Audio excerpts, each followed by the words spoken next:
транспортно-логистический холдинг «Российские железные дороги». Мы развиваем транспортную инфраструктуру страны, строим новые станции, вокзалы и создаем новые возможности для вашего бизнеса. Лучшие скоростные и высокоскоростные поезда сделают.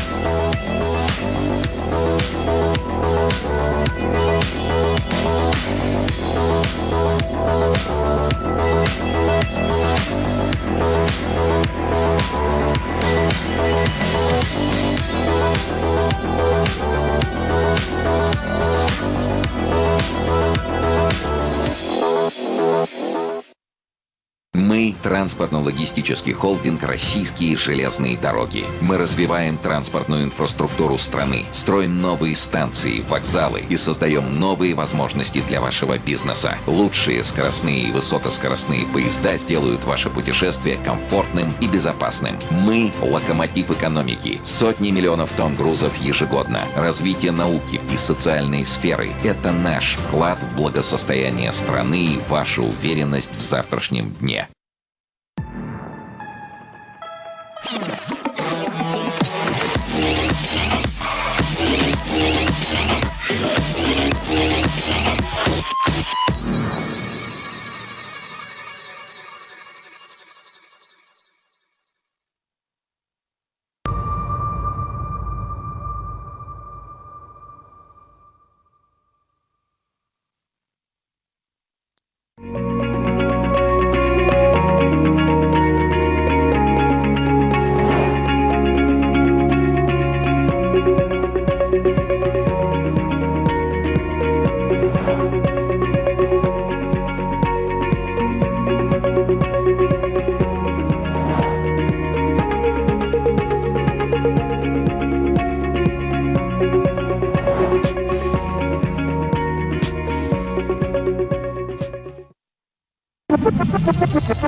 Я новая Hyundai Creta. Hyundai.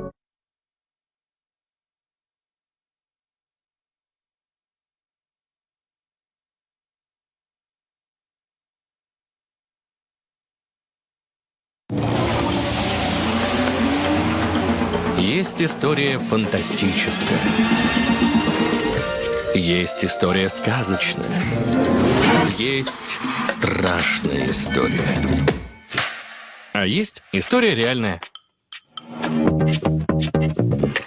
Юка всегда реальная история и диагностика автомобилей с пробегом. Юка – официальный сервис Hyundai. Смотрите историю и диагностику автомобиля и покупайте его онлайн.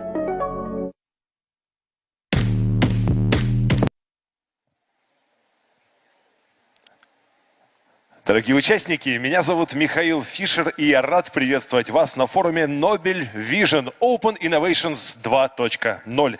Сегодня мы представляем вам обновленную модель и авторитетных дискуссионных площадок, посвященных innovative topics of this era. We have saved the platform, but we have changed the focus and the tasks by changing the accents and the focus on the science, which means that we are going to form the scientific legacy of our country, increase of the involvement of our community in the business and development, and building the chains until the science to the practical implementation, including the entrance to the market. Today we will have a lot of world-renowned scientists and visionaries, the winners of Nobel and Fields premium awards, winners of medals of Dirac as well as Wolfgang Kavli. You will know about the technological trends and ask the question personally to the leading scientists of the world. The scientific community, together with the corporations, the leading players of science-based fields, are going to build the chain of the future technological development of separate markets and various areas of human life. The business program is divided into the tracks. Pandemic, we will discuss the structure of investments, the sales and the market share in the after-pandemic world.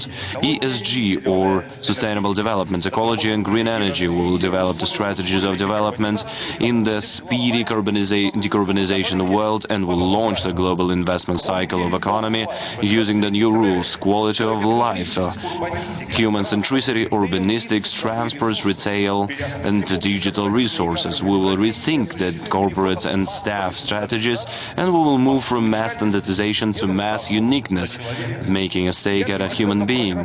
And the great accent of the forum will become the Moscow Vision Conference, which opens the connection of ecosystems and agglomerations on which territories the technological business is developing, with its success on local and outside markets. Moscow Vision will represent the connection between the technological developments of megapolises and the challenges which are standing before the human being, from pandemic to personal cyber security. Fields Studio will have the public discussion about the mega project Expo 2030 as a polygon for checking the theories of harmonic technological development in the platforms of Moscow region and the city, and the scaling of these practices in Russia and the world. Future Tech is dedicated to wide spectrum of technological development, including the technologies on new materials, connection and AI to quantum calculations and communications. The best people, the first people and leaders of the corporations and companies who are curating the technological development, experts on technologies and on implementation of technologies, are going to show the roadmaps of the technologies for future years to come. And the developers and small technological companies are going to represent their solution to accelerate the development of the field.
global warming and greenhouse gases has been there for quite a while. Things are changing, and I hope that the world leaders will come to some action. There has already been enormous progress in finding ways to prolong human life, and that progress will continue even though progress has enabled us to live longer, or maybe because progress has enabled us to live longer. Thank you.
Дорогие друзья, уважаемые участники, пришло время... Ladies and gentlemen and dear participants, let us get down to the business program of our forum.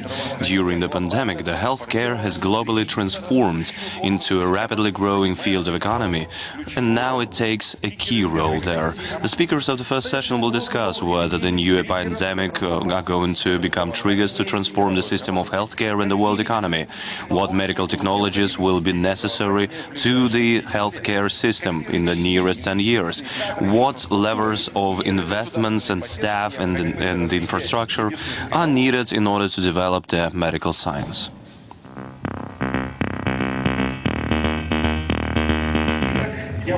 I invite to the stage Arkady Dvorkovich, chairman of Skolkovo Foundation. And please welcome online speakers Mikhail Murashko, Minister of Healthcare of the Russian Federation. Roger Kornberg, winner of Nobel Prize in Chemistry 2006. Stefan Ulrich, member of the board and head of the pharmaceutical field of Bayer. And David Nabarro, director of strategic development initiatives of 4SD in support of the agenda of the field of sustainable development in the period until 2030.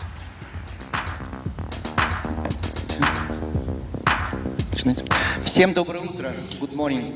Good morning, everybody. And welcome everybody to the first session of the Nobel Vision session, Open Innovations 2.0. We are starting our forum in the snowy Moscow. And I hope that this is going to be a great reason to sit back in your armchairs back home and watch everything online and enjoy the speeches by fantastic speakers. And of course, our first session is dedicated to something which is very important to all of us and has been important for a year and a half. The pandemic, the results of the pandemic, and the lessons that we've learned out of what is happening. The lessons for the healthcare, for the medical science, for business and for people in general. Since we are hosting this forum in Russia and we are located in Moscow, I would like to give floor to the Minister of the Healthcare of Russia, Mr. Mikhail Murashko, and hear how pandemic affected our system of healthcare, how it accelerated the implementation of innovations in the medical practice, what technologies have you implemented and what are you planning to do in order for this process to be constant and continuous, in order for people to receive all the necessary medical solutions in order to save and preserve their health and longevity. Mikhail Murashko, the Minister of Healthcare. Good morning, everybody. It's my pleasure to see you all. Definitely, when we are speaking about the ministers of the healthcare of different countries, of course, the main topic is how the healthcare systems of different countries were ready to what we faced, and how the pandemic changed the global healthcare. This topic is always discussed by my colleagues, and I would like to share some ideas from these discussions. First of all, COVID-19, in a way, caught us off guard, because we all remember the demand for the same products, medical products, in different countries, and how the production increased, how the intellectual and scientific development improved and started dedicating their efforts to fight pandemic. And this was a stress factor and a trigger to develop the solutions in the field of development, industry, and of course medical organizational solutions in regards to therapy of the patients. Also, a separate field arose, non-medical factors of regulation. The control over pandemic, the control over global healthcare, the public healthcare. Another important field and area which was implemented by the governmental bodies responsible for economic field and its divisions. And I would like to speak about the most principal items which were characterized in Russia. First of all, the pandemic is the mobilization of efforts and resources. It's a possibility to transform the medical organizations according to the new tasks. What was it about? First of all, we're talking about the amount of infection, the beds in the infection ward. And if we're talking about the general network of supporting and treating the people with COVID-19, everything has changed. We're talking about the production of oxygen, the production of personal protective devices, etc. Basically, we're talking about new materials, new solutions, which came to light in several weeks. What was needed? The healthcare system has a great and very strict regulatory policies, speaking about the licenses and the authorizations and the work of the medical organizations. That is why the first thing which was done was the amendment and the simplification of access to the market of medical drugs and the changes of the licensing rules for the medical organizations. These were the first steps for the industry. Definitely, the decision by the government of introducing lockdown allowed the healthcare system to mobilize itself and to transfer comfortably from treatment of non-infectious people. And of course the people who got sick because of that. First of all, we're talking about the decree of the Russian government about the medical drugs and the amount of registered medical drugs, which has increased by 20%. We're talking about the diagnosis methods and equipment which appeared, and starting from the moment of their development until its production took up to 3 years. 3 weeks, I'm sorry.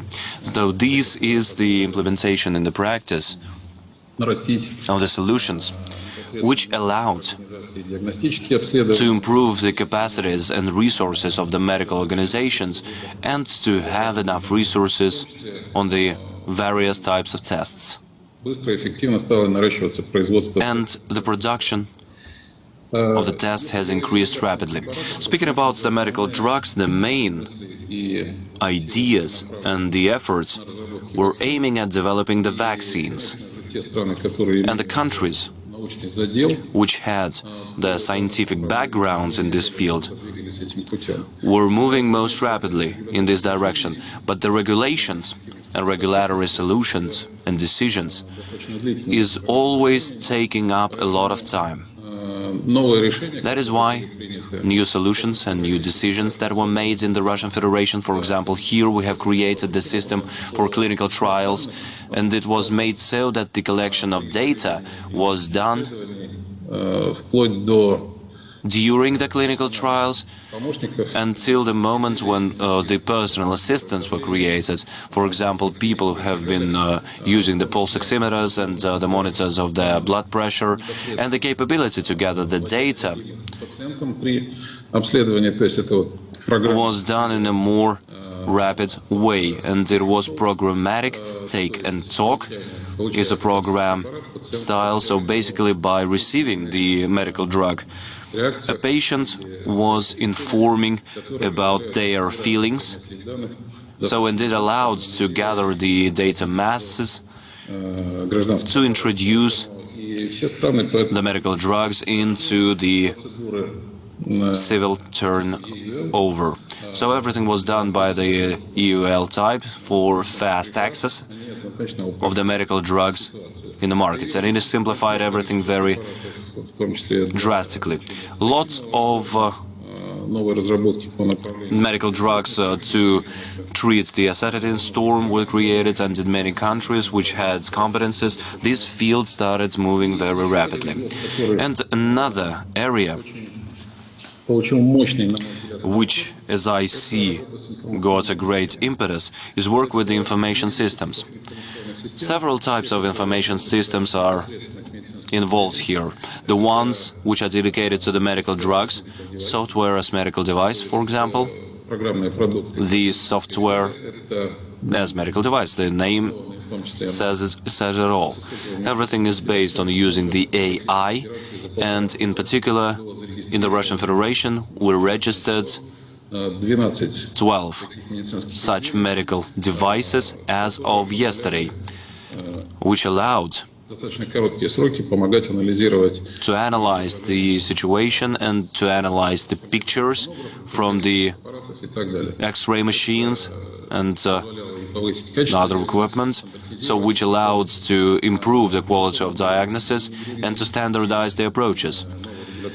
New regulatory mechanisms have been introduced, and I would like to highlight that the second type of software which was used were the systems of logging the sicknesses, the diseases, the analysis from the personal charts, the register of patients with COVID-19 infection had about 200 parameters to be supervised in the whole country. So this is a great mass of data which allows to see what solutions were best in treating the patients. The next area is register of vaccinated people. This register also used the mobile app for contact with the patients, where the patient would inform about their feelings after the vaccination, which also allows to have a better understanding of the quality of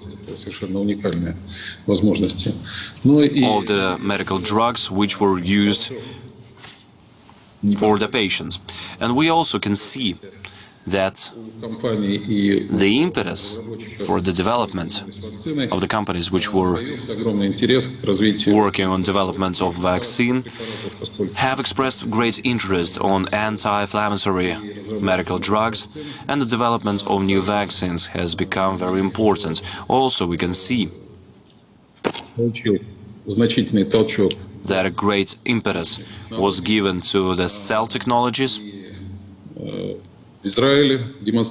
Israel shows great results in the development of this field. The Russian Federation is also working in this field and doing the clinical trials and research by the scientists in the field of using the cell technologies to treat severe forms of COVID-19. That is why I guess that all the fields of healthcare have been transformed, and all of them got new energy to develop the solution in regard to infectious diseases as well as non-infectious diseases which exist here and now. And the last thing I wanted to mention, since patients which have morbid state, for example, chronic non-infectious diseases, during the pandemic period have been more vulnerable, unfortunately. And having seen that, the medical workers and the general public became more attentive to the matters of healthy lifestyle and increasing the longevity in the healthy state of the public. We launched the Russian Week of Healthcare, and we have been highlighting various developments in the field of medical products and devices. and we accentuate the health-preserving technologies, because being healthy and being resistant to sicknesses is another trend which arrived during the last few years. Thank you very much. And a small question, if you don't mind, Mr. Murashko. I think you can answer it you can answer such a question in several hours, but just a couple of phrases. So what solutions in the field of medicine can become a pleasant surprise in year 2022? What do you expect from the technologies, from the medical drugs perspective, etc.? Well, I think that the whole area of the healthcare is doing everything to create a cheap medical drug to treat the COVID-19 infection. In this case, we're talking about antivirus drug, which is targeting the particular cells, and they're being developed by many countries. And partially solutions already exist there, so we hope that this is most expected, most efficient and cheap drug. And also the in vitro tests is another field which is going to be in the next breakthrough as we see it. Thank you very much, Mr. Murashko. I know that you have a busy day, that is why as soon as you will need to switch off, we will be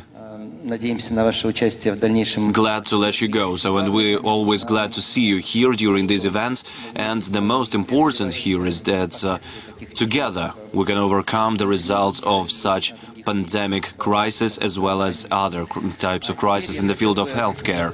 Right now, we'd like to give floor to our long partner and friend, Professor Roger Kornberg, who was introduced. I would like to express our gratitude for participating in the work of Skolkovo. Just yesterday, we had another meeting of the board, and we received the necessary recommendations on our future activities. And of course, we would like to ask about your main activity as the biggest scientist, because you saw how your father received the Nobel Prize as well.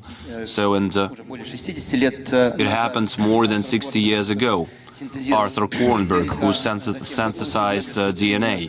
You received Nobel Prize in chemistry for studying the mechanisms of copying the genetic information in the cells. And knowing that everything was happening in the science during the last 70 years, can you tell us why science is not so fast at giving the answers and to answering the challenges which we face? In this case, the development of the infection, because we hear controversial opinions about the possible results of the new strains of the virus. And what do you expect in 2022? What can the science give the world in this regard? The floor is yours. Thank you very much. And indeed, I am grateful for your mention of the Skolkovo Foundation and the contributions of the Scientific Advisory Council to the Foundation, which are focused exactly upon the issues that you have mentioned, and which are particularly appropriate because of the role of small companies of entrepreneurship in regard to the problem that was discussed. Before I go on, the connection is sometimes unstable, and if it drops for a moment, I will rejoin you. I trust that you can hear me now. In regard to the issue that you raised, science, I think, has triumphed during this period.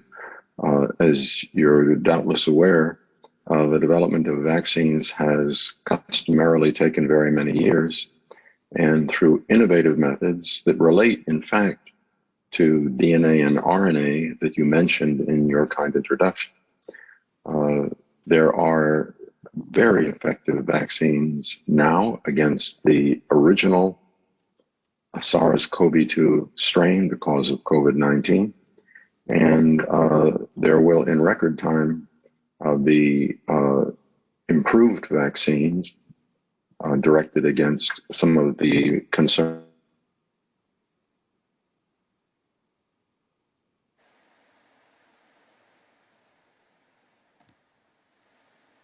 Кажется, у нас сбой в связи. Well, looks like we have some problems with connection right now, yes. Пока связь... SARS, can I be heard? Yes, Can I be now heard? we can hear you, yes, please. I'm sorry, I don't know what you lost. I apologize. It's to bear in mind first that SARS-CoV-2 will never go away. The virus will, like all of the viruses that have emerged, become endemic, but it can be controlled.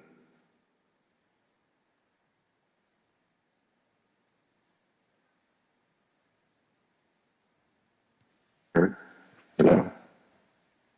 I'm sorry, No, please continue. It dropped again, I apologize. Can you hear me now? Yes, please continue, Roger. Thank you.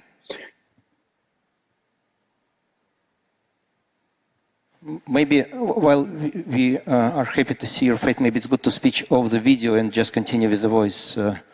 I guess that would be the best to improve the connection. And please, would you interrupt and let me know if I can't be heard? So as I mentioned, what is important for the future, given that the virus will be with us forever, are methods of control, and they take three forms. First, vaccines, as I just mentioned, well known to everyone. Second, drugs which were mentioned, but which deserve to be emphasized.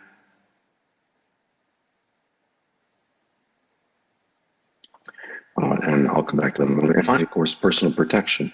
At the beginning of the pandemic, it was suspected that the main mechanism of transmission was by touch. Now it's clear that it is through respiration, that the virus is mostly transmitted through air, and mask wearing is a highly effective means of minimizing transmission. The matter of drug development, I think, deserves a special attention. You may not know that there are 23 common human respiratory viruses.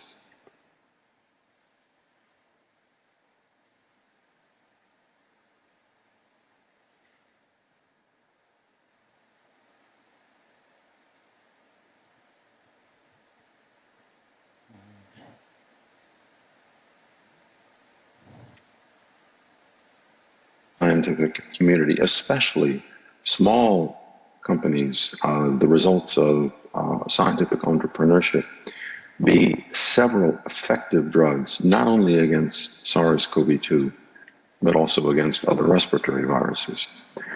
You will have read in the news about remdesivir put forward early on by Gilead, a large company, not a very useful drug because it must be delivered in the hospital by infusion. More recently, a drug developed by Merck, a repurposed drug, that is to say one that was already available and found to have limited effectiveness against SARS-CoV-2. Also not a very good drug because of serious side effects, major issues of toxicity. Most recently, the Pfizer Corporation has announced the development of a drug. It is not highly effective. It in fact is ineffective by itself and must be administered in a combination with another drug.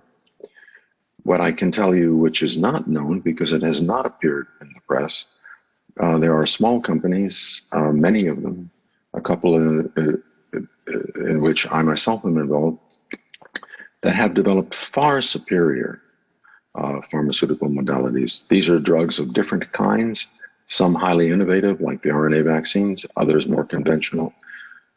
One of the conventional kind is 1 million times more effective than the Pfizer drug announced recently. It is already in clinical trials.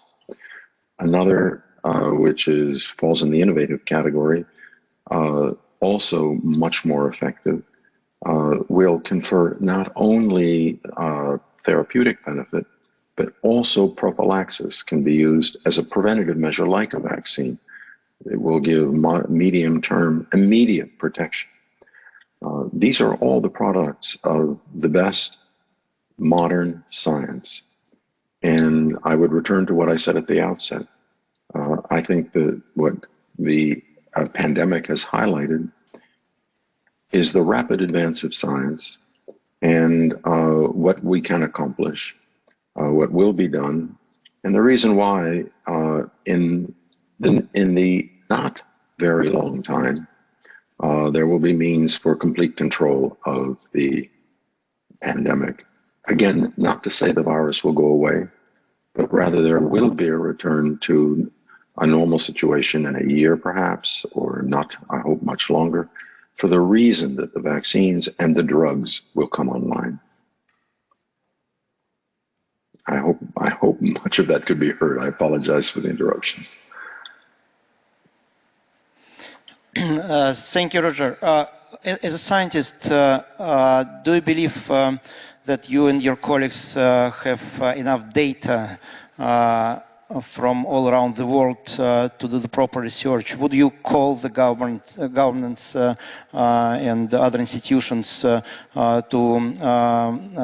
combine the data so that science can get better database to do a proper research? So that's an excellent question. And indeed, the compilation of data worldwide is of utmost importance. There are major companies involved in that process. I happen to know work being done at Oracle Corporation, for example, specifically for that purpose. But beyond that, the representative from the Ministry of Health in Russia spoke about the slow process of review and approval. That needs to be expedited. And he mentioned ways in which that could be done. Just to give an example, the process in America is exceedingly slow. The process in the United Kingdom, much more rapid. It can be accelerated everywhere through a combination of what you have mentioned, namely improved methods of collecting and combining information from around the world, and also more expeditious action of the regulatory authorities. Thank you, Roger. Thank you. Let's turn to... перейду опять на русский язык, наверное, да. Okay, I'll switch to Russian then, in order for us to feel more comfortable here in the audience. Now I would like to give floor to Stefan Ulrich from Bayer. You have great experience of working all over the world, in South America, in European countries, in different companies, including Bayer and Sanofi. And we would like to hear your opinion and your view on how companies, enterprises, and governments and science should overcome the challenges which we are facing and will face during the next 10 years. And the first one is seen by us here and now. And I guess that you are in a perfect position, because you have all the experience and knowledge to answer this question. Well, first of all, thank you for having me this morning, early my time here in Europe. It's a great pleasure to be with you. When I think about the challenges, I can't help but think about them all being also great opportunities to advance ourselves. Of course, challenges come in multiple ways, as you just said, and I think also the minister alluded to that. It's, of course, what do we do for patients? How can healthcare professionals treat diseases? COVID has been an incredible example for that, of those challenges. Many diseases that we know today are not treatable yet, even though we may know the cause. You've seen in the case of COVID, we quickly knew the cause, and we had to develop medicines that would actually be capable to countering that cause. You can call them undruggable diseases. Then every patient is different. So treatment in most cases should be personalized, but isn't, because we take a sort of like jack of all trades treatment for most diseases. Then there is a need to educate people because of lack of awareness, and so we need to think about how we can improve prevention and prevent disease, which probably is the best way to contain many of the problems that we're facing.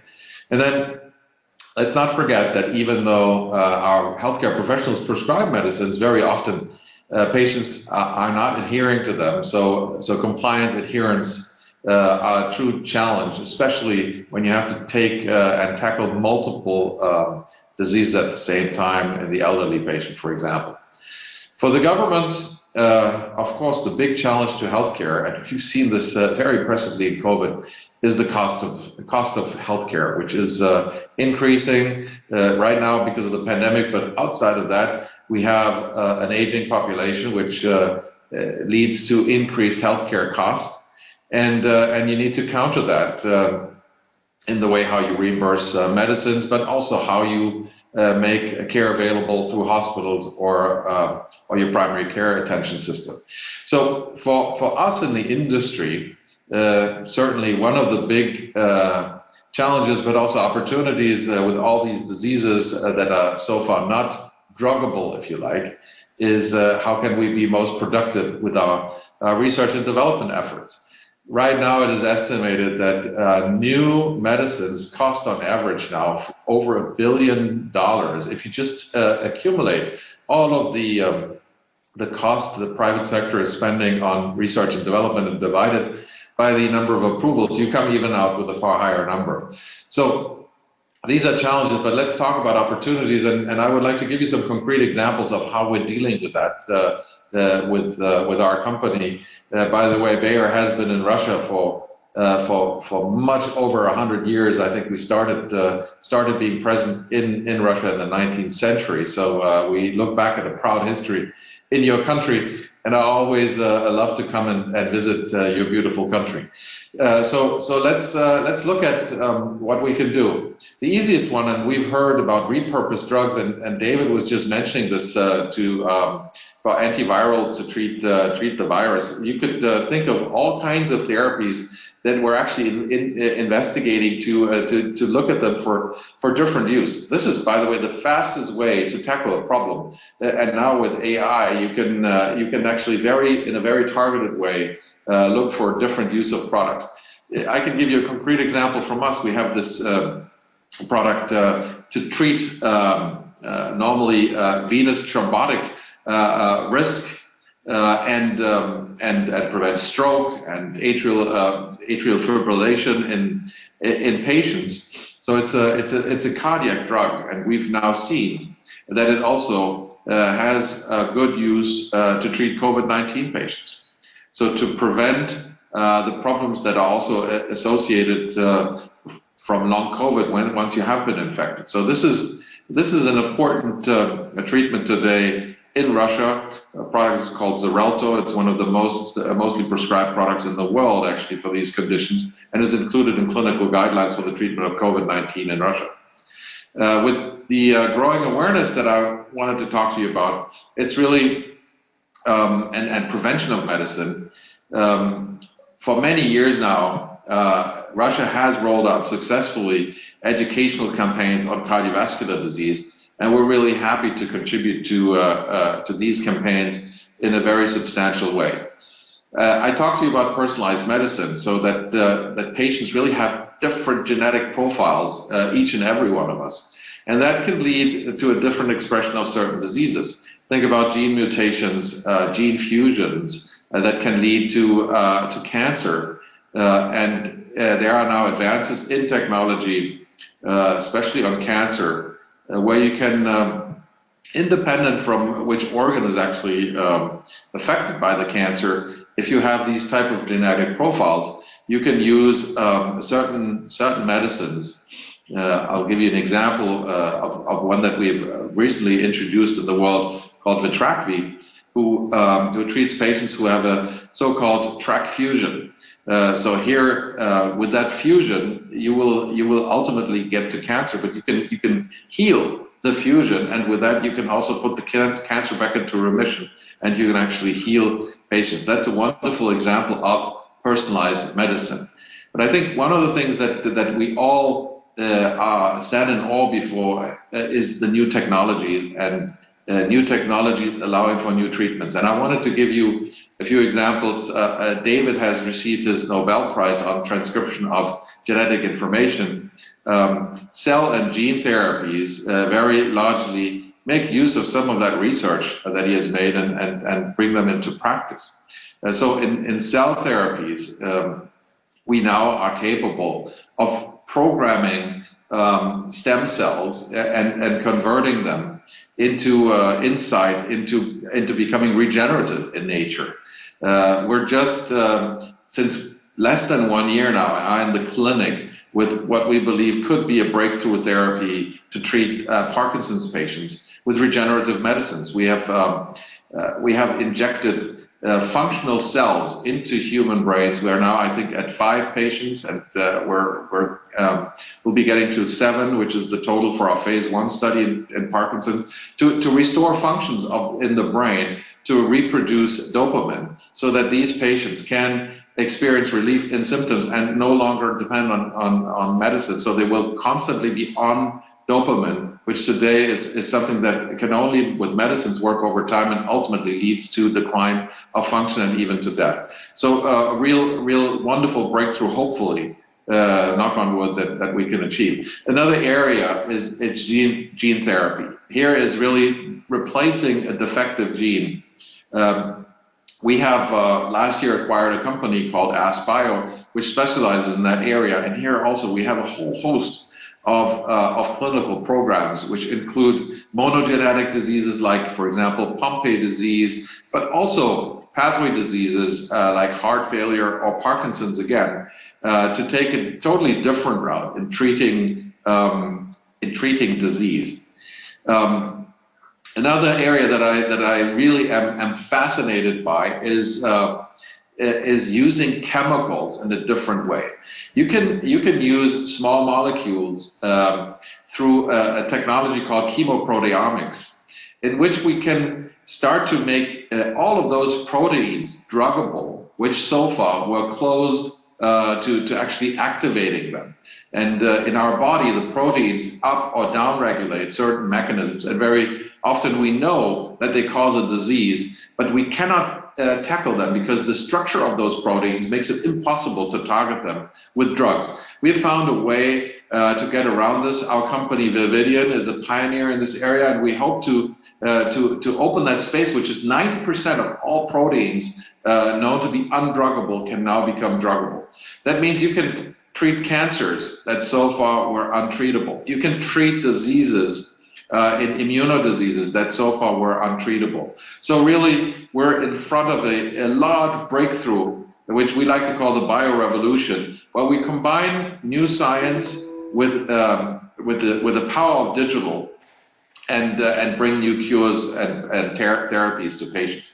When talking about digital, I think it's also, and it was mentioned by the minister, we need digital tools to better and closer follow up patients and result in better treatment outcome, especially in chronic diseases. We're working here, especially on the areas of diabetes and cardiovascular, with a company that we partially own called OneDrop in the United States, and we hope to bring that to Russia at some point too. So let me summarize. For really many decades, our industry has had many opportunities to develop new treatments, also in Russia, but stay tuned. We're speeding more and more in terms of bringing new solutions to patients. So I think the next decade will be a great decade of new discoveries and new treatments for patients. Thank you.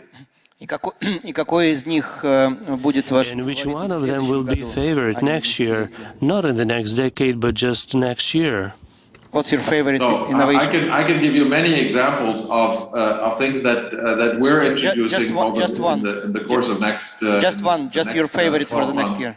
In the cardiovascular area, for example, this may sound trivial to you, but most patients that have diabetes develop renal disease in the course of their disease, which ultimately leads to death.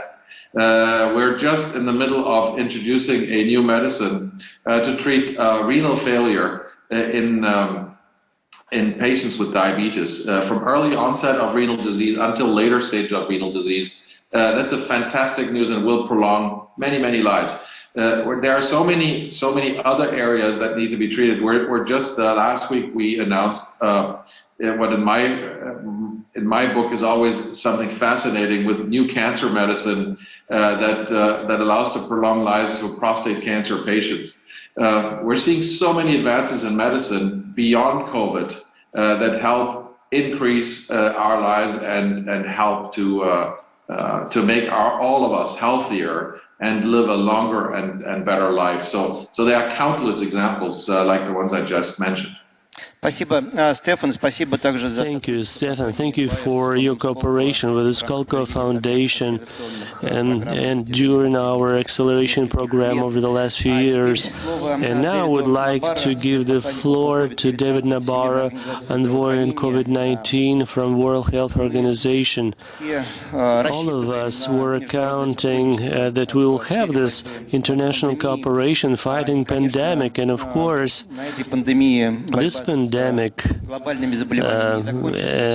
not the last one when we face a global problem on such a scale. So where do you see this problem? So what are the key steps the countries, separate countries and large countries, specifically in international institutions such as World Health Organization, should take to make sure humanity can be more confident that we can combat such diseases? Well, good day, everybody, and thank you for the chance to be here to talk with you about the work of your World Health Organization. I'd like to start by stressing that the World Health Organization is owned by 193 member states, and we are delighted and grateful for the constant engagement of the Russian Federation in the work of the World Health Organization. I bring you warm greetings from the Director of the WHO European Regional Organization, Dr. Hans Kluge, and the Director General, Dr. Tedros. The World Health Organization's focus is on ensuring that everyone, everywhere in the world is able to enjoy as good a standard of health as possible. In a way, we're the other side of where Stefan Ehrlich is working.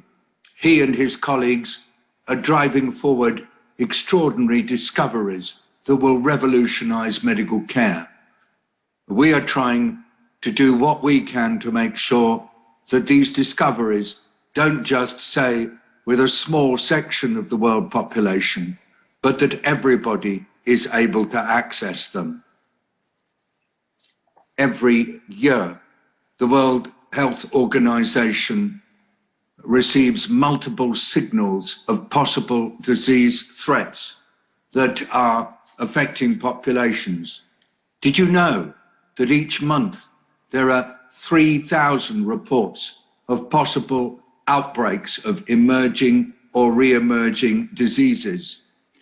300 of these 3,000 are screened, and then 30 of them are investigated. That's 30 possible outbreak signals a month are investigated, or 30 a month. That is 360 a year. I want to stress, therefore, that the World Health Organization is trying to help keep the world safe by running an enormous multi-country surveillance program. And to back up that surveillance program is the only legally binding treaty on health emergency prevention, called the International Health Regulations. There are efforts now to renegotiate these international health regulations to establish a new instrument on pandemic preparedness, prevention and response. And this is being negotiated right now. Let me just finish by summarizing to you 5 points that we believe are really important in relation to the current pandemic and to any future pandemic on which we work. First of all, the virus that causes COVID-19 is not going to go away. It's here to stay.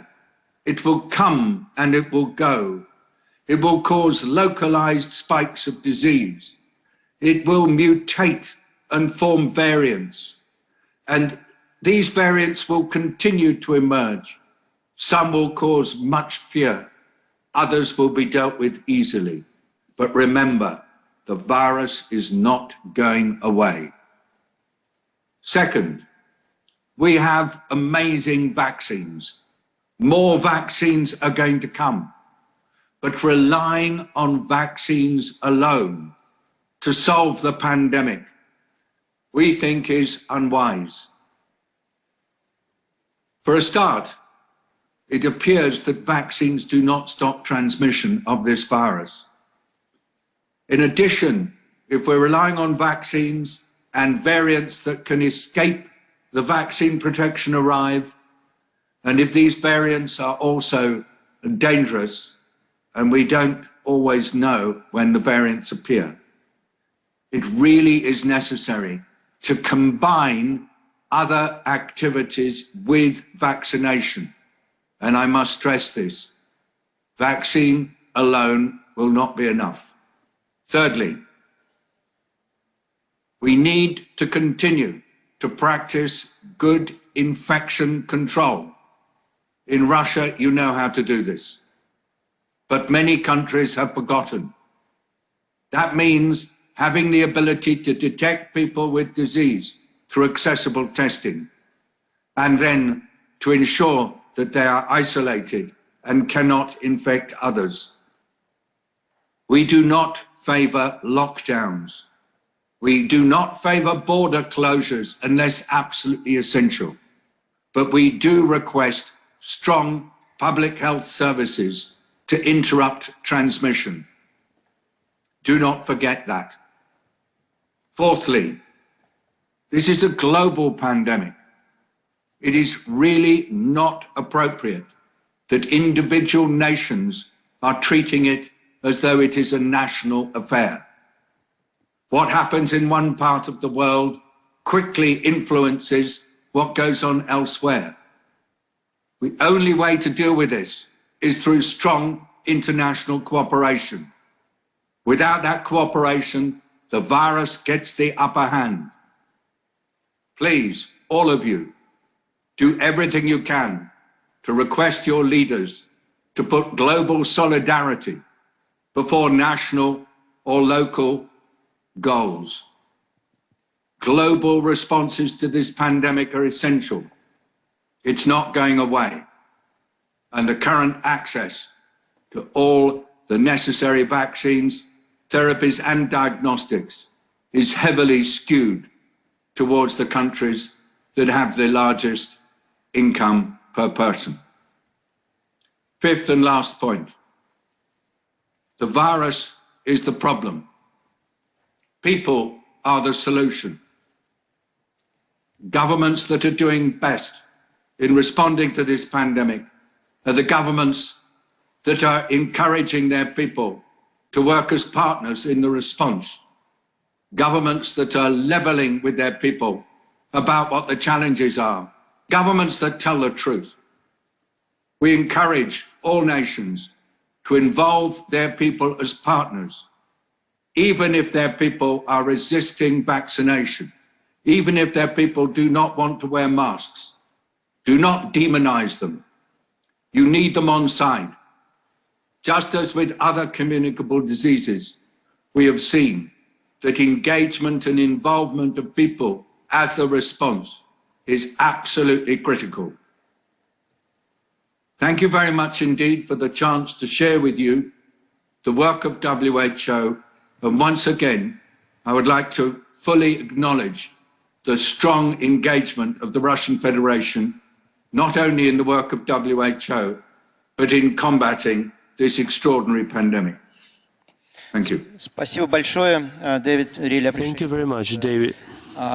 Thank you for your participation, David. Thank you, Stefan. Thank you, Roger. Thank you, Minister of Health. We are running out of time for additional questions, so I thank you once again for your deep, clear, and very interesting thoughts and meditations, and I'm confident they will be taken into account not only in Russia but around the world. We will have a greater chance to combat such crises in healthcare, to fight the pandemics, and we will achieve a higher standard of living in the future. Thank you so much. Have a great day and stay healthy, everybody.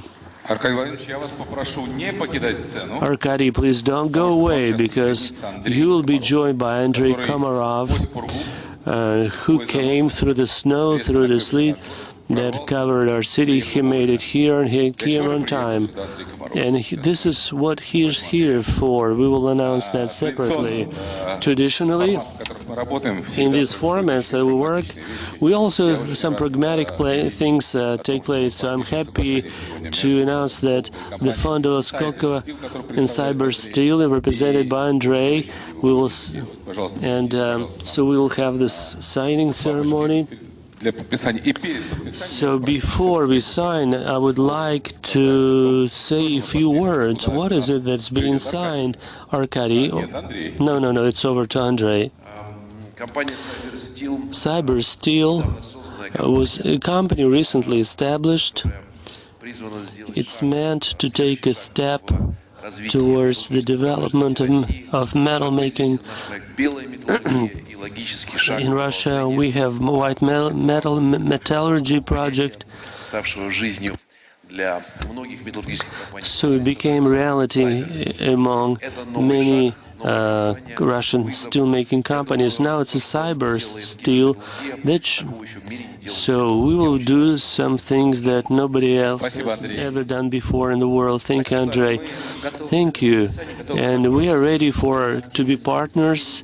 And hopefully, here at Skolkovo, you'll be cooperating with our startups, and they'll be helpful to you, I hope, and it will be provide good results. Thank you. While you're signing, I would like to say this is not how we start our cooperation with Andrei Komarov.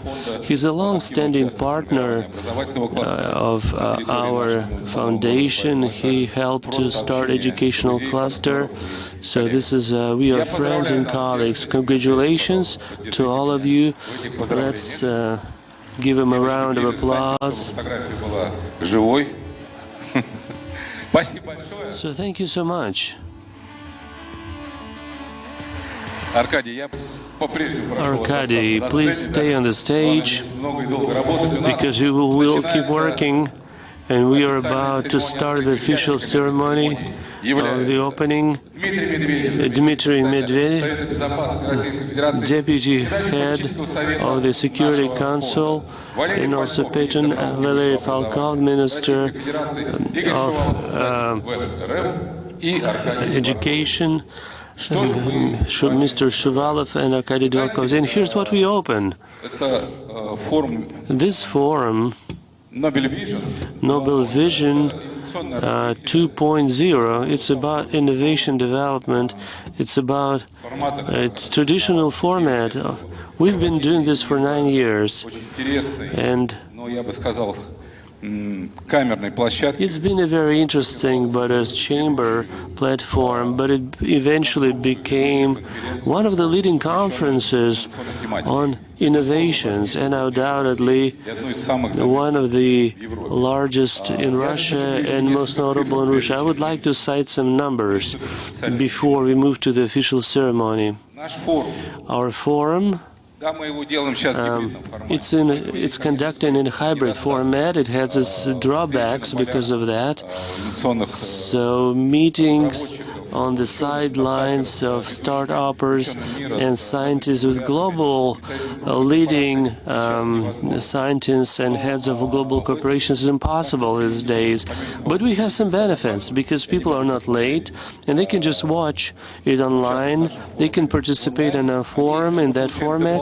We also have a larger audience. Normally we had 20,000 attendees, and today, even before our conference started, its program was viewed by 35,000 people.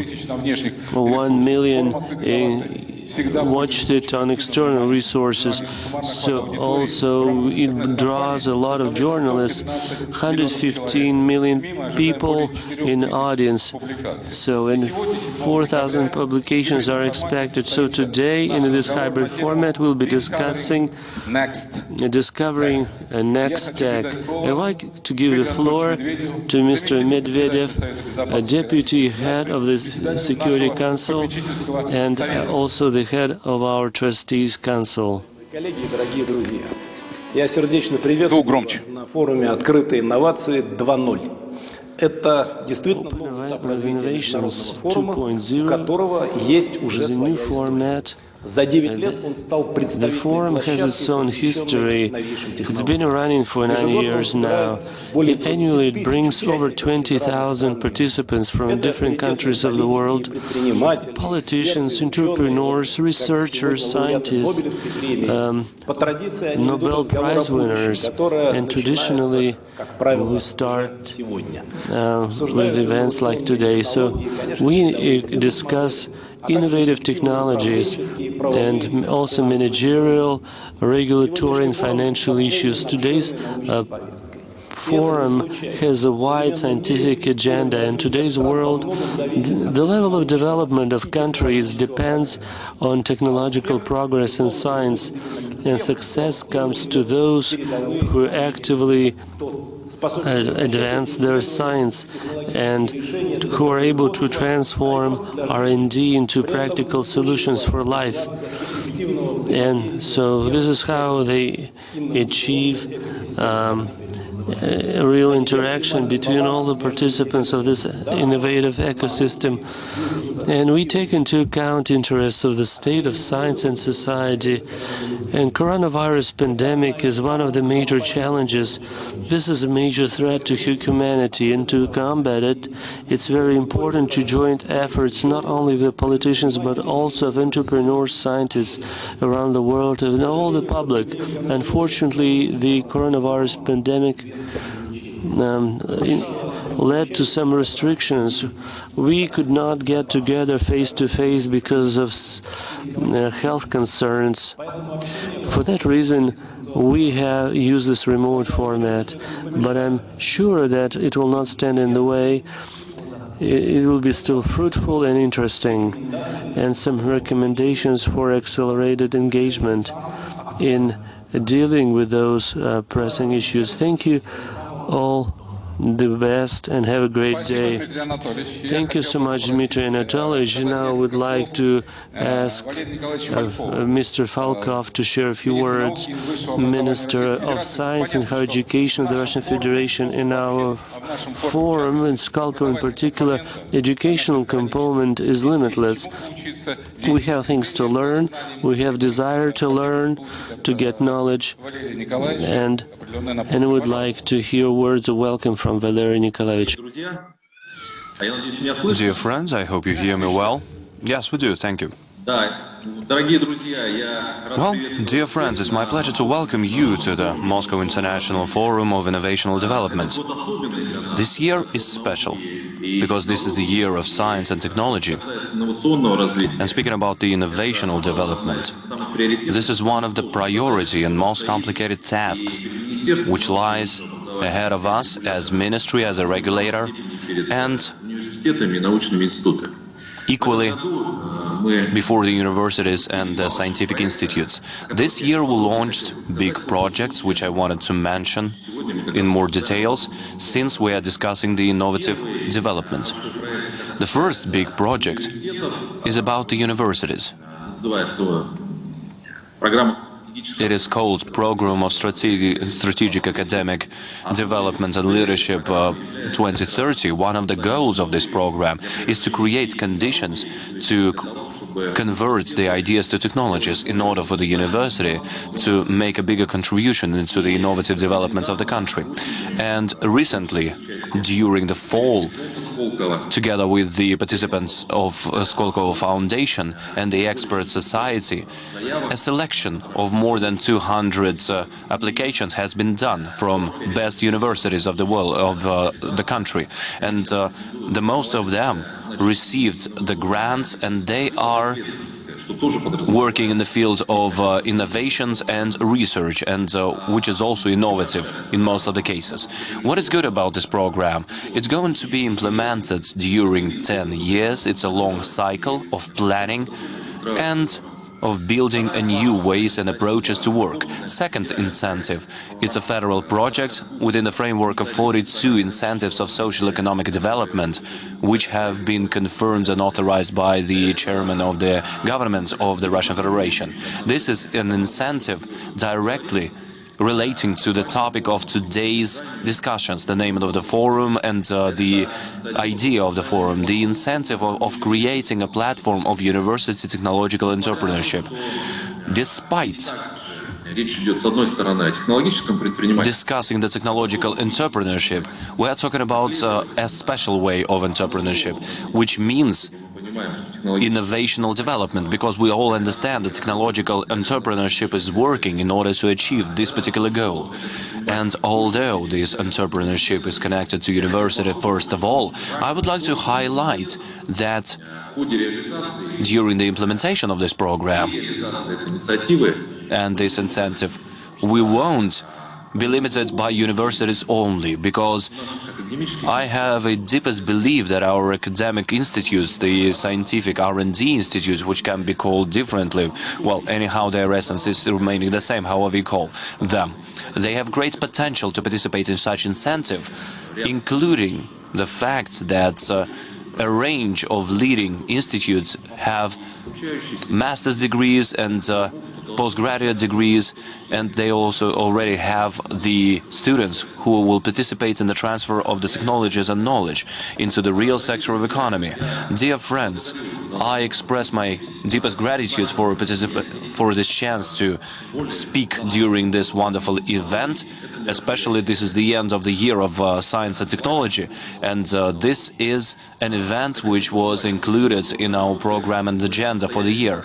I wish you great and fruitful work. We have been preparing a lot to implement these ideas. We have a whole expo of the Ministry of Education and Science, where we're highlighting the results of the scientific works, and I am confident that this hybrid format of working together will help us to achieve the goals which we set before ourselves. And the goal is quite clear. It's our common goal, because we want as many innovations to appear and to change our lives, the citizens of Russian Federation. Thank you very much. So there was actually... Was it only me, or this is actually the wind blowing outside? So, yes, and I think we need to work very hard here. I would like to ask Mr. Arkady Dvorkovich to say a couple of words and then officially open the forum. Thank you very much, dear colleagues, dear friends. It is my great pleasure and honor to be the participant of the official opening of our forum, Nobel Vision Open Innovations 2.0, which is taking place between two other very large events just recently.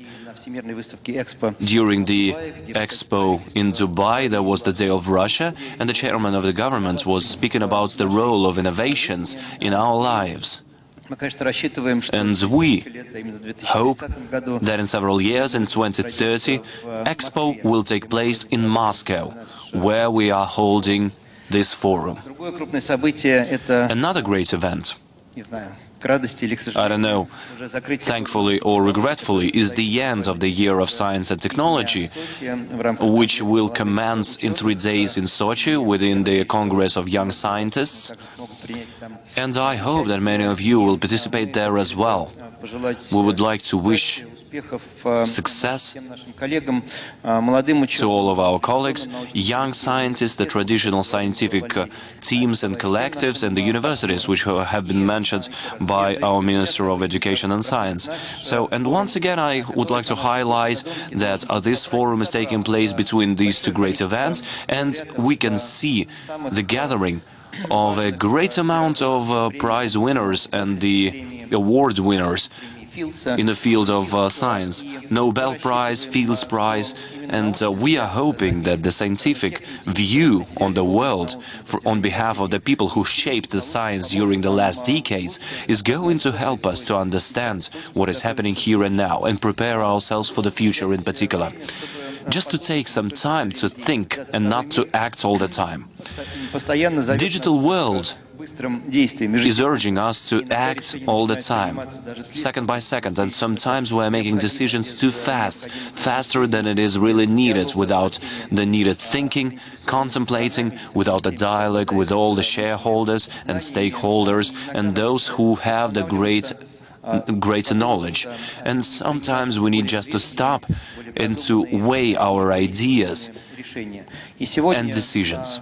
And during all the sessions, starting with the first one, which is almost over, where we discussed the matters of healthcare and the fight against the pandemic, we will try to think and to hear out the best minds of the humankind, the heads of the enterprises, the state and governmental activists, innovative entrepreneurs, all those people who try to make the life better. We chose several main topics for our forum. So if we're not talking about pandemic and the healthcare only, we are talking about the quality of life, and around it everything is spinning, all the priorities of the government, all the priorities of the state. And it's all about all the areas of our lives, whether it is healthcare, education, city spaces and environment, healthy products, quality products, food products. Another topic is eco-agenda and climatic agenda, everything in regard to sustainable development and responsibilities of all the shareholders to provide for this sustainable development. And the last but not the least, the future of the technologies, something which will be the end of today's day, the technologies of the future, which technologies are going to be the cutting-edge technologies within the nearest future. In a year, we will open the capsule of thoughts to see what actually was implemented and what not. Of course, a year is a small interval for such things, and we will see what awaits us within the next 10 years. We are grateful to our colleagues and partners, Ministry of Science and Education, which announced itself in this regard. And here we also have the stand of the ministry, the booth of the ministry. We also have the support of the Science and Education Ministry of China. And of course the government of Moscow, which has a separate integrated track in regards to Moscow vision of the development and the role of the megapolises and the city environment to provide for better quality of life. Moscow is already one of the smartest cities of the world, and I am confident that it will remain the same. If it's not going to be the most smart city, the smartest one, it's still going to be in the top 10. And being a part of Moscow, we will support this process, and of course we will share this experience with other cities and the countries of the world. And this is what our forum is about, to share the ideas, the thoughts, for them to become beacons for many people all over the world. These are the words which I said in the beginning. Yes, and now we need to open the forum, you know. Unfortunately, Mr. Shuvalov won't be able to join us here. But anyhow, yes, I'm confident that he will say a couple of words a bit later, because he's still en route. unfortunately. And on behalf of Skolkovo Foundation and all the participants of the opening ceremony, I would like to announce Nobel Vision Open Innovations 2.0 Open. Thank you, dear friends, and let's do some work.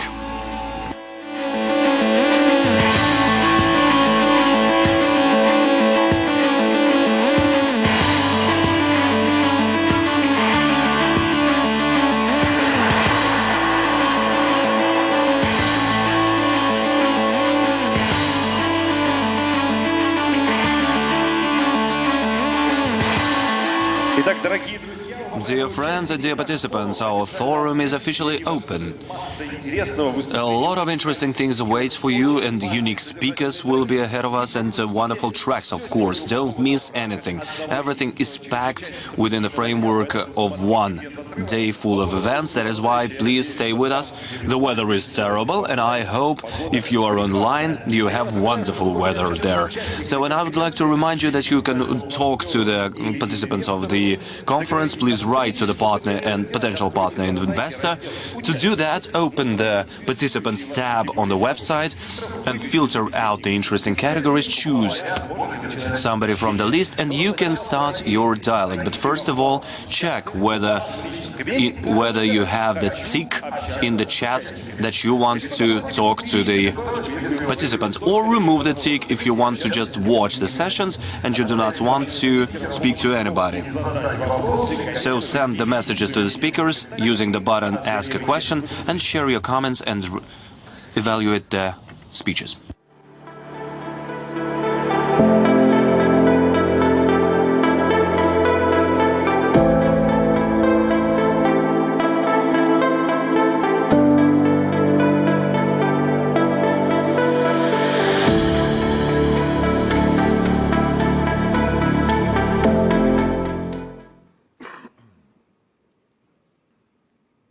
I give a short introduction, first of all, and then I will introduce each of you. And we have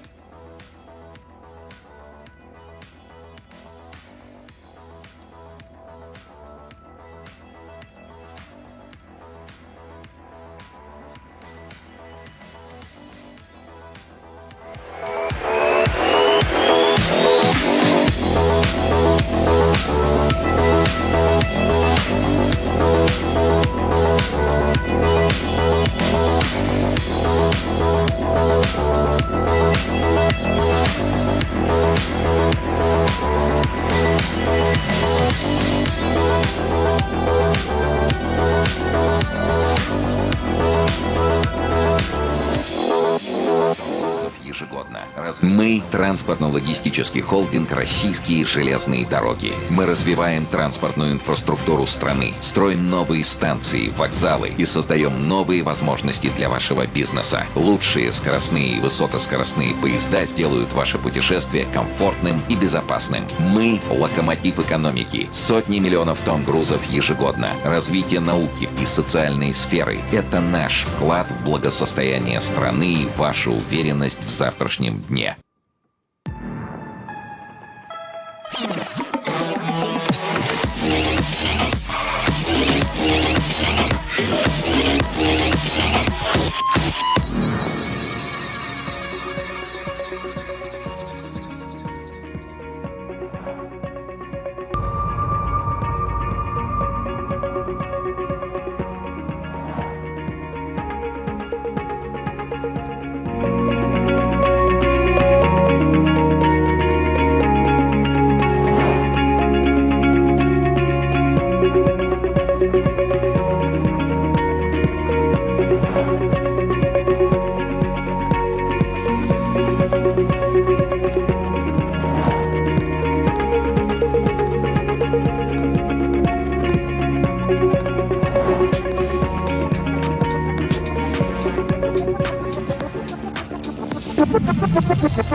Hyundai Creta. Hyundai. Есть страшная история.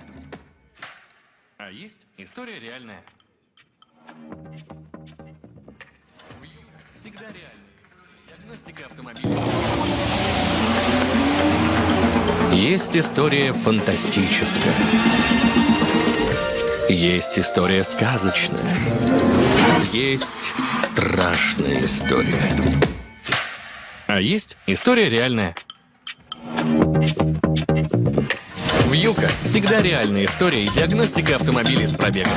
Юка – официальный сервис Hyundai. Смотрите историю и диагностику автомобиля и покупайте его онлайн.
fast and quite painful transfer to the digital, which happened in 2020 during the pandemic, has become the beginning of the fundamental change of the economy.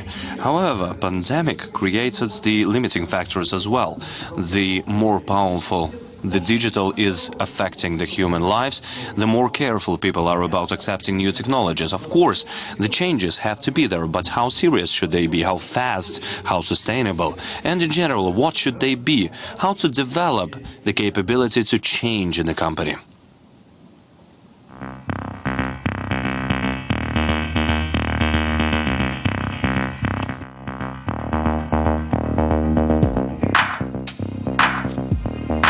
These matters will be discussed by the speakers of our next session, which is called The Mind Games, New Business Models of Controlling the Changes. And I invite to the stage Maxim Akimov, Director General of Russian Post.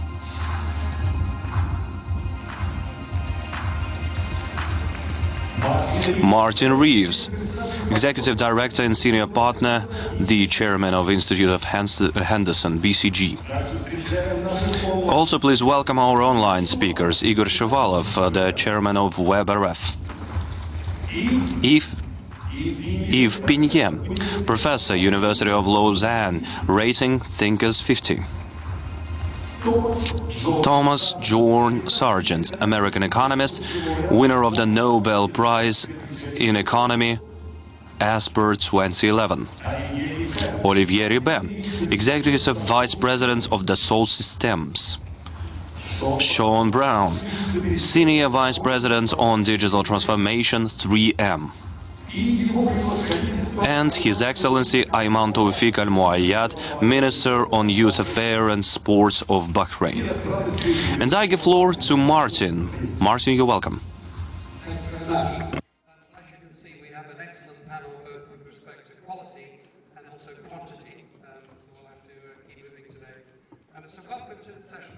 Change and change management.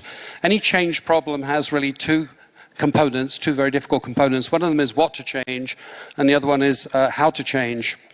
Now, to succeed in the next decade, I think that enterprises and institutions will need to completely reinvent themselves in a post-COVID world, not only with respect to shifts in the environment due to the pandemic, but also with respect to sustainability, the rise of AI, and the unpredictability and dynamism that results from both of those factors, as well as many others. Now, the problem is that organizations spend most of their time, of course, optimizing the efficiency of their business models, and their mental models and their business models become very entrenched, which is probably why organizations have inertia and 75% of major change efforts fail. So the two questions I'd like to explore with today's excellent panel are essentially what we need to change and how we can successfully change. So I'll abbreviate the introductions because you've already heard who is on the panel. And we're going to kick off with a stimulus presentation from Yves, who is an expert on business model innovation. So after hearing from him for about 15 minutes, then we'll discuss some of the points that he raises about change and change management. So over to you, Yves, for your stimulus. It's a great pleasure to be with you today, and I will try to share some ideas on business model innovation, and especially I will focus on business model with purpose. Well, with Alex, we started to work together 20 years ago, and we created some visual tools for helping entrepreneurs and companies, innovators.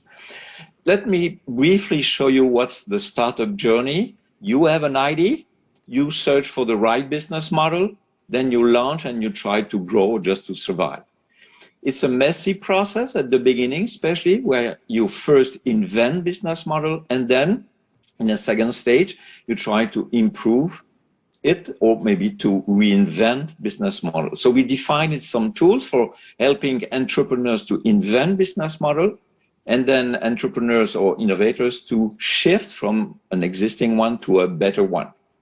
And it's a design process, so it means that it requires a design mindset where you design and you test, and it's a messy process, as I mentioned previously. existing company, the challenge are a little bit different. For existing company, first, they manage a set of business models most of the time because of the history of the company. And they execute the current business model, bringing money inside your company. But they need also to explore new business model for creating new growth engines or just for replacing some declining business model in the execution exploit portfolio. And we help them when we have created a tool for helping to manage the portfolios of business model, both in exploit and explore. And the company needs to be good at both. They need to be good in exploiting business model, but also in exploring. We say sometimes they need to be ambidextrous. And if they are good at, they are becoming what we call short-term invincible company. So means companies able to constantly reinvent itself, agility. Second, to compete on superior business models and not only on product, not only on technology. And third, maybe sometimes to be able to transcend industry boundaries. And those three characteristics are quite good also to become resilient in face of crisis. I will come back on this. And as I mentioned, today I will mainly focus on business model with purpose, not only for profit, if you want. So companies able to develop social equity, environmental stewardships, and so on. And I think this matters more today than ever before because of the crisis, because of the COVID crisis, because of the technology, as you mentioned, because of the climate crisis. And I will try to illustrate it in three different contexts. First, when you try to invent a new business model for the future. Second, when you shift towards an existing business model towards a new business model with purpose. And finally, when you manage a portfolio of several business models and you try to manage a portfolio with purpose. And I will start with three examples. First, Patagonia. Since the beginning, the founder here, Yvon Chouinard, say, my purpose is we are in business to save our planet. And so they created a business model with a lot of activities, new ways of doing something, with a value proposition for customers with revenues coming from. My main point is they invented building an impact business from the start, since the beginning. They decided to align activities to environmental objectives and accept higher activity costs. Second, they develop sustainable value proposition for their customers and make them feel they are contributing to protecting the environment. And finally, they apply a premium pricing higher for revenue because customers accept that environmental friendly production comes at cost. I think three main characteristics for creating an impact business, if you want. Second example for me, Ørsted, different situation. It used to be an oil, gas, coal extraction company, and they decided to become green, creating these wind farms in the North Sea, north of Denmark. We used to be part of the problem. Just a decade ago, we were one of the most fossil fuel intensive energy companies in Europe. Today, we are ranked the most sustainable company in the world. And why should you care about that? Well, because our story is proof that it is possible for a fossil fuel energy company to change.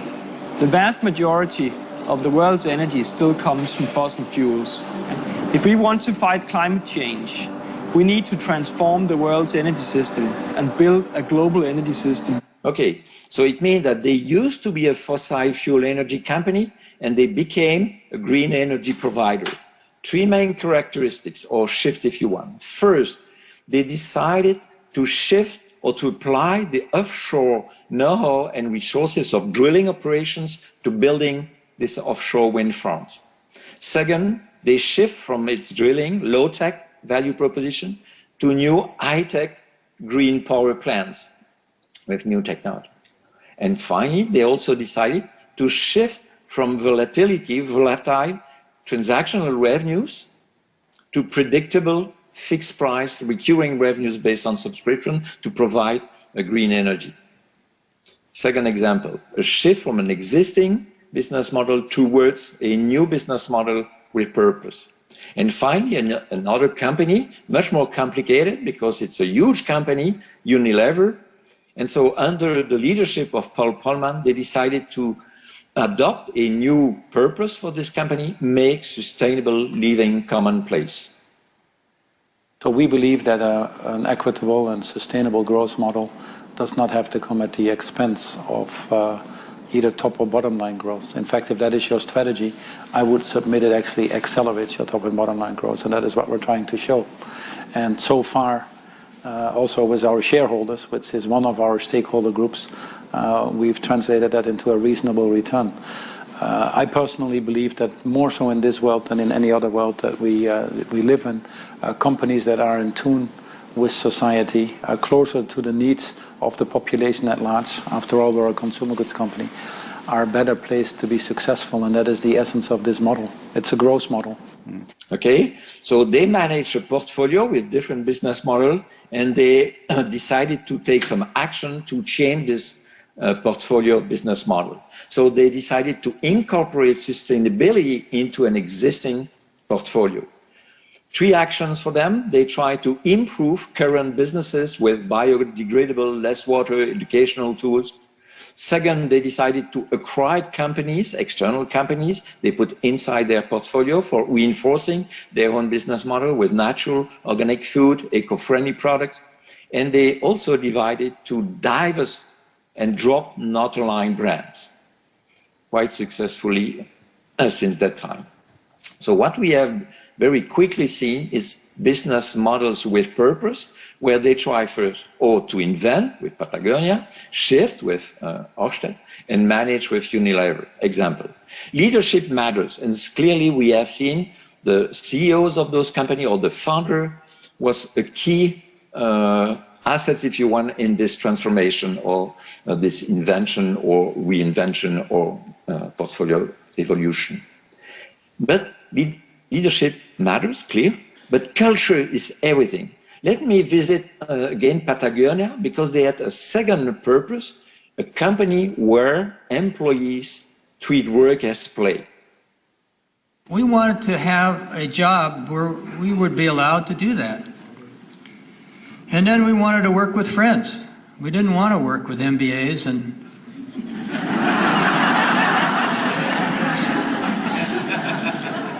you know, and we wanted to break the rules of business. I mean, there's a lot of fun in breaking the rules.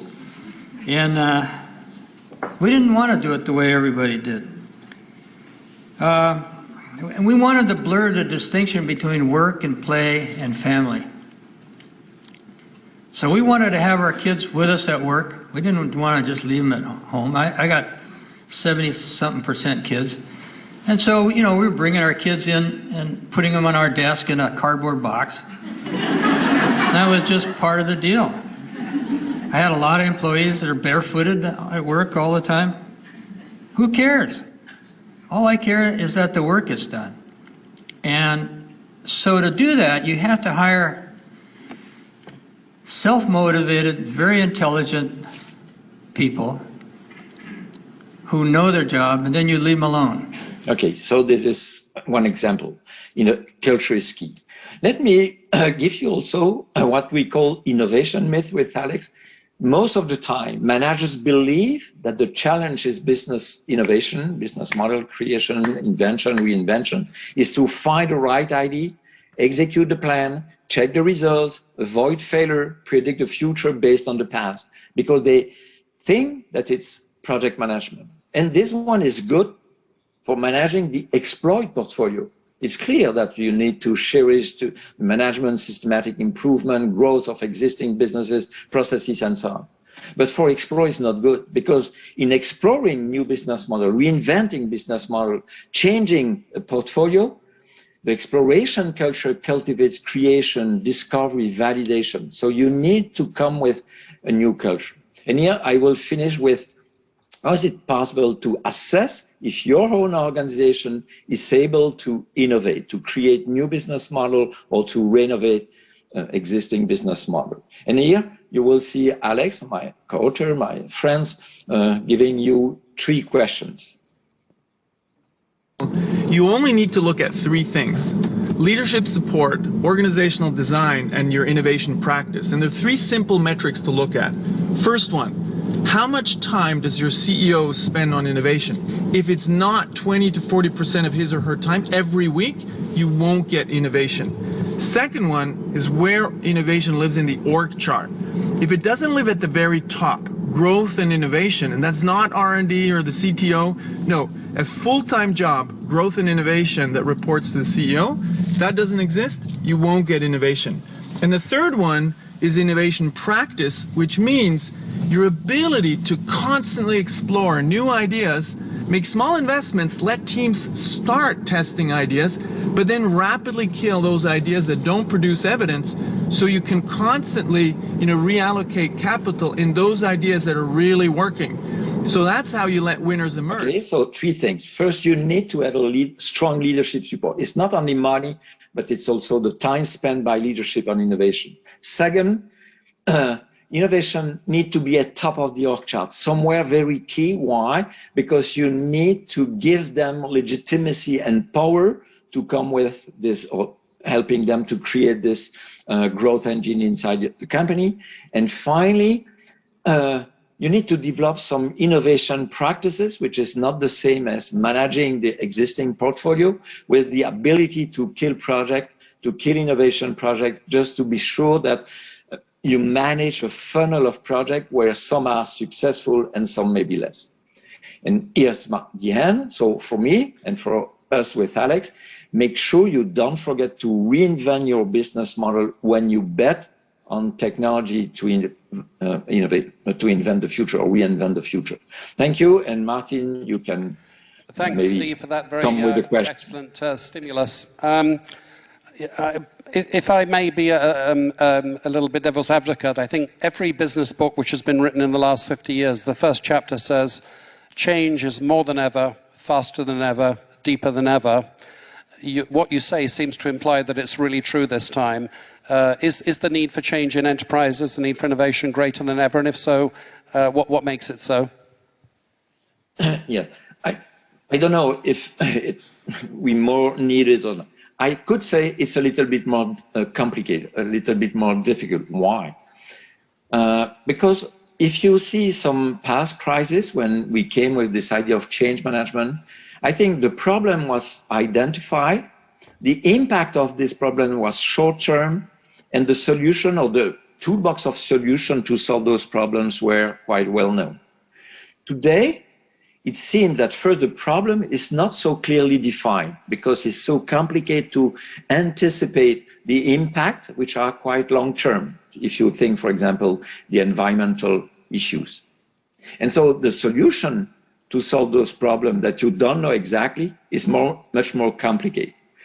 So problems not clearly defined. Second, impact long-term, so difficult to anticipate inside your organization. And third, solution quite complicated to find. Is it quite clear for you, Martin? Yes, thank you for that, Yves. That's quite clear. So we've heard a strategist perspective. Let's hear now from an economist. Tom, as you look at these forces on enterprises causing them to change and innovate, from an economist perspective, what's driving change? How do you interpret this, what's going on here?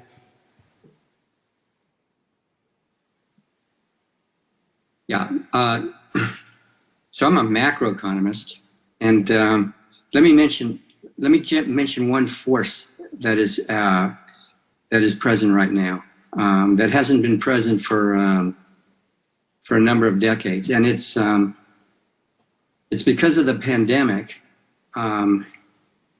Treasuries and central banks in Europe and the United States have responded in a way that they basically responded during World War I and World War II. We've run, in the US, we've run huge deficits that have been financed mainly by the central bank, by the Federal Reserve. Similar thing is in Europe. And one consequence of that is inflation has been unleashed, partly because of that, and partly because of some supply shocks. that we're all talking about. And these are macroeconomic effects in the sense that they're influencing the entire environment on all firms. And the last time inflation happened like this in the U.S. at least, partly in Europe, was in the 1970s,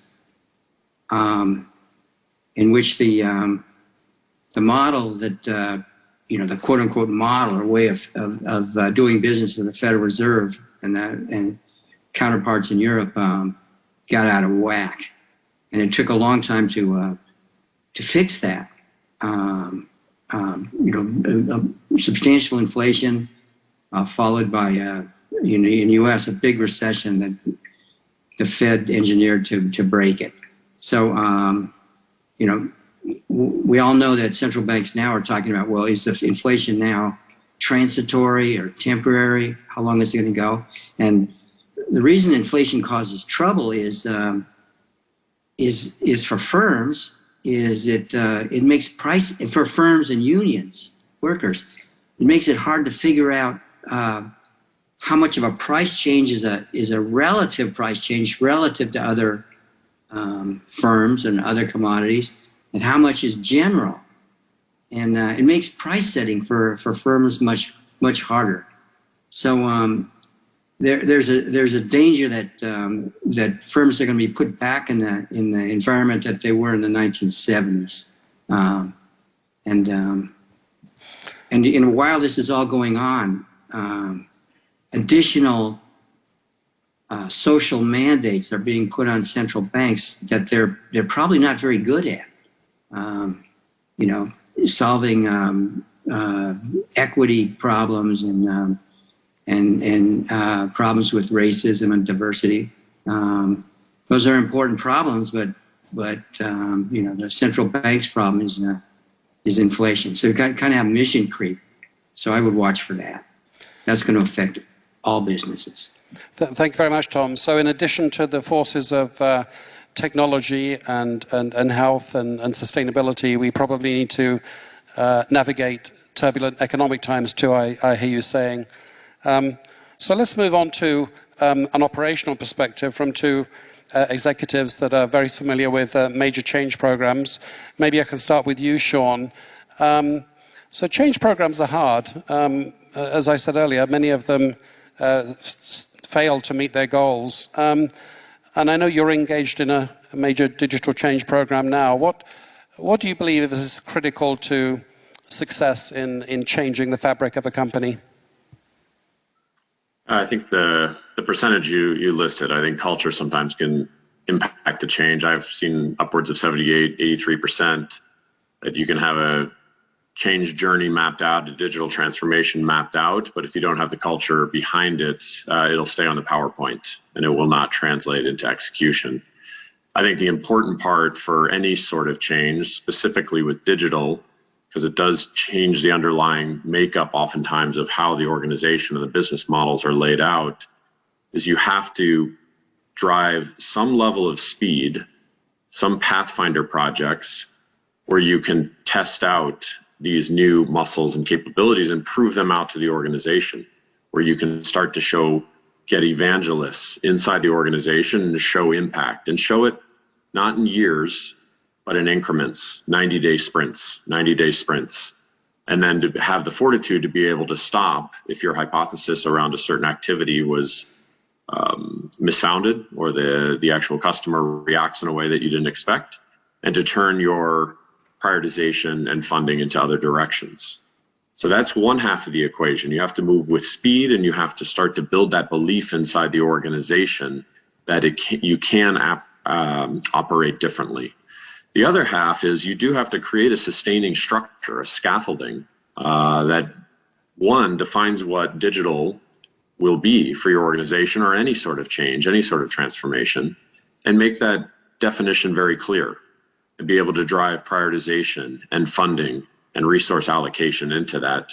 For 3M, a 120-year-old company that's founded on innovation, mainly in the material science space, this was one of the most critical elements, was to clearly define a digital framework for the future. And we outlined that in 4 key outcome areas: digital customer, digital product, digital operations, and digital enterprise. And with each of those 4 areas, we drove a prioritization of activities. And that's where we did those rapid sprints, where we could test that out and we could start to move resources towards those areas that showed greater value. We did have 3 enablers as well: data and analytics. With all of these changes, data and analytics is an underlying element that you have to build out that expertise, either through partners initially or throughout your own staff. And that has to be a mindset. So a digital culture, a digital mindset, digital fluency, that was the other element. And a digital acumen, starting to bring talent in, but also give individuals inside the organization a way to learn and to level up. And so to clearly have a digital acumen split out for marketing, R&D, selling, because it is going to be different products, different ways of interacting with your customer. And then finally, with our transformation, we looked at an underlying foundation. We looked at scaled partnerships and scaled platforms that would spread across the organization. So as we did start to take steps forward, that there was a scaffolding in place to be able to hold the opportunities that we captured, hold the lessons that we'd learned, and to have reusable technology blocks that each of the divisions, functions, and groups would be able to leverage. So we did not have to reinvent the wheel in many of these cases. So transformation is very challenging. I really think the key is those 2 elements. You have to move with some speed so you can build momentum and belief, but you have to also have a scaffolding in place so you can capture those wins and hold that line and build from that for the future and keep leveling up. Let me ask a follow-up, if I may, Sean, because you were very centered on digital transformation.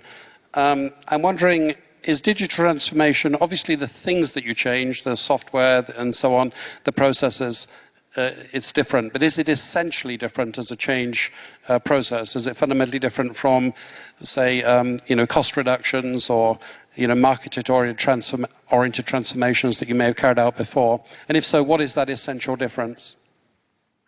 That's a great question. And I think it depends on the organization. So for certain organizations that maybe are more digital natives, where they had and they grew up with digital technologies, it's no different. It is their bread and butter. So maybe a transformation of how are they going to drive change into a new markets, or I think a lot of the focus on sustainability can be critical. For companies that really have not had digital expertise, or technology has not been part of their core product, the change is much larger. It's a much larger transformation journey. Some of the leaps have to be bigger. Some of the change management internally has to be bigger. Breaking some of the organizational inertia that maybe is not ready to take steps forward will be harder. So oftentimes you have to look, and that definition of what digital is and what that path is going to be different for every company. So there is no playbook. You really have to look at that baseline and look at how that is going to affect, even inside a company, for instance, like 3M, there are certain business groups that are much more digitally savvy. They're built on commercial products that are pure standalone digital. But then there's other areas that are working on roof granules and products that go into safety equipment. And so the definition is very critical. And as you think about prioritization and pathways, I think it's important for every organization to look at where are they starting and how are they going to take those first steps with speed and then structure to hold those wins across the organization. Thank you, Sean. Olivier, can I move to you? You have also been involved with digital transformation at Dassault Systems. You probably have a different starting point because, if I understand correctly, the part of the company you manage is essentially a software company, so you already have a lot of the capabilities. So what is special and critical about success in digital transformation in your experience? Thanks, Martin. As you just mentioned, we are really a science-based software company providing modeling and simulation software for engineering companies, but also medical companies and construction cities and territories. So we are actually engaged in quite a lot of transformation programs for companies, as Yves mentioned before, who are either inventing themselves or completely reinventing themselves. And what we have seen is that the three pillars of what defines a sustainable transformation or transformation towards sustainability is to really ensure that from the get-go, the entire company thinks about the sustainability of their products and services, the sustainability of their organization and people, and the sustainability of their business. And if you really put everything you do in terms of digital transformation, not only in the context of digitalizing past processes, but really transforming deeply your core processes, your core methods, then you can unleash a level of innovation and a level of sustainability that you didn't have before.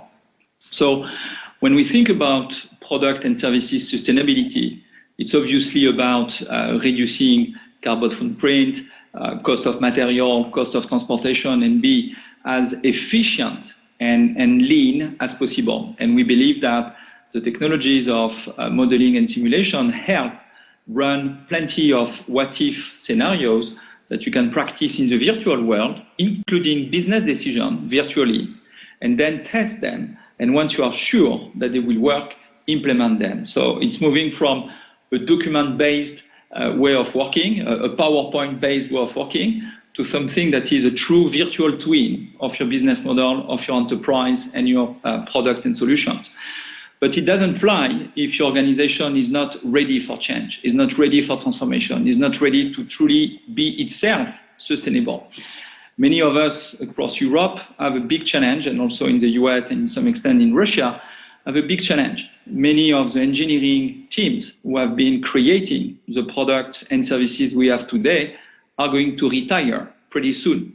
So the question is, how do we transfer, how do we transmit all of this knowledge and know-how that has been capitalized in companies to the next generation? So sustainability is also about the people and the organization retain, attract talents, but also prepare the move to the next generation. And all of that is not lasting long if your business itself is not sustainable. And Yves mentioned that in introduction. It's about continuous reinvention of the business model. It's about continuous reinvention of your value network, people surrounding you, not only people in your company, but also the extended network of suppliers, partners, universities, labs that you connect with. And we have seen that all the companies we partner with who have been really, really successful in their transformation pay attention to the three pillars of their sustainability: sustainability of product and services, organization and people, and business model. So let me ask you a more controversial question, Olivier. As you know, one of the things that we do every year is we rank all public companies in the world according to what I call their vitality. The vitality means not their current performance, not their size, not their reputation, but their propensity for future growth. And Dassault Systems always scores very high, especially among European companies. But if we look at all companies in Europe, it's pretty clear that this major technological driver of change is mainly concentrated in US and Chinese companies. So I wonder whether you have any thoughts on the competitiveness of Europe as an environment for pursuing technological transformation. No, I mean, when you look at hard facts, hard evidences, the World Economic Forum recently published again some very interesting indicators about innovation.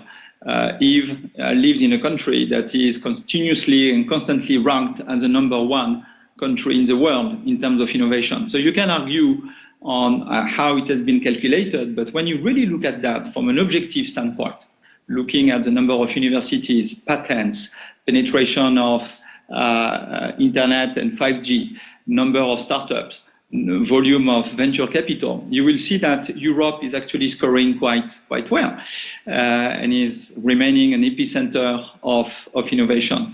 But what is clear is that the European companies have taken, and the Russian companies have deliberately taken a stance on their own sustainability. We ourselves joined the Dow Jones Sustainability Index. We continue to work very closely with companies on their target, science-based target initiatives.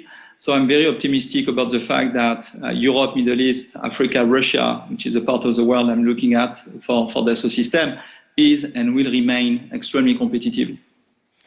Thank you. So let's move on next to Maxime. Maxime, you run a very large enterprise, the Russian Postal Service. You in the midst of a major digital transformation. Tell us about what you've learned about success and failure in major change programs. Thank you so much.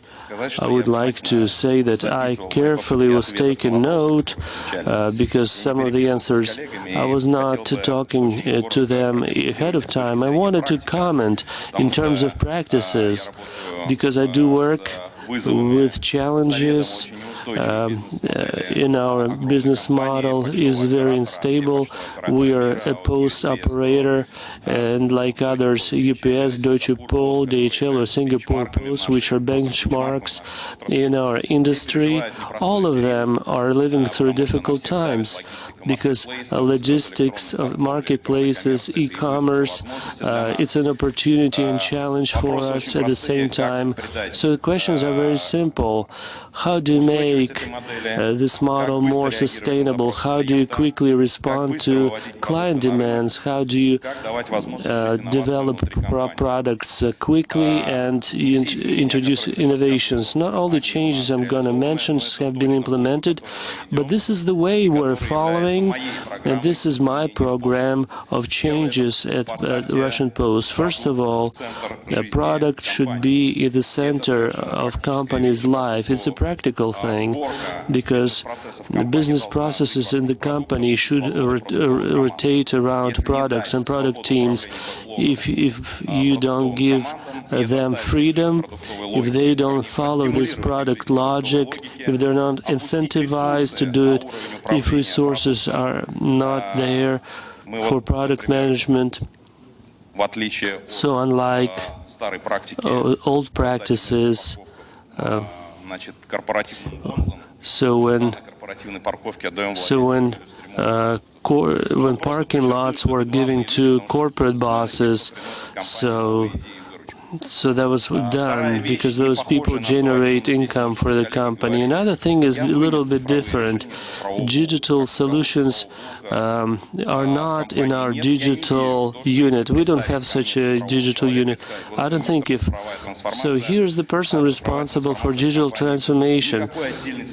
We don't have a separate digital agenda because it's gonna cover everything. Basically, if you have main logistical guy and he's not a digital apostle, it's not going to work. Even if he's my first deputy, you will not be able to develop great digital products, and logistics will not be digital, but logistics is our main business. We move billions of units per year, and there's no such special department that can transform us. So ownership of our internal processes, our ERP systems and production systems, sorting, TMS, VMS, it all became digital, and their owners are digital. Of course, we have more and more developers. We have up to 2,000 developers, those who develop those digital solutions for us. And same thing about support. Support should aim at products. It's very hard because as a country and the culture of control is very common, culture of safety, and for state-owned companies it's very characteristic. And to change finances, procurement, personnel, HR, to change all of those things is very hard. It's a very difficult task to do. And lastly, also shift in motivation. We made a decision that we transition towards planning that can be zero-based management.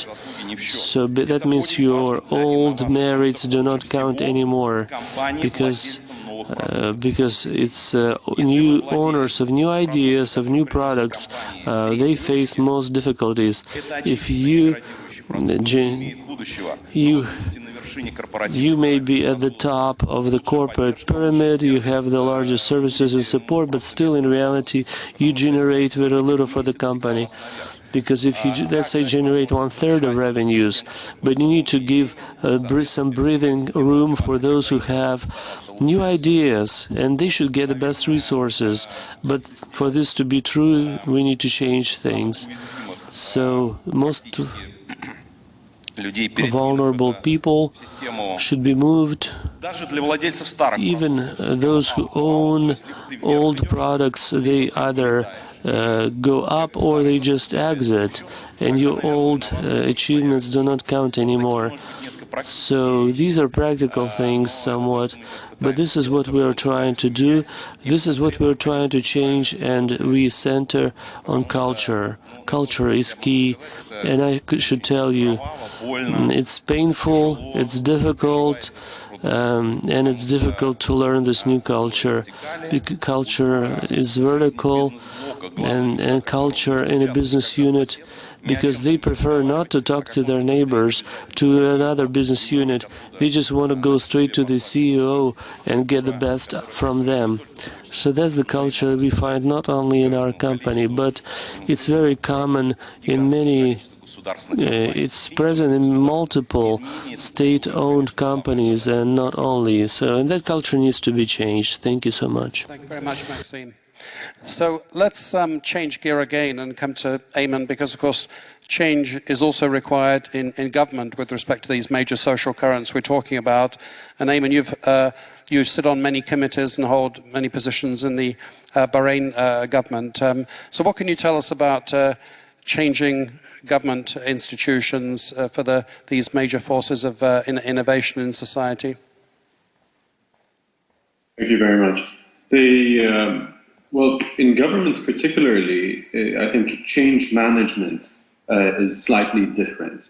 And the reason why is because the importance of signaling, the importance of communication is much more important or much more impactful, I think, in my opinion, than the private sector. Mind you, I had previously had change management roles in the private sector, and so the comparison is quite clear. The other bit that I think I would focus on, particularly when it comes to governments or maybe very large organizations, is the difference between North Star and due north. It's something that I identify very clearly within our organization. So North Star would be a planned sort of destination that we're trying to reach. The issue with moving an apparatus as large as ours is the fact that you don't always know what the variables are. You don't always know where the turbulence is going to come from. And therefore, what we agree on is due north, as opposed to agreeing on a North Star, a specific the destination. So we look at direction as opposed to destination. The other bit with regards to change management, Martin, that I would also add, I think that's quite important. It's not always the things that you add.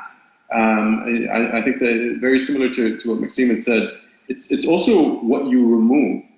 We've got an apparatus that looks at, we call it chain of wires, just to make sure that we don't get stuck with legacy matters, legacy procedures, legacy policies, legacy or symbolic elements, or dogmatic even elements within the institution.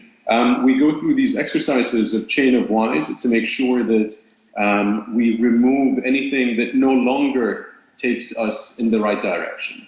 So I would emphasize both, yes, additions with regards to innovation, but also what you remove is key and elemental to whether you succeed or not. Thank you very much, Eamon. So we're nearly out of time, but let me end with a blitzkrieg round. Maybe in less than a minute each, I'd like to move on to not the forces of change or change, but the leadership of change. So I'm looking for some tips to leaders in leading change. Can I start with you, Eve? What would be your tip to leaders in leading change? Yeah. as I mentioned at the end, I think first, leadership has to be involved, but strongly involved, not just giving money to the innovation team, but personally in time spent every week on innovation. The second, I think, is to give legitimacy and power to the innovation team, which is quite difficult to acquire because you have to manage those two cultures under the same roof. And third, I think you need to acquire some skills in innovation. And for me, it's different of managing a company, if you want. We need to have some skills, competencies in entrepreneurship, if you want, in a way. Right. And I think those three things are quite key in this process. Thank you, Yves. Tom, do you have any thoughts on leading change, perhaps change in economic policy? Or? Yeah, I think a lot of there's a difference between implementation and innovation. A lot of innovation is actually done by the guy in the shop floor or the guy in the lab who's kind of tinkering and kind of somehow unleashing that energy that's the motive force of change.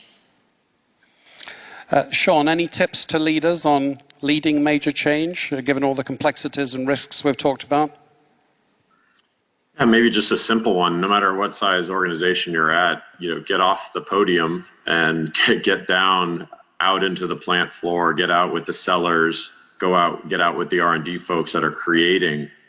And that's where you're going to be able to see what the reality is. And you can also inject directly into that level, because steering committees, high-level bureaucracy, PowerPoint presentations, they are important at the top end, but you have to build that belief from the real soldiers, the real doers of an organization. And frankly, you learn a lot more when you're in the trenches watching, and it can actually adjust some of your presentations at the top side as well. Olivier, what tips would you have on leading change? Remember that it always starts and ends with people. So reveal talents, reveal the talents, and not just the young talents, obviously young talents, but also people who have been in your company or in your network of value creation for many, many years. So reveal them continuously.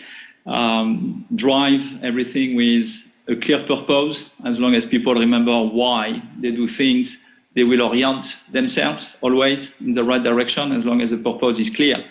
And roadmap. Make sure that there is a clear roadmap. And going back to what Sean just said, fuel the reason to believe in this roadmap with real-world evidences. One really tricky aspect of that is that I think one reason why people are afraid of change is that change often changes the distribution of power. The people that are relevant to the new situation are not necessarily the ones that are most relevant to the old situation. How do you manage that shift in power during a major transformation process? By ensuring that people feel truly empowered to drive the change. So give them the keys of the truck and put them accountable. Tell them it's your business, it's our business, but we trust you. And as we discussed all along, as long as people believe that the transformation that they are embarking on is not just a tiny modification of before, but a true projection into tomorrow, people will orient themselves truly. The young, the old, the people who are silent, the very vocal ones, the big bosses and the people in the trenches, or everybody comes along, as long as there is a clear sense of purpose and a clear roadmap of transformation with milestones that they can see and believe in. Maxime, you talked about the importance of culture change and some of the obstacles there. As a leader, how do you cut through all of that inertia, all of that resistance to change? What tips would you have for leaders in Russia? So you should listen to your team very carefully, trust and translate that culture of trust and emphasize those values yourself with your own actions, not only in your verbal communications, and listen carefully to your people, the team, and the clients as well, and support that appetite appetite for change. And I totally agree, there should be faith that those changes are needed. It is very important for people to believe in those changes and to be enthralled or excited about them. Then it's going to work. And the last word to you, Eamon. A government institution is as you pointed out, a tough environment to implement change in. In some senses, we expect stability from government, and there are many constraints on change. But in terms of leading change in a public sector context, what would be your tips to public sector leaders? I mean, two very quick points on that. Number one, just to identify the fact that institutional memory does exist. And so when a new idea, a new innovation is shot down for legacy purposes or political reasons and so on, just make a note that sort of resonates for years to come. So I think one needs to be very conscious about the institutional memory that's being ingrained. The second thing that I would add is with regards to the constant flow, maybe change in institutional power, like you had correctly said. My recommendation for that is to make sure that you get faith not only in the direction that you're taking, but also in the fact that it needs to be an open, competitive, just environment, which is what we say within our apparatus. As long as there's faith in the fact that there is, again, it's open, competitive, just environment, so a meritocracy effectively, both meritocracy of individuals, performance, and ideas, then the shifts in power are easier to absorb, I think, by the masses. So those are, I would suggest, the two main items. Thank you, Eamon. So we're almost out of time. I'd just like to thank our panelists, Yves Pigneur, Tom Sargent, Olivier Ribet, Maxime Akimov, Sean Brown, and Ayman Tawfiq Almo-Ayad, for a very special conversation, because we've actually gone from the entire journey from science to macroeconomics to strategy to change to leadership, and it was very interesting to connect up that vector. I think there's a lot of rich lessons here for business leaders. So thank you very much, panel. You're welcome. Thank you. Thank you very much.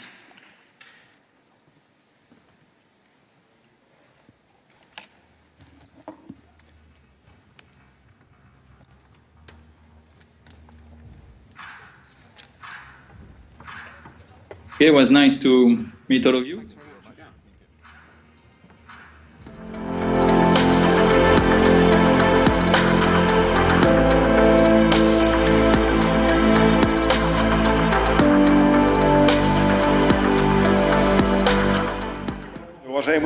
Thank you to the speakers, and dear participants, I would like to remind you about the following thing.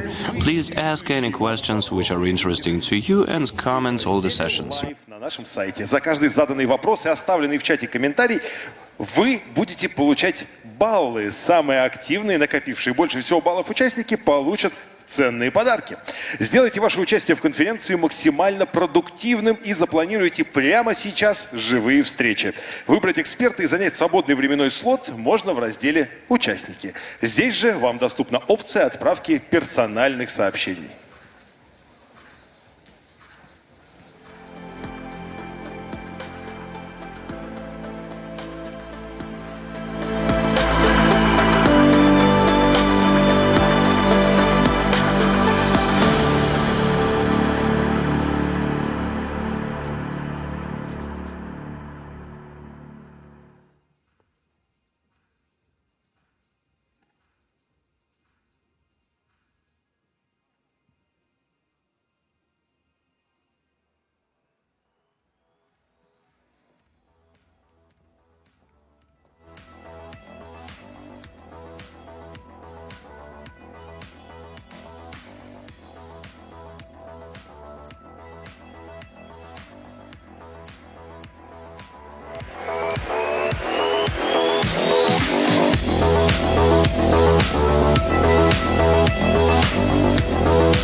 транспортно-логистический холдинг «Российские железные дороги». Мы развиваем транспортную инфраструктуру страны, строим новые станции, вокзалы и создаем новые возможности для вашего бизнеса. Лучшие скоростные и высокоскоростные поезда сделают ваше путешествие комфортным и безопасным. Мы – локомотив экономики. Сотни миллионов тонн грузов ежегодно. Развитие науки и социальной сферы – это наш вклад в благосостояние страны и ваша уверенность в завтрашнем дне.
Я новая Hyundai Крета. Hyundai. Есть история сказочная. Есть страшная история. А есть история реальная.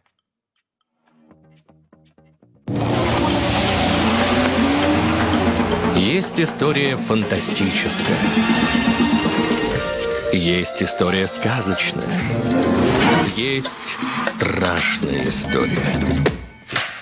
А есть история реальная. Вьюка – всегда реальная история и диагностика автомобилей с пробегом. Юка – официальный сервис Hyundai. Смотрите историю и диагностику автомобиля и покупайте его онлайн.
If you want to stay ahead of the competition, you need the most advanced solutions to transform your comms performance. From media database to social influencers, distribution to monitoring, analytics to insights, Cision's cloud-based tools can help you communicate like never before.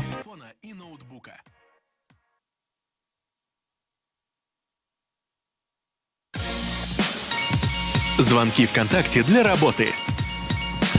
Больше никаких ограничений по времени и платных функций. Звонки ВКонтакте – это разговоры без конца с телефона и ноутбука.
Ladies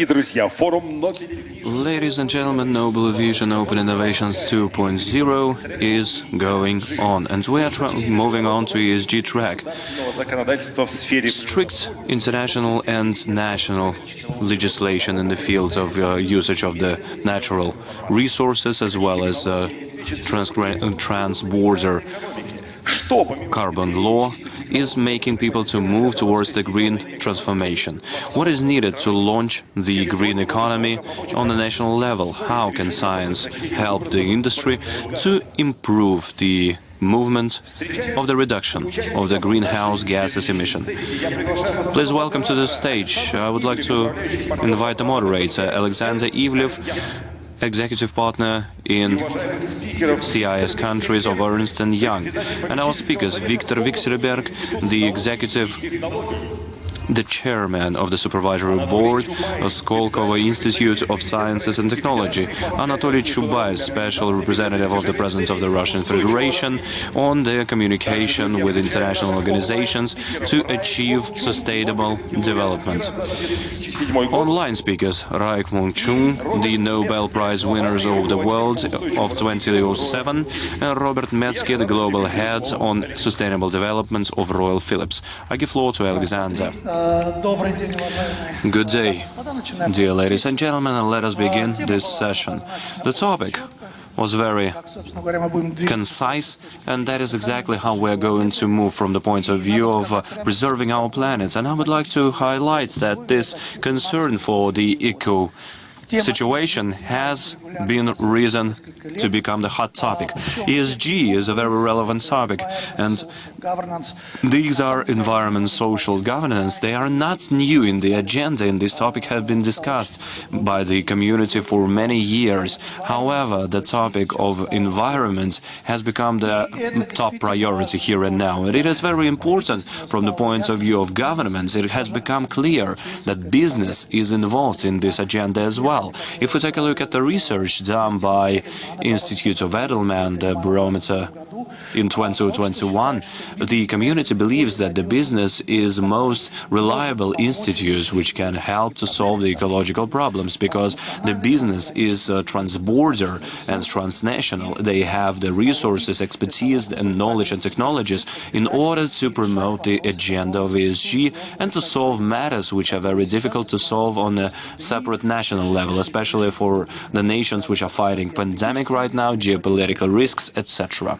If we take a look at the countries, almost everywhere business is raising this agenda more actively. If we take a look at China, which from the point of view of ecology has never been among the top leaders, but right now 86% of the companies listed on the stock market of Shanghai are reporting according to the standards of ESG, and the list of Russell 1000, the biggest American companies, about 47% of companies are reporting according to the standard of GRI. Europe is also changing their demands, and the regulators of Europe require about 10,000 companies to consider ESG in their reporting. Next year it's going to be 60,000, and I think in 5 years it's going to be all around Europe, and it's going to be included in all the reporting requirements.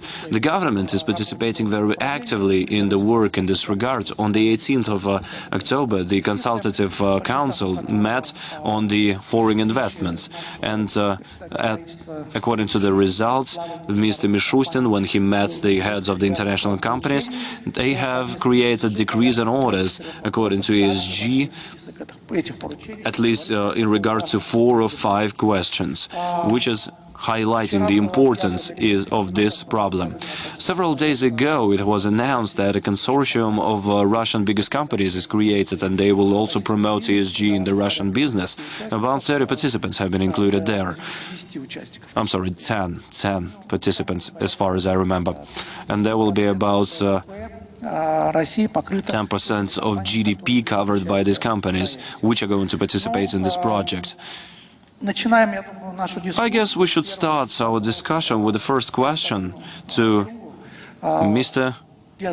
Chung. I will ask it in English.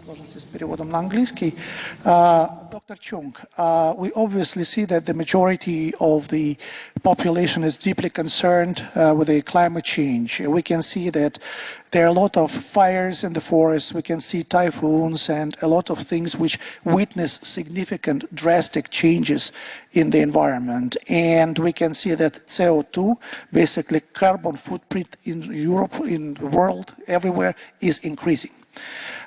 And you are personally involved in interaction of the intergovernmental group of experts on the climate change. And my question to you,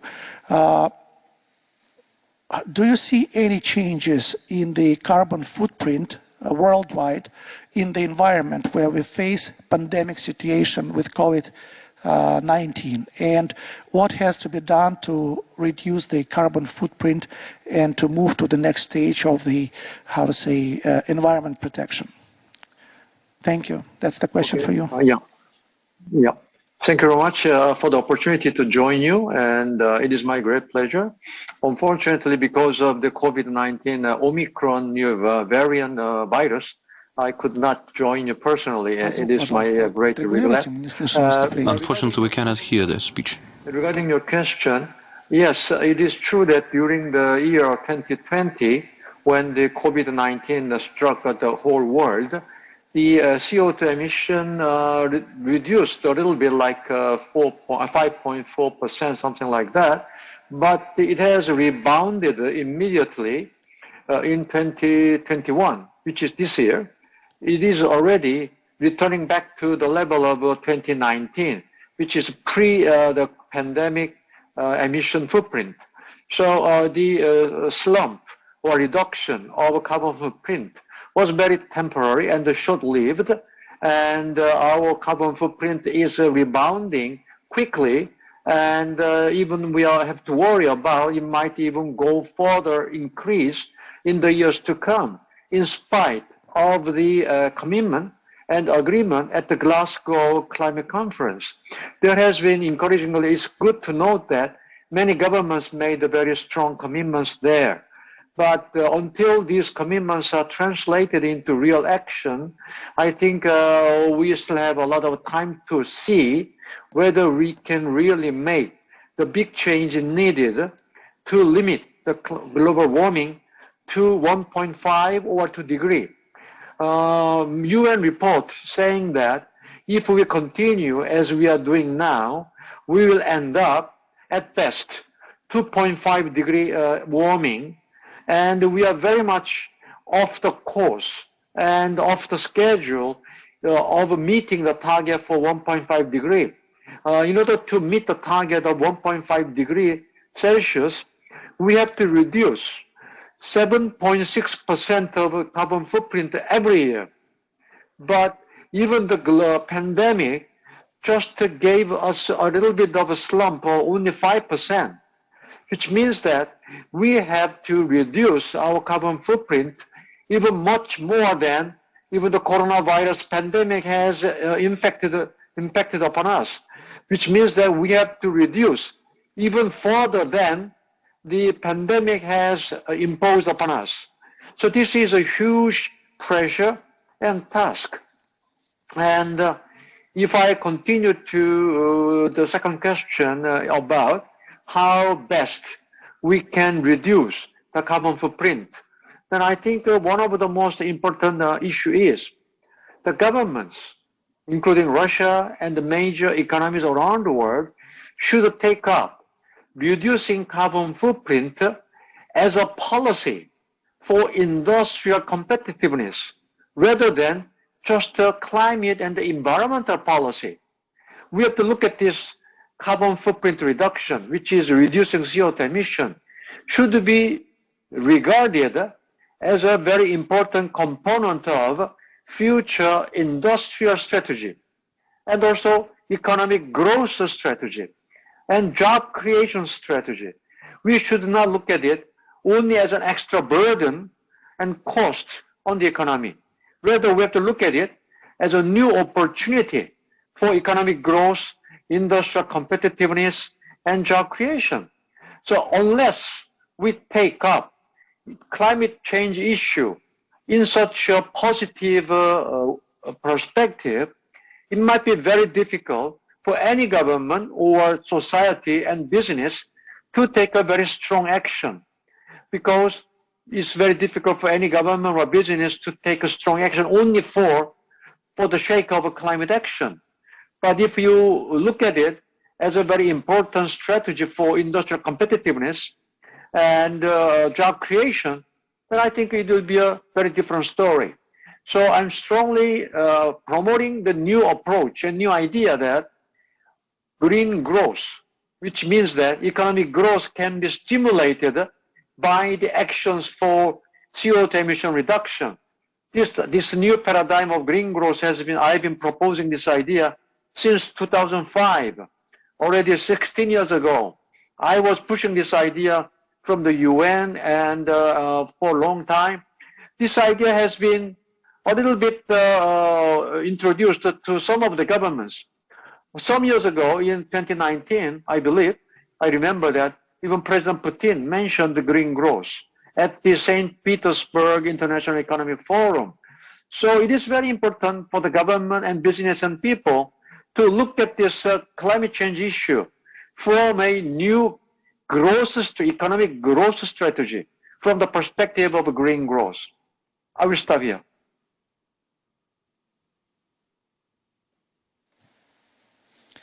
Спасибо вам. Thank you. Thank you. Mr. Vekselberg, Skolkovo Institute of Science and Technologies has been created a decade ago, and it feels like it was yesterday. And right now it's an innovative center which is respected and renowned all over the world and all over the Russian. Skoltech is among top 50 young, innovative universities of the world, and your company, group of companies, Renova, is working actively in field of solar panels in Russia. So you are creating the equipment for generation, you are building the electric stations, power stations, which are using renewable energy sources. And the question to you, what technologies and practices are allowing you to decrease the carbon footprint, and how the companies which are actually ruining the nature in this way, so how can they solve this problem and reduce their negative effect on the ecology? And what role of science is given to this process of transferring to the carbon neutrality? Thank you for the question. Before I answer, I would like to make a little remark in regard of the whole environmental agenda, how the world is treating the problem, how our state is treating the problem. I think that for all of you, if you look back, it would be quite obvious that 2 or 3 years passed since the moment when the amount of carbon dissidents in our country in particular was, I'm talking about the active ones, was in abundance. They have been actually promoting the idea that the carbon agenda, the environmental agenda, is a matter of discussion, because there have to be analysis done, this research, the experiments. We need to prove that the millions of years of our history of Earth cannot allow us to make some conclusions on the inevitability of the result, and that the dominance of the effect of this process is due to anthropological actions. These discussions were seen all over the place, and there was an idea that our state, our government, is still not ready to make a final decision, a decisive move, and to join the world trends which we saw then. But during the shortest period of time, and I believe that Mr. Chubais will speak a bit more about this, judging by his position here and now, we saw a very important transformation occurring in the country. And I would like to highlight, I guess that you know, so we are attending this Nobel Forum. This year's two physicians, Hasselmann and Banamba, have won the prizes. But actually it was with some weird editing or revision, if I recall it correctly, for innovative interpretation of complicated physical processes. Although, in fact, these are the scientists who have been conducting their work for more than 40 years, and they prove, using their models, that climatic transformation, considering the carbon footprint, is an objective reality. And supercomputers also helped to prove and scientifically prove the inevitability of these processes, irreversibility of these processes as well. That is why the forum which took place recently, the World UN Forum, which actually stated the fact, reiterated this fact of this treatment of this problem by the world civilization and created particular vectors. That was the summarization of the whole discussion, whether this problem exists or not. But what actually happened after that? I think you have been monitoring the situation as well. The most active discussion is how much is going to cost. How many trillions have to be spent to overcome the challenges and the problems and the obligations which have been taken up by each government in this regard. And the conclusions, which are not too clear and obvious in this case, is that the price which has to be paid by us, Russia in particular, for this carbon neutrality is unbearable. It is too expensive. It is going to lead to unexpected social results. That is why we need to treat it with great care and Я не видел, честно говоря, за исключением, может быть, анализа по какому-то там прошлым. I haven't seen, for example, the analysis of the last year, and I don't know what are the alternatives. What are the results which we will face, which the civilization will face, if we do nothing? In this case, we're talking about the climate change and the global warming, and we do not know what global cataclysms will occur and what we will have to pay for this alternative. From my point of view, we don't have this choice, either or. We have this only option. We have to do this, and that's it.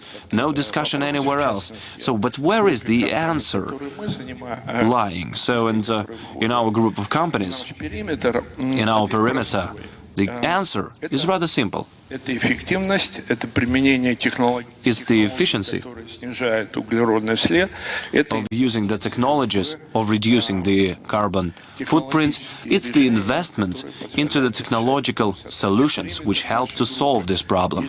The perimeter of our group is showing two companies which are doing this directly. Havel group of companies, which is developing and producing technological solutions in the field of solar generation, and the Cifra company, which is, so you know, Cifra is digit in English, so it's using digital platforms to implement technological solutions, which will reduce the emissions due to changing the technological processes. If we're talking about the achievements which are borne by us, we should talk about the work on the increase of the efficiency of the companies, the heat generation, reduction of coal generation, and this was a significant field of development for us during the last few years. And during the last 5 years, we managed to decrease the amount of emissions in the field of reduction of coal generation by 40%. So, and I've began to speak about the technology. And yes, that's the main part here. We have the breakthrough technologies, interruptive technologies, which help us to catch, to store, to increase the efficiency of these emissions. And we have next generation technological solutions. But I would like to highlight the role of Skoltech in this case. I'm really glad for the international cooperation that we foster and the active cooperation between scientific communities of all the countries to solve this problem. Recently, I heard a saying of one of the Nobel Prize winners, who said the following. After the conference, we shifted to the new paradigm, to the new international order. This is a new international competition. The strongest will win, the weakest will lose. And this actually instilled some concerns into me, because I thought the Nobel Prize winner is talking about this, then I guess this is the reality. I'm not talking about the impartial and objective comments that we saw that this is going to be the competition of economies. We need to understand this. We need to be conscious about this. We don't have extra time to do this. We need to do it fast, but the scientific potential of our country is going to allow us to be among the leaders of this competition. Thank you. Thank you very much. I have another question then. Right away. And does business actually expect some support from the government, from the state, in the development of the technologies which are going to allow us to reduce the carbon emissions and to improve the ecological situation? You know, I believe that the part played by the government should be regarded in several aspects, especially on the initial level. First of all, we are part of global economy, and it is of utmost importance to achieve understanding with our international colleagues. We have to play according to the same rules and same standards. The rules have to be unified. Otherwise, if it doesn't happen like this, it will be developed into various aspects. How to measure things, how to consider things, how to evaluate, how to assess the climatic projects and their success, how we should assess the tools such as climatic certificates, etc. All of these elements of the support, they have to be there, they have to be synchronized with all the rules and approaches which exist in the international economy. Otherwise, we, as export-oriented economy, which is a part of global economy, we might lose significantly. Second part, of course, it is expensive. Yes, no doubt about it. That is why we need resources, and such resources could be various measures of support from the government and the state. In the energy, this could be the approaches to wind energy, to all the alternative generation. Usually, these fields are regulated through tariffs and rates. That is why, if we're talking about green technologies, there have to be some advantages in this regard. We're talking about the financial support, subsidies for the loan rates for the green projects, etc., etc. And of course, the rules, normative rules, procedures which have to be followed, which have to be set for a long period of time, and we shouldn't change these rules. Because if we try to put it into some particular economic situation, then it's going to be very expensive in the long run, because there is a Russian saying that a greedy man pays twice. So that is why we need to start working faster than with what we do now. I do agree with you on this from the point of view that business can work in any conditions, and we are ready to move with the government and the state to solve the tasks together, and we need to have strict rules, and they have to be constant for a very long time of their actions. Mr. Chubais, you have been working in this field on an international level, intergovernmental level. You have studied this matter, but many people are asking the question, so what is actually happening with this transfer to new energy? What is the situation in our country? And people are asking question, how exactly this process is going to influence a regular entrepreneur, the Russian business and Russian companies? And I would like to chase this question with the following. The renewable energy in Russia, what is happening to it in Russia, and what can we expect in the nearest future? Thank you. These are very large-scale questions, actually, and what I think is that we need to simplify things when we try to answer these questions. We need to simplify them, otherwise we will drown in the complexity of these questions. But to simplify them, we need to answer the question, what is actually this energy transference? I think that we need to compare it to something, what we already know, what we have been through already. The sphere on the globe, so the technical sphere is information, energy, and so basically nothing else. So the transport which we are using, the microphones, this is information, energy and materials. This is all about those. But it's happened so that we have a unique and extraordinary occurrence, which is the informational revolution. So I think everybody remembers the first PC that we received, the computer, the first tablet, the first mobile phone. Well, I personally remember how I called from Leningrad, from St. Petersburg nowadays, to Moscow, and I was told that I can do this only in the period of time from 8 in the morning until 5 in the evening. So, yeah, it was impossible. So right now you can just pull out the cell phone and you can call Moscow, St. Petersburg, New Zealand, the US. I'm not talking about the changes in the business, how great they are. I'm not talking about the governmental changes. This is revolution. Information 30 years ago compared to the information today are absolutely different worlds. So you're asking how they affected the humankind? Well, the changes were immense. They have changed how we live, how we host our meetings, conferences, etc. They have changed the business, the deepest of utmost deepness changes. I believe that right now we are one step from the beginning of the same scale process, but it's not going to be in information field, it's going to be in the energy field.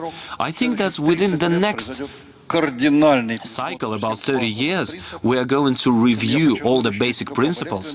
And I'm not talking about electric energy, I'm talking about the industry, I'm talking about the transport, about the agriculture, about construction, the way of our lives. We are talking about all the fields where an energy occurs. Everything will be fundamentally changed. This is going to change the life of each one of us.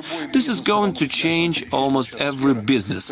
I've just mentioned the fields of business activities. This is going to change the lives of big companies, of small companies. So this is not exactly my idea. So just recently Bill Gates was asked, what does this energy transference remind you of?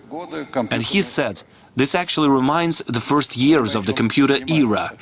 And definitely this guy knows what he's talking about. He said that there will be thousands of startups and thousands of them will die out. There will be super successful companies.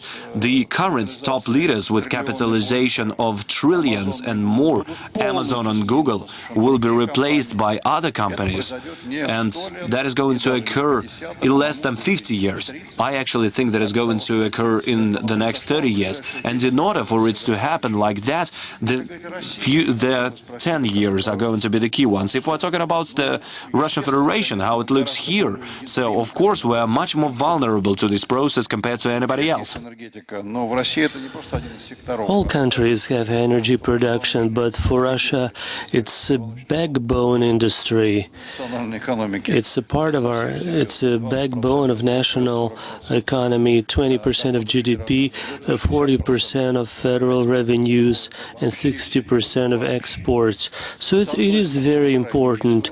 So we are very vulnerable on the one hand, and on the other hand, we have colossal opportunities. Besides the fact that energy transitions, I think, will change all industries in real sector in the country, it also provides opportunities to create sectors or industries that never existed before. I think there will be 5 to 10 new industries that the country had never had before. That's my personal estimation. Exports of hydrogen from Russia by 2030 may be amounted to $50 billion. I think that's very realistic and achievable. It's not there yet. In that respect, the depth of changes is very major. All of our lives will be touched, and we are only one step away from that. If we talk about renewables, of course, it is an important part of energy transition, but it's not everything. I think renewables, it's about 5% from all those things that will happen in Russia as part of energy transition. Of course, it's the core, it's the driver, and 5 years ago we didn't have it. And when Victor, we were promoting this situation, others looked at us like, you are crazy. In Russia, renewables, wind generation? No, that's not possible.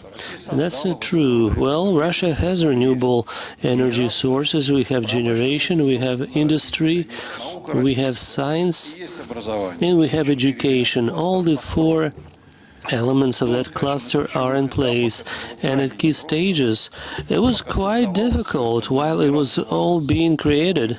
With Prime Minister Mr. Medvedev, we worked with him. He helped to change the trends, and when we discussed what will happen with renewables until 2031, and Mr. Mishustin played a major role, and we see some results already. Once that was defined, a tender took place, and probably you understand. So what is capacity? So that helped to reduce prices for wind and solar generation 2 and 3 times, respectively. So, but this is about real business. So we reach the 1 kilowatt hour for tenders is at the level of best global levels, and it's better to coal generation, and it becomes closer to cogeneration. So prospects are colossal. In Russia, we are number 1 in the world in terms of wind potential, number 1, especially in the north and far east, where they have not even started with this. Russia has colossal potential in terms of solar, so installation in Chelyabinsk is more than in Berlin, and Berlin is one of global leaders in renewables. So we have colossal opportunities. And our hydrogen industry, green hydrogen, is also leads to other green technologies. Only in Far East we will need to put online of renewable capacities of 40,000 megawatt, including nuclear generation, which is very important. It's very important for this green transition. I think the world will recognize that one day. hydro generation and solar and wind. So this is what will be done as part of creating hydrogen cluster in the Far East, and there will be major changes taking place in Russia. So we are only one step away from that major change. And the key thing that happened in our country in this larger with this larger topic of energy transition, believe me, the hardest thing in those processes is goal setting. So you should have a goal, an objective in the beginning. And a lot of our elite thought that that agenda was foreign agenda, not an unfriendly agenda. We know how to work. We'll continue to produce what we already produce. But fortunately, as we have seen this in Russia, the government is the most European part. The authorities made the decision to set that goal. And we are all aware of that. The president announced that Russia will reach carbon neutrality no later than 2060. And there is a low carbon strategy until 2050 with all the key parameters in place. And if we want for the economy to grow, if we want for retirement benefits to grow, if we want army to receive modern arms and decent work, there's only one way to go, it's a green growth. So that's part of those decisions that have been adopted in the country. Thank you. Thank you so much for that. We are joined by Robert Netsky, head of the Group for Sustainable Development in Philips. Hello, question for you. Your company has worked for many years in healthcare. You develop technologies in that area. You work specifically on strategies, ESG strategies in your company. And from what I understand, ESG has been incorporated as part of your corporate culture in Philips. You have very ambitious goals by 2030 to provide access to good medicine to 400 million people on planet, and you want to improve the quality of life of 2.5 billion people on our planet. So those are very ambitious objectives. So can you tell us, so what about carbon neutrality? Is it part of your company's strategy? And human health and sustainable development, how do they relate to each other? Thank you. Thank you. It's a great pleasure being here, and thanks for your question. Of course, decarbonization is a core part of our strategy because climate change and global health are very much connected. You know that the World Health Organization has said that the Paris Climate Treaty was the most important healthcare treaty of the 21st century. We know also at the same time it's not only climate that is affecting healthcare and the health of the populations. It is also the healthcare industry that is affecting climate. So it goes both ways.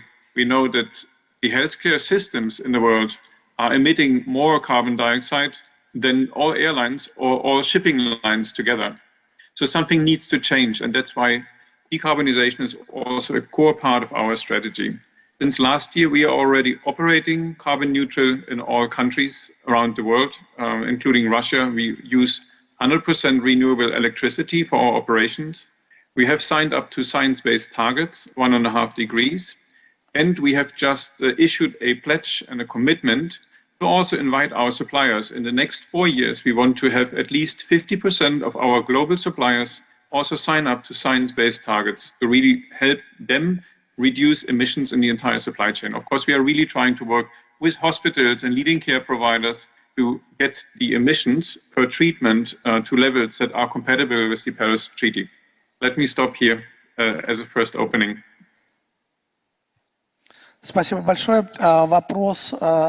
very much for that. So question for a corporate question. Your KPI system for employees, does it take into account any things related to the fact that they contribute personally to this environmental agenda, which is a company's agenda, or does it have to do anything with how they are rewarded? Yes, it is fully embedded, and incentives is part of that. So our sustainability goals are really part of the company strategy. That's why they come back also in the way how we drive performance management. So we have company targets. They are, you mentioned already the long-term targets for 2030. We have targets for 2025. We have annual targets, and they're cascaded through all parts of the company. And they're part of the monthly, quarterly, and annual performance cycle. These incentives are also part of our long-term incentive schemes for all executives and let's say the top 5,000 of our 80,000 employees. Also, the long-term incentive scheme is tied to meeting the sustainability and the ESG targets in the company. But I would argue transforming a company of our size has not only to do with the incentives that you set in terms of remuneration, but it's also really about a joint narrative, a story that people can relate to it. It's about empowering people. It's about providing the right trainings, the knowledge, and it's about really embedding what we do in the core processes. So we talk here at an innovation center, Skolkovo. So really making sure that you drive portfolio management, innovation management, not just from a financial perspective, but also from a social and environmental impact perspective. It's really core of how we drive this. So for instance, our core processes to develop products, that's called PDLM process, that has many different stage gates. And these stage gates, we really have embedded sustainability. And right now, 70% of all our products are designed according to an eco-design program, and that will be 100% by 2025. Thank you for that. Victor Felixovich, I have a question for you. So do you believe that partnerships between major companies in the area of development strategies or developing new technologies, partnerships not only in Russia but across the globe, may have a major impact on what is happening with the environment and how it can be organized from your perspective? It's a difficult question because undoubtedly we live in a competitive world. But there's this notion of best practice. So cooperation or collaboration between large companies, if they're open to cooperate and they have clear goals, it is a way for best practices to become accessible to us, for us to implement them, and we can share our successes with others. It's a way to resolve those problems. I understand that we are running out of time, but I will go a little bit over time, but still. When we opened this session, you said about ESG, and I would like to talk not so much about the E, but I would like to say a few words about S.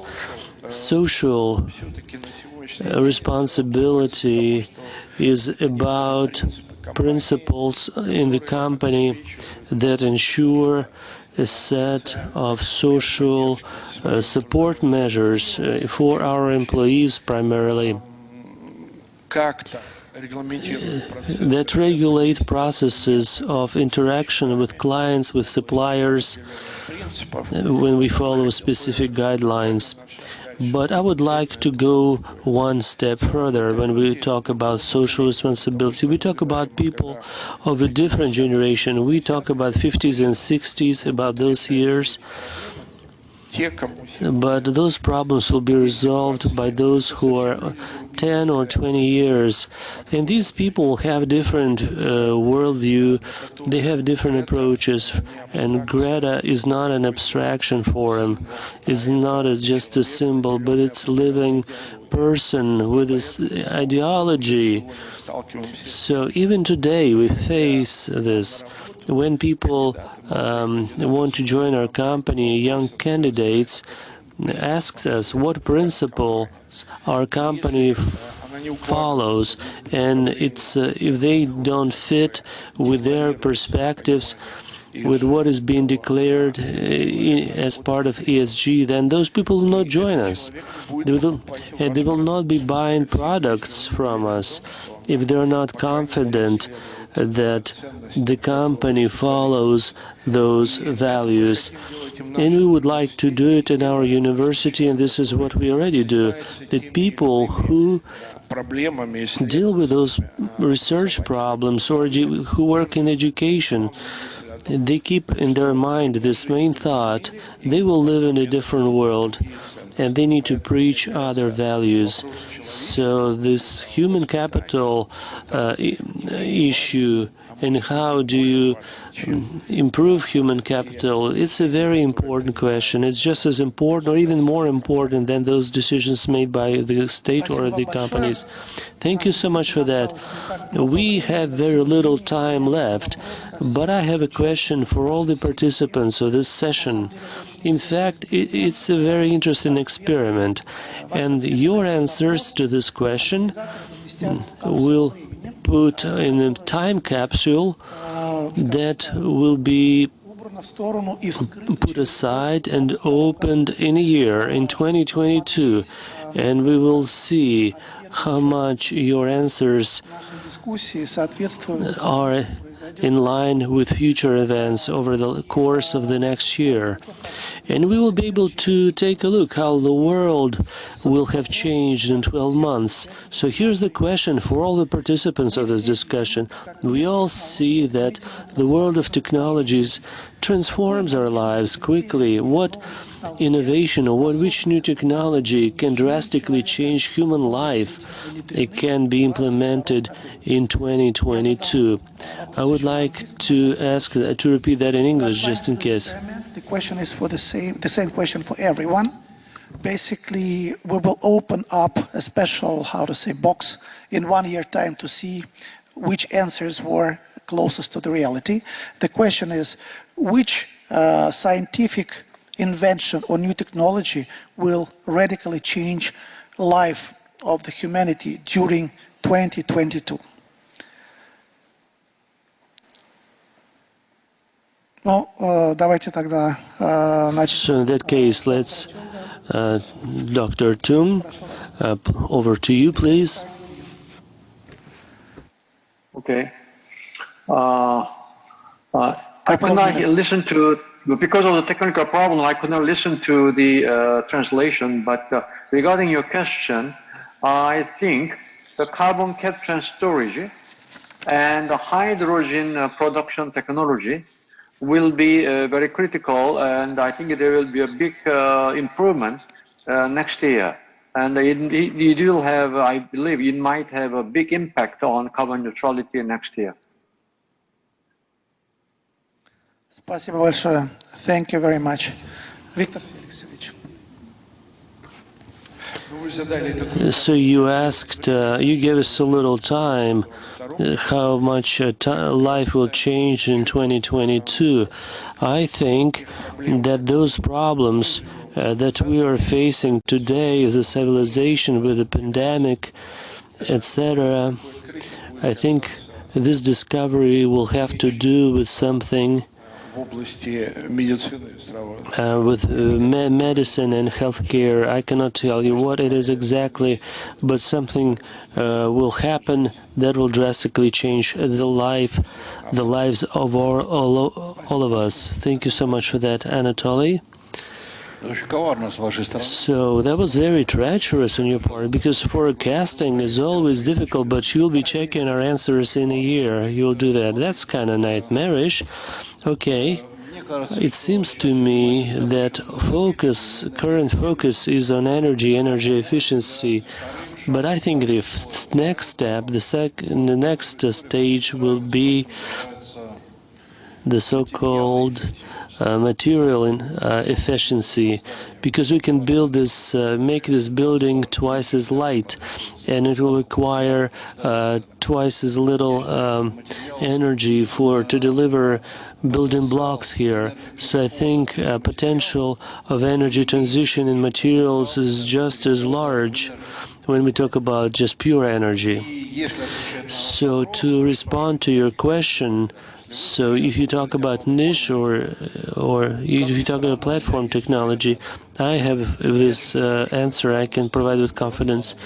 So I think it's nano tubes that will make it possible to make current materials much stronger. So the global leader is a Russian company, Axial, and next year that technology and that company will have a breakthrough on the global level. Thank you so much for that.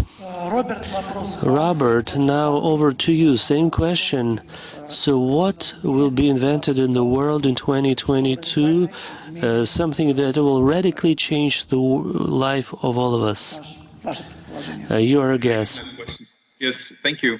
I believe that we see a large-scale implementation of digital and AI technologies, data-enabled, that will really fundamentally continue to drive, for instance, how we organize healthcare and how society is organized.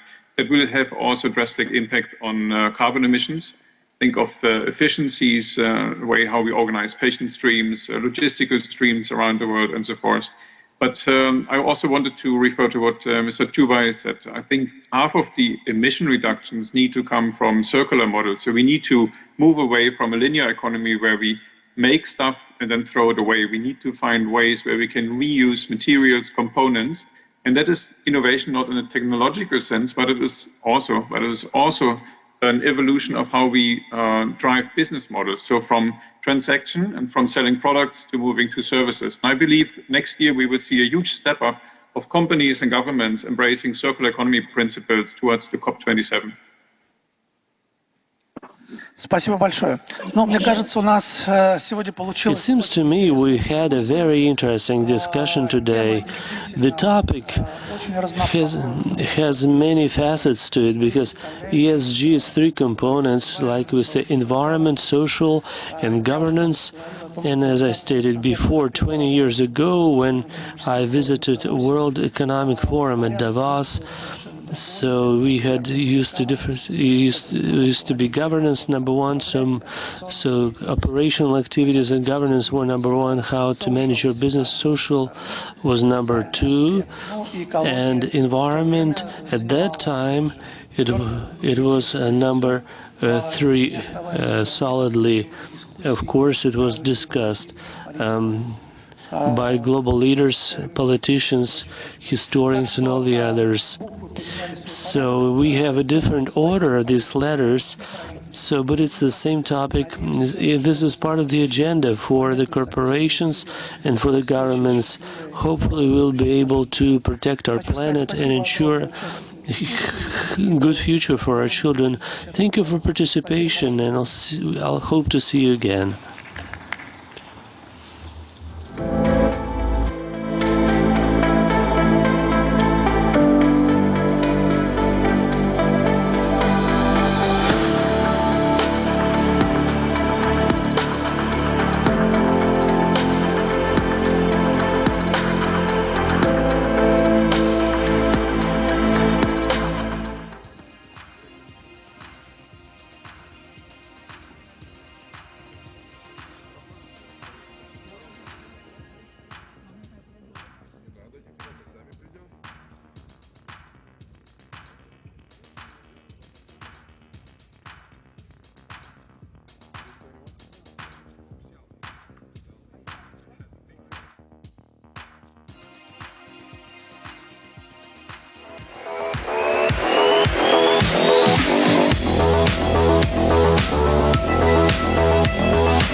транспортно-логистический холдинг «Российские железные дороги». Мы развиваем транспортную инфраструктуру страны, строим новые станции, вокзалы и создаем новые возможности для вашего бизнеса. Лучшие скоростные и высокоскоростные поезда сделают ваше путешествие комфортным и безопасным. Мы – локомотив экономики. Сотни миллионов тонн грузов ежегодно. Развитие науки и социальной сферы – это наш вклад в благосостояние страны и ваша уверенность в завтрашнем дне.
Я новая Hyundai Creta. Hyundai.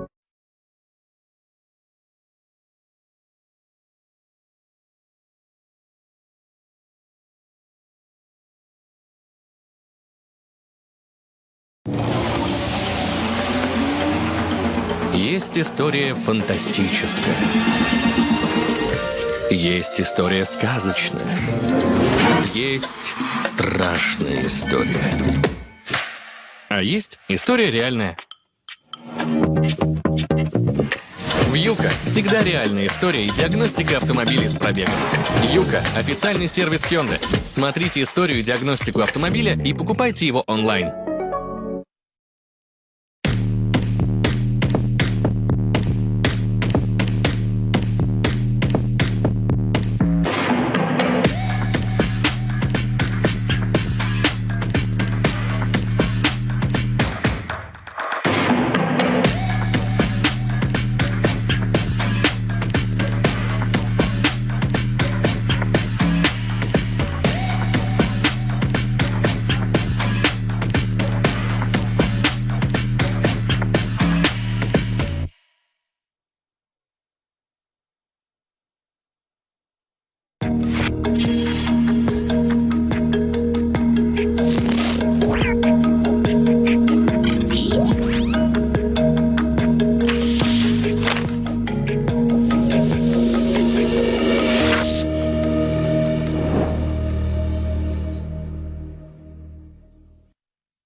If you want to stay ahead of the competition, you need the most advanced solutions to transform your comms performance. From media database to social influencers, distribution to monitoring, analytics to insights, Cision's cloud-based tools can help you communicate like never before.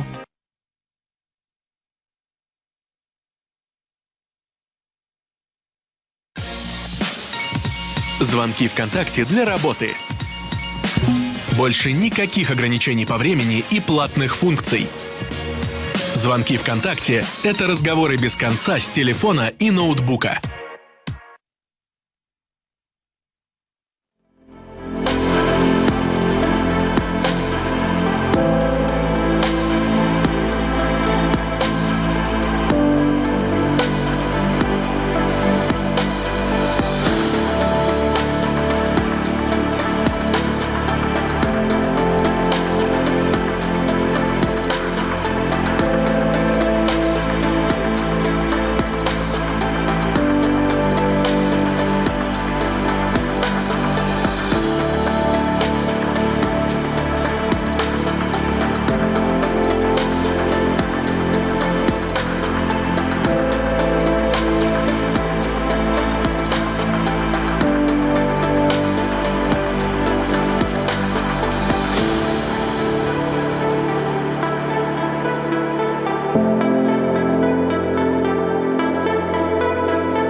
Digital transformation, globalization, pandemic of COVID-19, and rethinking of business models in industry have changed the balance of power.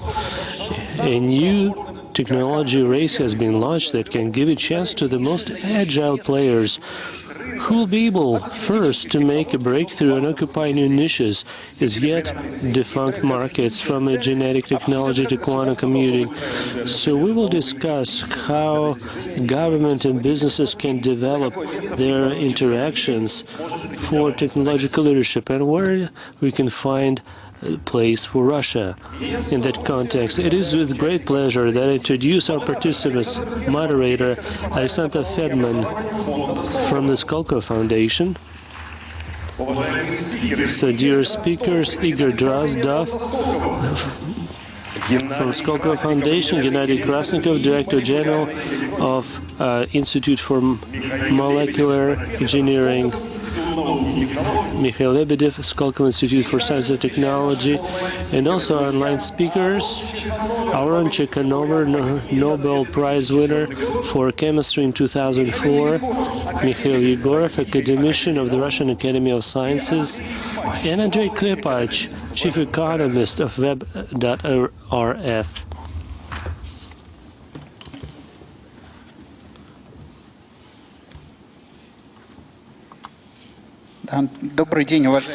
Good afternoon, dear colleagues. I'm happy to welcome you all here at this Nobel Forum. Today, during this session, Future Tech, we will try to discuss some very important things. We'll be discussing those frontiers that should ensure leadership of the state, of companies, and leadership of people. This is not just a set of technologies, but it's about whole areas that will eventually define the future. In fact, the state regularly tries to set technological priorities.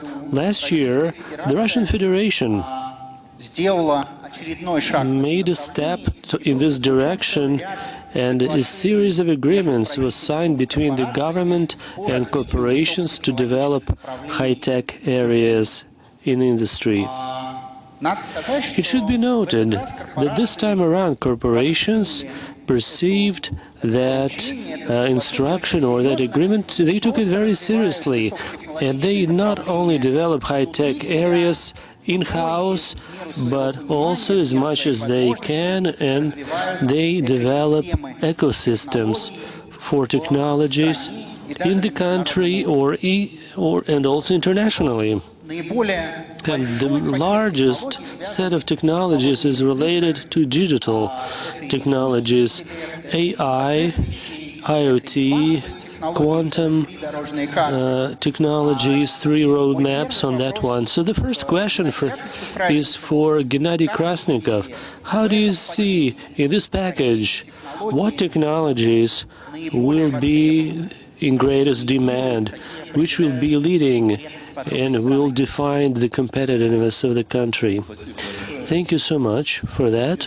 First of all, I would like to state that that was a very good step on the part of the state when large corporations got involved to deal with such a major objective as doing fundamental research, applicable research. They should be combined to resolve specific problems. And major state corporations should provide support in commercialization of those projects. It's a very important point. And we know that roadmaps will be developed, they'll be signed by the heads of the corporations and with the representatives of the Russian government. And those roadmaps include some major prospects, but I would like to note, first of all, that the most realistic results can be achieved in quantum sensors, because this is we see a lot of progress, a lot of development, and they help to reach a new level with quantum sensors. So like atomic clock, they can be very precise, and they can help you do going forward. We can develop a full model, so we can do cryometrics, and navigation can be done without satellites. So these technologies are possible today. So today we launch satellites, we maintain satellite constellation, but we can do navigation without it. Another important area when we talk about quantum computations, so going forward, quantum simulators, so that can be used for modeling quantum systems, and it can be done for various tasks, not only for scientific ones, but to create new materials, to study new phenomena in the quantum world, and it's a very promising area. If we talk about such issues, which is also included in one of the roadmaps, electronic component base, Rostec is responsible for semiconductors, so that's a very important area as well. And I would like to stress the trend they say is towards we are running out of capabilities of semiconductors, but lots of things are happening. So leading microchips can increase the density, 300 million transistors per square millimeter. So by the end of, or in the second half of 2020, it will be 1 billion per square millimeter. And so there's movement towards nodes using 0.5, 0.7 nanometers. So when we use angstroms, so when we measure angstroms already, so we can do one transistor on top of the other. So it's a 3D integration, basically. So with new capabilities, especially if we talk about artificial intelligence. Artificial intelligence today is about neural networks mostly, and we achieved those results because those computational capacities became available. Now we study new memory capacities, neuromorphic processors and systems where 1 byte of memory is not 6 transistor, but you have resistors that help develop totally new microprocessors with a different architecture. I'm talking about the different one, not von Neumann, which is actually contradicting the tasks of the AI problem solving, and we're talking about big data work. Here we can see colossal movements in the future, which is going to significantly change the game in the field of AI in particular. Thank you very much, Mr. Krasnikov. And could you please tell us the focus on today's structures, which are not too energy efficient, and the matter of energy for the AI tasks has becoming more and more relevant.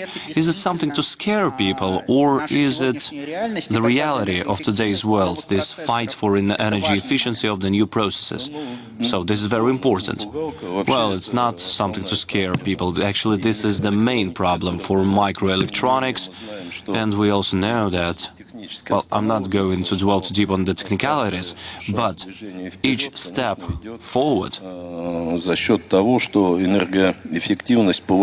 is done due to increasing the energy efficiency. So the consumption for one switch of a valve is decreasing. So, but I would like to highlight that all the tasks of the AI are basically the tensor calculations and the usage of big matrices, and they are not connected to the fact that the modern microprocessors are not totally built for this. We have this von Neumann architecture conflict when one bus has one and the same software and the hardware. So that is why the main work is regarding two fields. First of all, we need to change the architecture, and they are being studied in abundance. And also we need to replace the element 1/6 transistors per 1 bit. They are actually occupying 40% of the area. They have to be removed and replaced by one immerse, which is actually located between 6 or 7 metal between the transistors, and it's not consuming anything for storage of energy.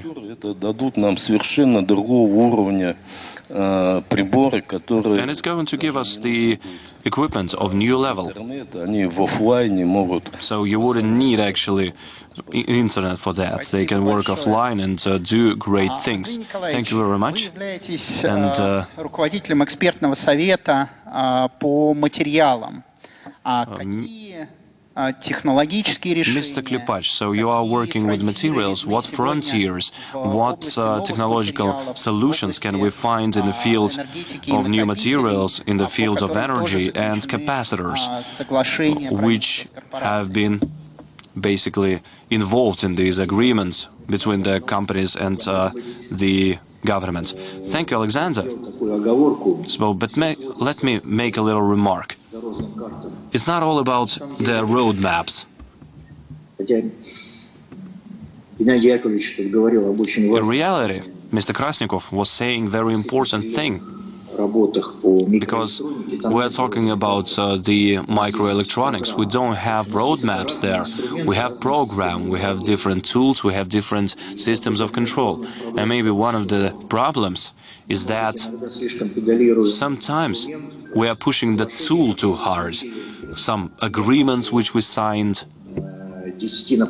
on, let's say, 10 vectors. Well, right now only 9 are left. And alongside we have the state and governmental programs.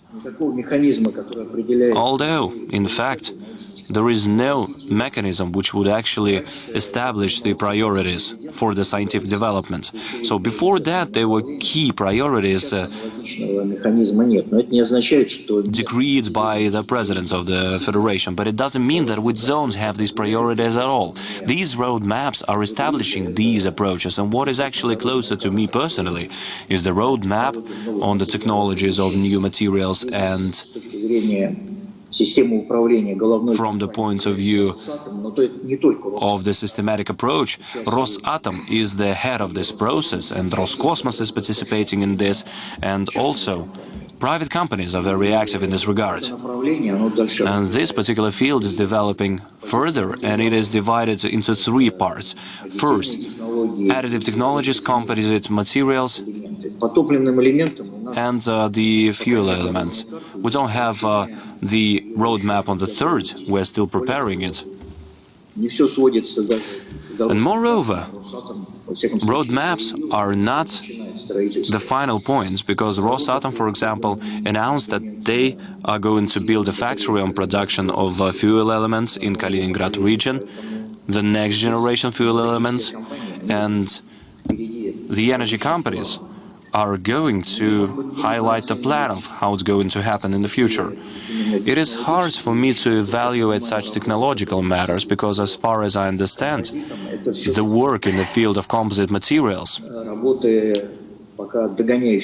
is something which is not high-end. It's still chasing the development right now. We have launched the factories in Yelabuga, and we have some results which are being done by Roscosmos and the private companies. But speaking about the characteristics, We are still trying to chase the results of the foreign companies and foreign results, but still we are approaching this international level. And I would like to highlight that we need to form the scientific background based on the hybrid materials, composite materials, for example, which are alloyed with titanium and maybe some structures of aluminum. Basically, it's going to be the restoration of the work which was done in the Soviet Union. And it also means that, quite possibly, we don't have the advanced fundamental research. The so-called KMTP program, it's a complex program of the scientific and technological development of full cycle, and the Council of the Academy of Sciences and Business has been authorizing it, but the state is not still supporting it, so there is no governmental support and financing yet. And without it, it is very hard to do any fundamental work. Rosatom is doing its part, and it has its plans of scaling up, but this is not something drastically new. From the point of view of business and technologies, we are talking about doing a great work. And if we talk about the additive technologies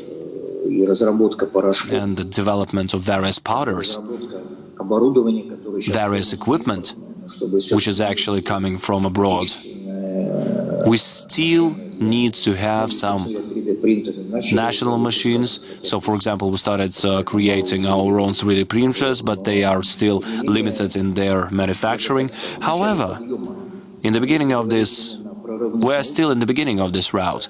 But if we're talking about the interruptive results, and we are still trying to chase our colleagues from abroad. Thank you, but I have an impression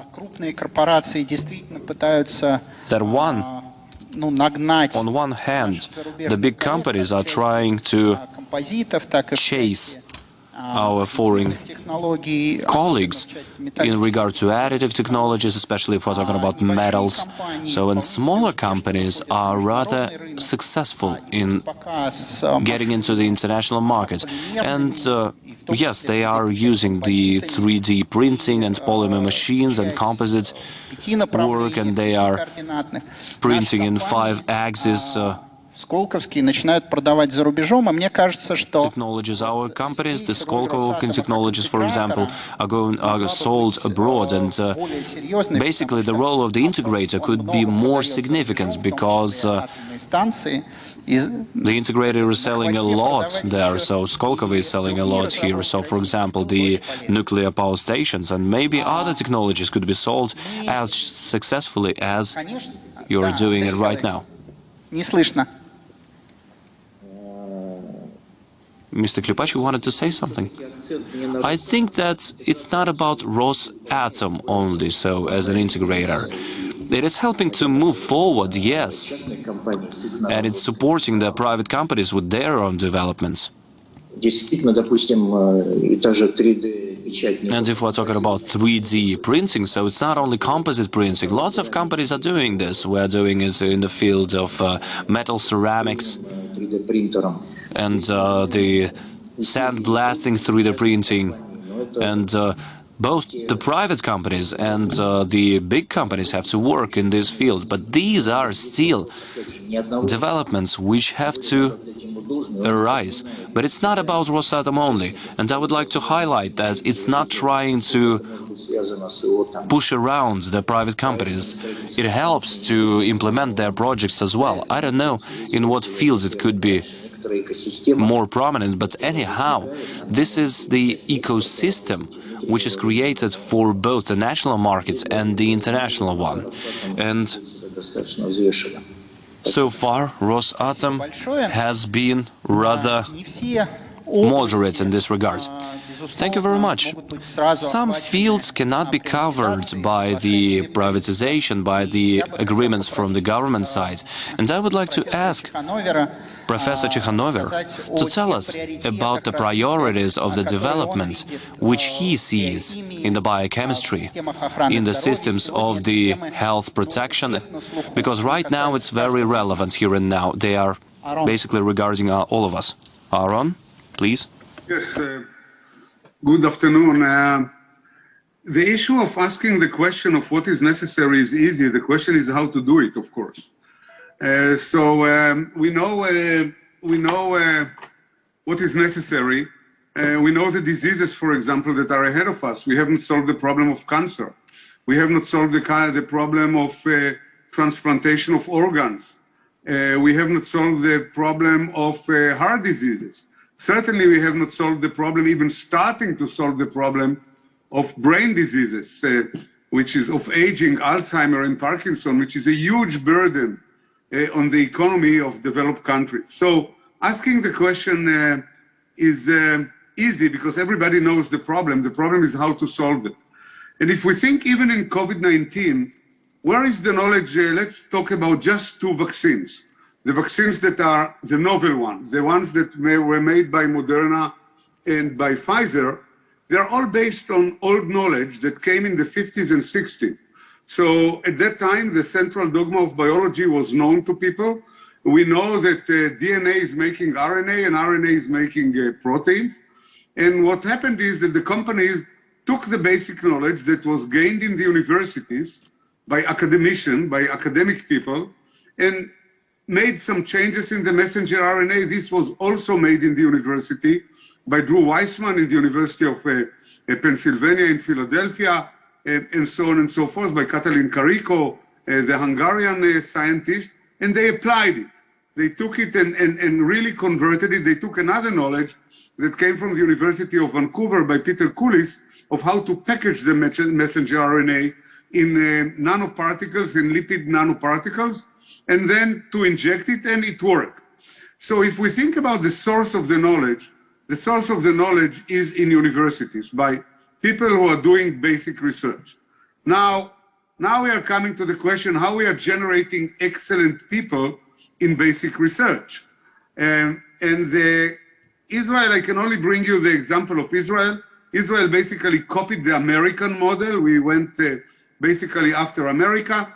And the idea is that people are being trained. They are getting their basic degrees. In Israel, I'm a physician myself. So I have both an MD and a PhD. So this is another program in our university to educate physicians who are well trained in basic science. And in Israel, when you are graduating, if you want to continue in academic career, you are going to a very famous power horse of science abroad. People from Israel are typically going to the United States. I myself went to MIT. I spent 5 years at MIT. People going to Harvard, people going to Europe. They can go to the EPFL in Switzerland. They are going to EMBL in Germany. They are going to Cambridge and Oxford in the UK.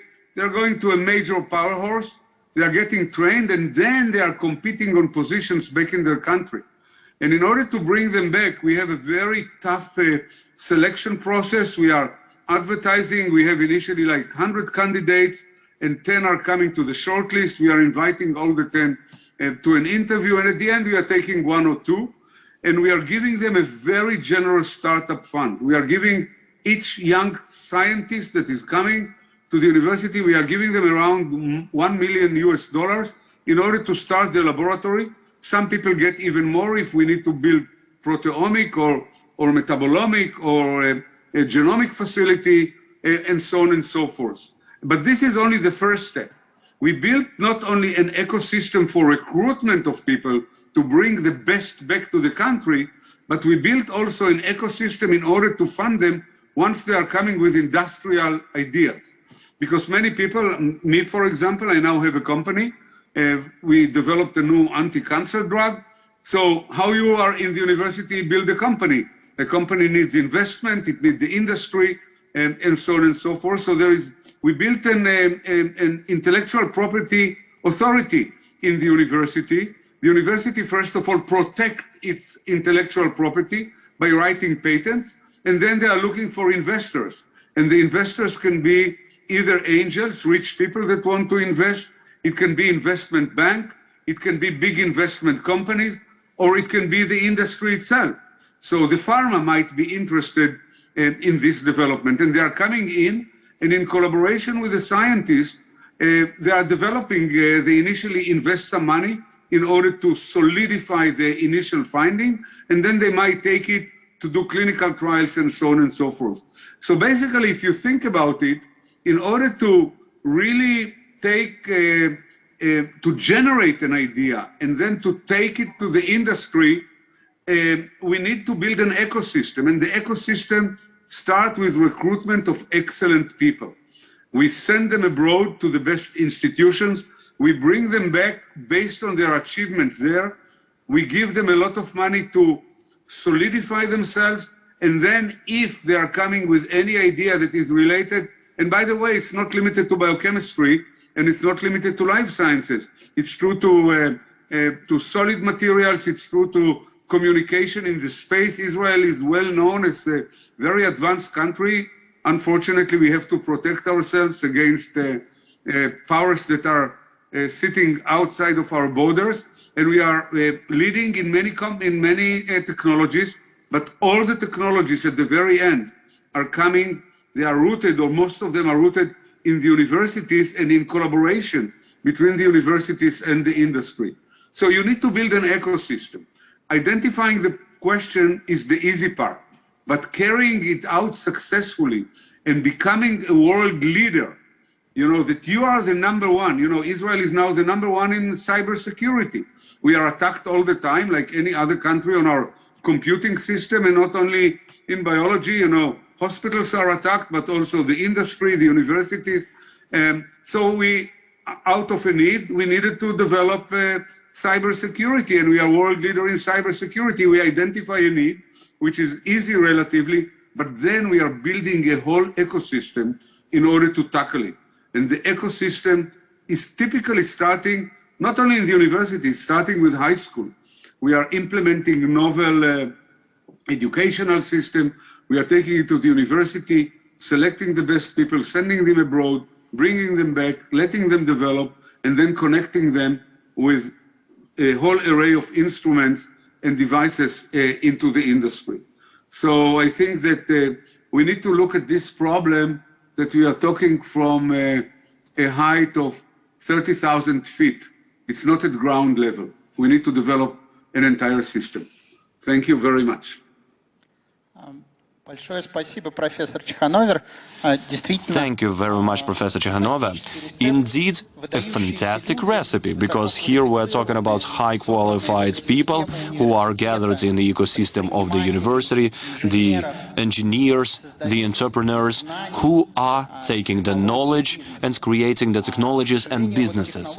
Unfortunately, the technologies of creating such ecosystems are not described anywhere. So, in this technology could be something disruptive in a way. We in Skolkovo tried different approaches to this matter. And what other areas of development will be important? Which of them will actually highlight the competitiveness of our countries? Mikhail Yegorov, academic, is one of the biggest expert centers in the Russian Federation. That is why your opinion is very important to us. Yes, thank you very much, Andrei. What I would say is, we need to start with the preparation of our staff. Exactly what Professor Chekhanova spoke about. Here, in our institute, we have the system of continuous development in the field of chemistry. It includes Moscow Chemical Lyceum, School number 192, the former Chemical College. This is a university as well, the Chemical Faculty of the Higher School of Economics, and the MSU department. The work starts with the school children. And regularly, about 10-15 school students are practicing in our scientific laboratories. After that, they enter the higher chemical universities, MSU or whatever that is, and continue to conduct their scientific work in the research labs. That is why, when they graduate from the universities, they already have 5 up to 15 articles published. And this is their foundation for their PhD dissertation, thesis. They are defending it, they are working on it. If they want to continue working in the science field, they remain in the university, in the institute. We have all the conditions for that, and during the next 4 or 5 years they have to write another thesis. And such examples of school children who are still on the 9th year of their school is in abundance, and right now many of them have become the heads of labs, professors, the vice directors, headmasters, and this system is working properly and fine. Now, on the disruptive technologies and how exactly we are working together with big companies. All of us know about decarbonization, and the energy. So we have the roadmap of the hydrogen energy, which was created under the auspices of Rosatom. We participated in this program, and it reviews many fundamental problems, starting with the storage of hydrogen. Of course, it can be in the protein form, but it has some problems. So, because it defunds very fast, and it can raise some questions and problems.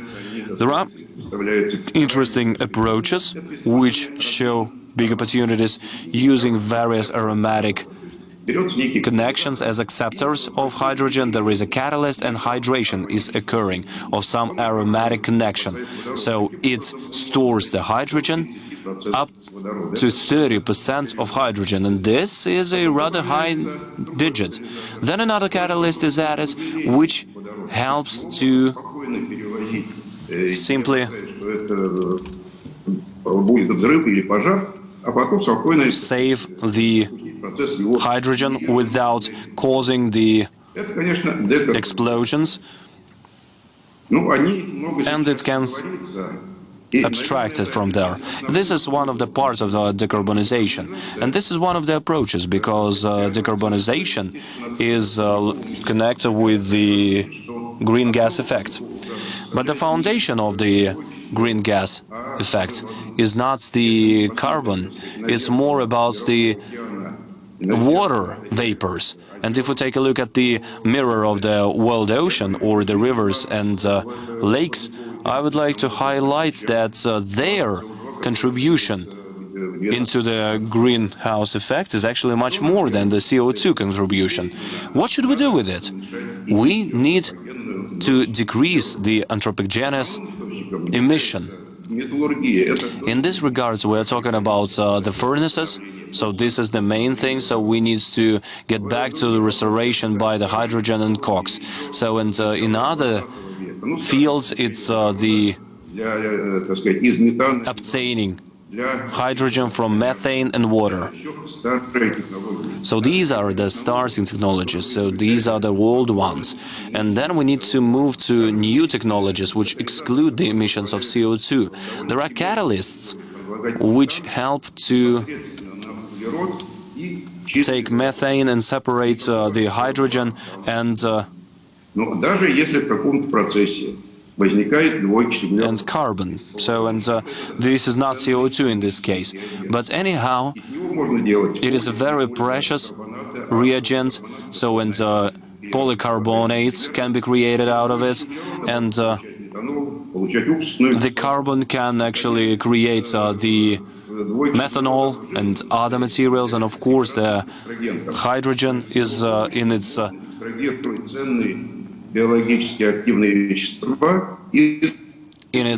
fats form, so it can be create catalysts. So, and I would like to highlight that this is not harming the environment, because the hydrogen is being evaporated and it regenerates with the environment. And of course, a great environment for chemical reactions. So it is the supercritical CO2 is working with organic molecules in this environment. This is basically, for example, the fire extinguisher reactions are just the same. They are not using the flammable and explosive and toxic organic solvents. So this is basically the field of our research. I'm sorry for interrupting you, but we have to be a bit more concise because we are pressed on time. And indeed, the climatic agenda, environmental agenda, as it was said during the previous session, will be the key element of the economic competition of the countries and the companies during the next stage of development. However, Professor Chikhanouver mentions that among the biggest problems and tasks of humankind is to understand the human brain. And Mikhail Lebedev is one of the leading experts in this regard. Mikhail, do we have a chance to develop technologies to understand the brain of the human being? So can we learn something new there? Well, yes, the brain is actually opening great opportunities and perspectives ahead of us in the field of technologies and neurointerfaces, which I am representing in this case. So, for example, if we take a matter of telemedicine, during the pandemic, we saw that these remote communications are important indeed. So we connected using Zoom or any other apps. So people didn't go to offices, and they decided that they can work from home and they can work remotely. They can supervise their patients remotely, and there are different methods, including the sensors, which can be applied to the human body, and in some cases they can be implanted. So, and a person contains those sensors inside their body, and they are measuring various parameters of the organs. So, and in some way it is natural, because initially we have lots of sensors of our own, the natural ones, in our body, and these sensors are regulating its state. And now we are coming to the field of neurointerfaces, the devices which are connected directly to the brain or to some other parts of the neural network of our body. So, and they are either reading the information or they are sending it. Why do we need to read in the information from the brain? Well, from the scientific point of view, it is interesting, but also we have lots of medical applications in this regard. For example, neurorehabilitation. We are running a major program on neural rehabilitation. And in our works, in our activities, we use a device that gets information from patients who have had some different injuries, and that helps to restore their capacity for free movement. So we see that the brain wants to make that movement, and then there is a robot that moves the hand, artificial hand, or there might be a stimulator, or maybe spine, or maybe active flow to the spine. And there are multiple other usages. A neural interface can be used to expand functionality of the human brain. So going forward, humans may have more abilities thanks to neural interfaces. They can have some external memory integrated with their brain. And there's also this topic, when neural interface, brain to brain, when you have brain of one person that is connected to the brain of another person. And let me come back to the topic of telemedicine with which I started. If one person in that system, brain-to-brain system, that is patient, and the other is a physician, and so you can get information on the brain state from the other person, and the physician may feel with their body results of that therapeutic impact. And so in the future, we should be able to see multiple developments of such systems, and specifically two-way neural interfaces which get information from the brain, and on the basis of that information there's a signal is sent to the brain for corrective action, if that's about a disease, or maybe it's a rehabilitation or restoring sensitivity of a prosthetic. For example, when you make your prosthetic move with your brain activity, and prosthetic interacts with the external world, and there are sensors out there that are signals sent back to the brain. It's impressive, Mikhail. We talked about cybersecurity today after what you said. What about neural security? Neurosecurity, that issue has been already raised, and in fact I'm being asked about that. Oftentimes, if you embed some devices, this is not a thing of the future. Hundreds of thousands of people already do it. They have some implanted or embedded devices, some Parkinson disease stimulators and otherwise. So if those devices are managed by external devices, so then of course the issue of security becomes paramount. How do you defend yourself from being hacked? Thank you so much for that. Igor Alexandrovich, it's not only knowledge of today's developments that define our work with frontiers. What other opportunities exist to define priorities of technological development?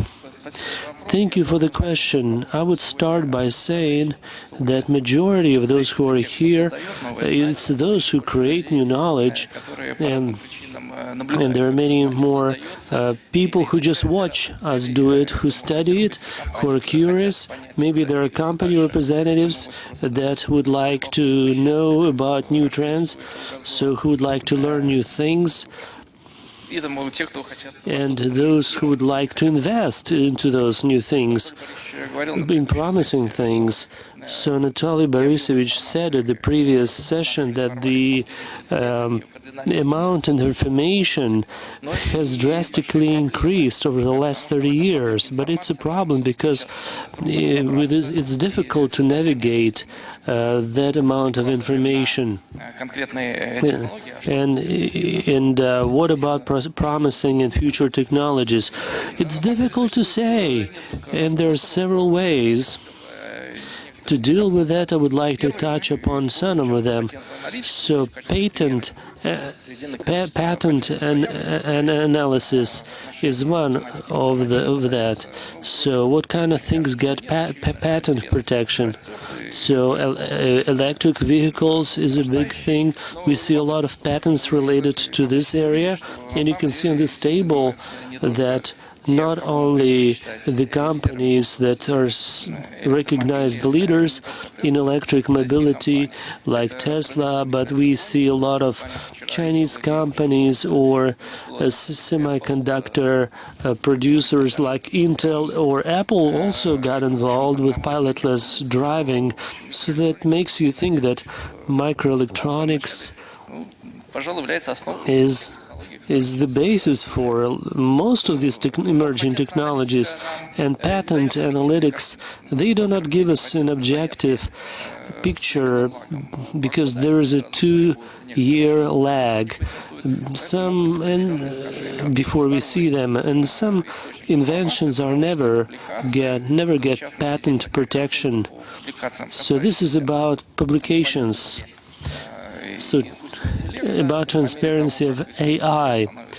because AI becomes more and more developed. It deals with multiple tasks, provides us with some tips, advice, and we feel weird about this because it's a black box solution. We don't know what's happening inside. That's why people have those concerns about artificial intelligence. But we see growing interest towards AI. And how do we make it more understandable for humans? So what is the basis for decision-making for AI? And in terms of applicability of those publications, it's hard to say. Industrial application of many solutions or in medicine. You know, a lot of those applications are based on discoveries made 50 or 60 years ago. And the third block, which is very fashionable, it's a hype. People get crazy over this. It's not fully studied. This social phenomenon and interest towards cryptocurrencies and Bitcoin specifically. So unexchangeable tokens, NFTs. So when original and non-original, we can have original painting and we have an imitation and we tell them apart. So in the digital world, it's just a file, and how can you tell the difference between the original, if it's original or it's a counterfeit, or if it's a copy, and why would you need that? So there's this technology that was created so you can mark the original, and a digital copy would be known as a copy. So this is a modern analog to what we already saw in the world of arts. So I don't know how applicable it is, but it is interesting. And lastly, so lots of startups are created, and we see a lot of startups in some area. That means there's demand for it, and there's a desire to generate income on that. For instance, rail transport, and startups want to have autonomous, pilotless driving applied to trains, then AI. And so a lot of entrepreneurs look into that. And what kind of conclusion can we make from this? So truth is somewhere in the middle, where we see the concentration, where we have patents, hype, and startups, so where they overlap. Of course, we should study this. We are experts. We should take a look at this. And just a couple of examples of how it works. In the area of training. So what is popular in terms of patents, publications, or startup? It's micro-training. So not only kids, but ourselves, considering the amount of information that we handle, it's difficult to focus on for a long time to study something. So we use micro-training technologies. So podcasts are a way when it's a 30-minute podcast to learn about something, or you may have a training app, and it helps you to learn something new. And that's very popular. It's very promising, in fact. It can be used in training. It can help with training and retraining. And another technology, it's driverless cars, LiDARs, light detection and ranging. There are different approaches to making driverless driving. So those LiDARs are quite expensive currently, but some breakthroughs are to be expected, and prices will go down significantly. If we look at technologies that are promising, then we have multi-ray LiDAR systems. So that's many startups and many researchers focus on that, and we also see some patent activity in that area. So this is a tool that helps us to sort out in this multitude of information and better navigate in that. Thank you so much, Igor. It's not only about creation of ecosystems that Professor Chikhanova talked about, but also the life of those systems that has impact. And I have to ask this question. It's being asked at all the sessions. Development of technologies happens at an enormous pace, but forum organizers decided to create a time capsule. And in a year, it will be opened. So very soon, just in a year. So I'm asking you, what is your opinion, you dear experts, which technologies may significantly change our lives in 2022? So, Professor Chikhanova, so from your perspective, so which technology looks promising to you? I'm not sure that in medicine is always very slow to come, but we are using now a lot of AI and a lot of informatics. So computing sciences is penetrating medicine in many ways. And what we are doing, not we, I mean the scientific community is doing, you are taking populations that are being treated by one drug, any drug, let's say drug for hypertension, or drug for diabetes, or drug for the heart, and you are asking yourself, what else happened to this population? Do they have more of a certain disease or less of a certain disease?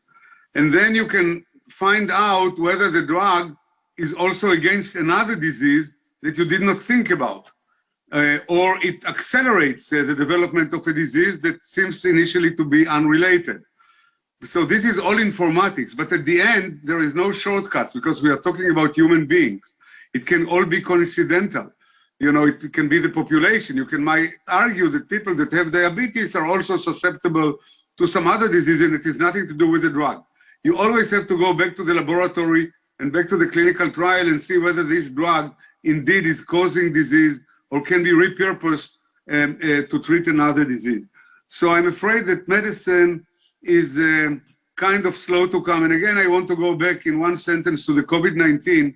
COVID-19 immunizations, including the Russian Sputnik and including the Chinese one and including AstraZeneca and Johnson & Johnson, but certainly the Moderna and Pfizer would not have been developed without prior knowledge that has been developed decades ago and have been improved a long time. It did not come as a miracle in 10 months. Forget about it. Thank you very much, Aaron. And we have time for one answer. Mr. Krasnikov, academician, what is your perspective? 2022, it's a very short time. It's just around the corner. And maybe it's a kind of a stock exchange question. It's like probably you have some bets on your stock exchange. In such a short time, it's difficult. If you need to have longer horizon, but near future will be related a lot to the development of artificial intelligence. Thank you so much. So on this optimistic note, we conclude our session. Thank you very much, our experts.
Мы – транспортно-логистический холдинг «Российские железные дороги». Мы развиваем транспортную инфраструктуру страны, строим новые станции, вокзалы и создаем новые возможности для вашего бизнеса. Лучшие скоростные и высокоскоростные поезда сделают ваше путешествие комфортным и безопасным. Мы – локомотив экономики. Сотни миллионов тонн грузов ежегодно. Развитие науки и социальной сферы – это наш вклад в благосостояние страны и ваша уверенность в завтрашнем дне.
Я новая Hyundai Creta. Hyundai.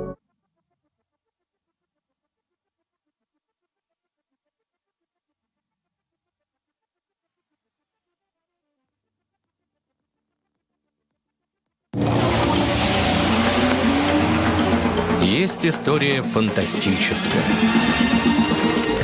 Есть история сказочная. Есть страшная история.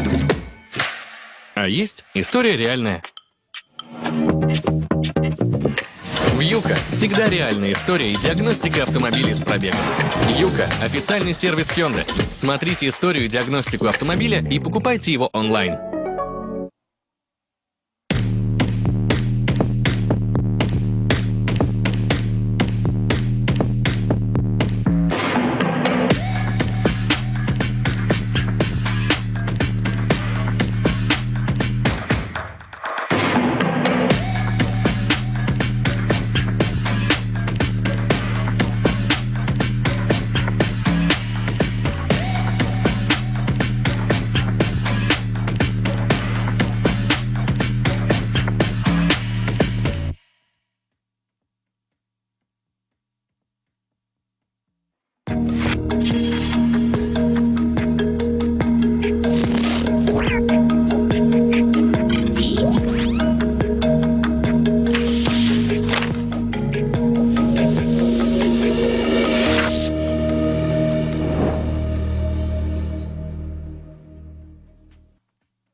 If you want to stay ahead of the competition,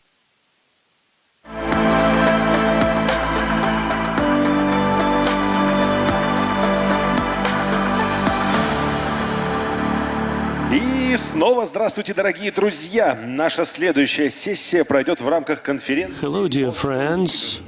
The next session will be part of the Moscow Vision Conference. Why it's important to develop environmental awareness and how can we share that and how we can take into account environmental impact, which companies are pioneers in this qualitative transformation, which technological solution help to talk about successful transition to a sustainable world. It is with great pleasure that I invite to the stage the participants of this session. Let's welcome them. Riccardo Valentini, a Nobel Prize winner of Peace for 2007. Andrei Sharon, president of the Moscow Skolkovo School of Management. And let's welcome our online speakers. Roland Dubois, Vice President, Director for Sustainable Development of ABB. Claire Nelson, IDEA leader of the Futures Forum, and Franz Besnik, Head for Sustainable Development at Procter & Gamble. Please welcome, colleagues. Hello, good afternoon, thank you. I'm very happy to be here at this wonderful forum. And on behalf of the organizers, welcome. I'll be moderating this session. I will start in Russian, but then I will eventually switch to English. Unfortunately, our speakers did not learn Russian before this session, so we'll speak English for that matter. Let me remind you that our topic is environmental awareness as a basic competency in 2020, in the 21st century. But that doesn't mean we'll be discussing only this topic, but still we'll stay on this topic. We agreed with the speakers that we will do our best to make it interesting for each other and for the audience. We'll not be making long speech. We'll have a conversation, not a series of presentations or reports. So I'm switching to English right now. Dear participants, you were introduced, so it's not necessary to repeat it for me. So you have heard the translation from Russia that we should be interesting to each other and for the rest of the auditorium. So I know what you are going to talk about, and I'd like to mention probably that from my point of view, the ecological consciousness is deeply connected with the issues of education. And we have a professor with us, and probably he will touch upon this issue. And maybe, I don't like this word, but nevertheless, a propaganda of this ecological consciousness. And I hope that fabulous Claire Nelson will mention this aspect regarding the ecological consciousness. So we are close to start, and I ask to start Professor Riccardo Valentini. He is a professor at the University of Tuzla. It's very close to Rome. It's my new knowledge. Please, Professor, your perception of this ecological consciousness, how do you proceed with this through your educational and research agenda? Okay. Добрый день and здравствуйте. Hello, good afternoon. Something that I have to switch into English. Thank you for this invitation. It's a great pleasure to be here. These beautiful settings of Skolkovo. Your question is very relevant and timely because we have been discussing for the last couple of months a lot about these issues, starting from the G20 that was in Rome and the COP26 in Glasgow.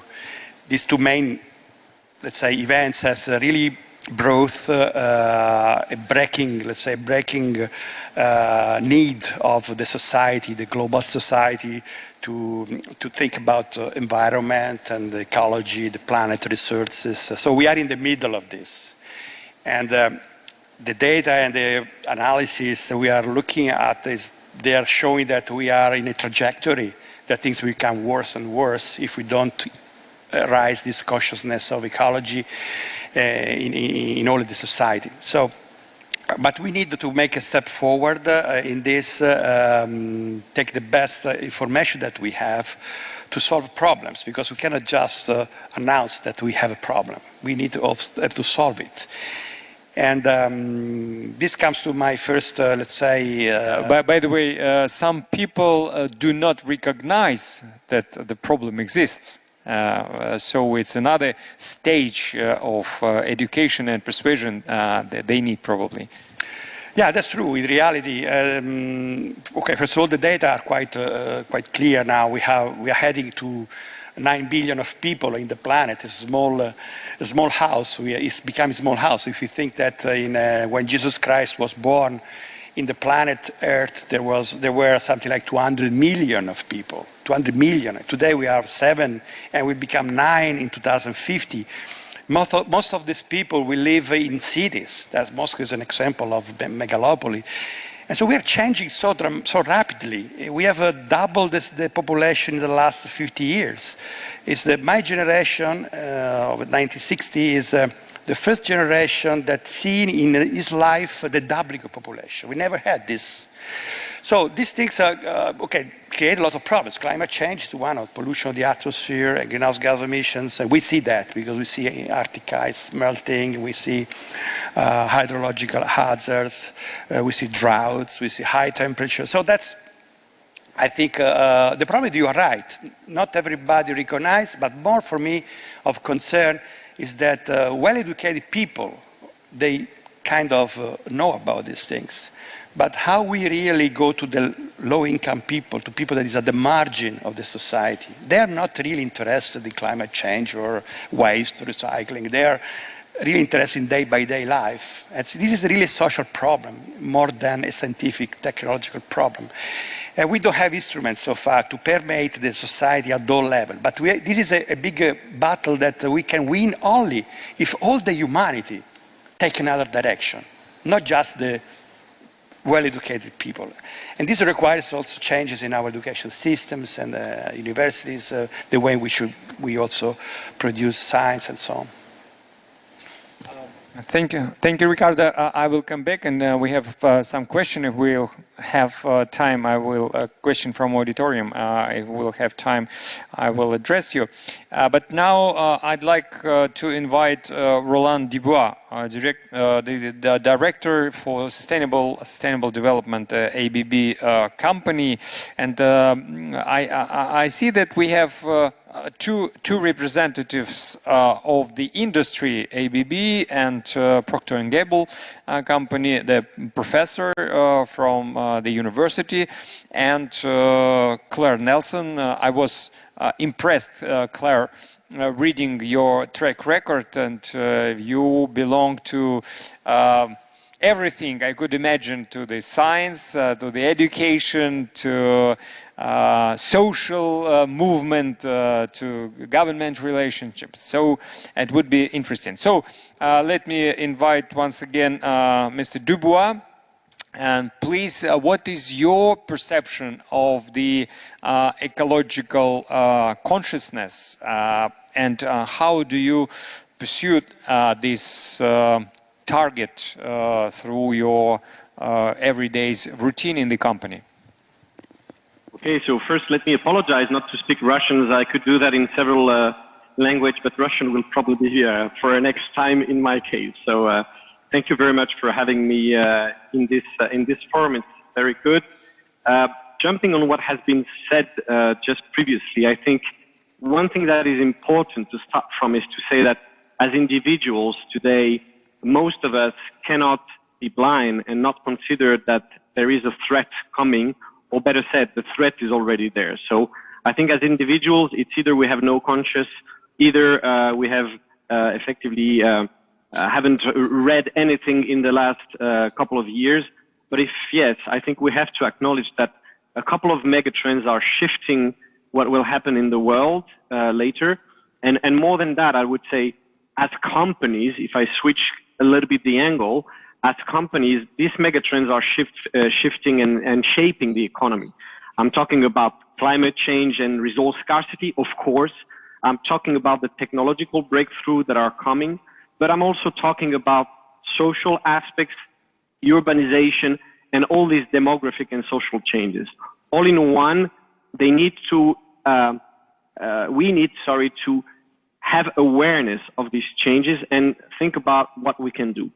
If I focus a little bit on what we can do as companies, I think the first thing we have to acknowledge is in our purpose, in what are our companies here for, what is it that we can do and how can we behave on one side, so behave as a citizen, I would say, and second thing, how can we impact? In the case of ABB, the audience might not know what ABB does, so I can recap quite quickly. ABB is actually a leader in digitization of electrification products, so things you may have at a house or things that are like chargers. We have 70, for example, chargers across Russia at the moment for cars. We even charge electric buses. We also have a motion division, which is everything that is linked to electrical motors, from very small motors to extremely big motors, for example, in locomotives and trains. And we also do a lot of industrial process automation. So we can be automating cement plants, we can be automating other things. We also have quite a big marine department, and I can come back to that. So considering what we do as a company and the different places where we are, we have the luck or the luxury as a company to be in the middle of effectively the impact we can have on our customers and on the world to save emissions, preserve resources, and so on. So once we have measured, I think, our own duty, become carbon neutral by 2030 is not a question anymore for ABB, and we have started the measures to achieve that in our own company. I think the next stage is really to go and say, how can we engage in partnerships with customers and act on what we can do? As far as ABB is concerned, we have defined 4 pillars to make it simple. The first one is we enable a low carbon society. We have actually committed to enable our customers to save by 2030 each year 100 megatons of CO2. That's equivalent to 30 million combustion engine cars. So it's really a massive impact. We have also committed to preserving resources. This morning at our Capital Market Day, we announced our circularity approach, which doesn't aim to be academic, but aims to say, what as a company can we do to become more circular and preserve resources? So that's our second pillar. But we also have 2 other pillars. One, of course, on integrity and transparency to basically cover all this. And the other one is on the social progress, particularly making sure that we protect the people in our company. We also engage with communities, and we also are making sure that human rights across the board are, for example, preserved. So that's the impact we can do. And I won't do a long speech, but saying that basically what we're now starting to do as a citizen, again, as a company, is try to really engage where we have impact. And don't get me wrong, we're not doing that just for the sake of the planet, which was already a great motivation, but we're doing that as part of a strategy. In our case, we have like nothing to think about because actually making that is our business. So there's a reconciliation between business, the fact of making money, and also having a good impact. I think there's no reason why we should be reconciliating those 2 things if they were ever not actually friends. So that's the view of ABB, particularly a specific view because of our sector or the sector we operate in, but that's really how we see things, and through different applications. I could give examples later on if I have time. I'll be happy to sort of give you a few ideas of how we impact concretely. And I will stop here probably just to pause and give some other space for the other speakers, of course. Thank you, Roland. I have a question to you. Usually when we are talking about the ESG agenda, we pay the most attention to the E Probably in your case, it's not the main concern because you are not from the gas or metal and mining area. And I would like ask you to tell a little bit more about S. What sort of efforts your company provide to improve this part of the ESG agenda, social? What particularly is the focus for you in terms of social within the company and outside of the company? I mean, not only the local communities, but the global humankind, please.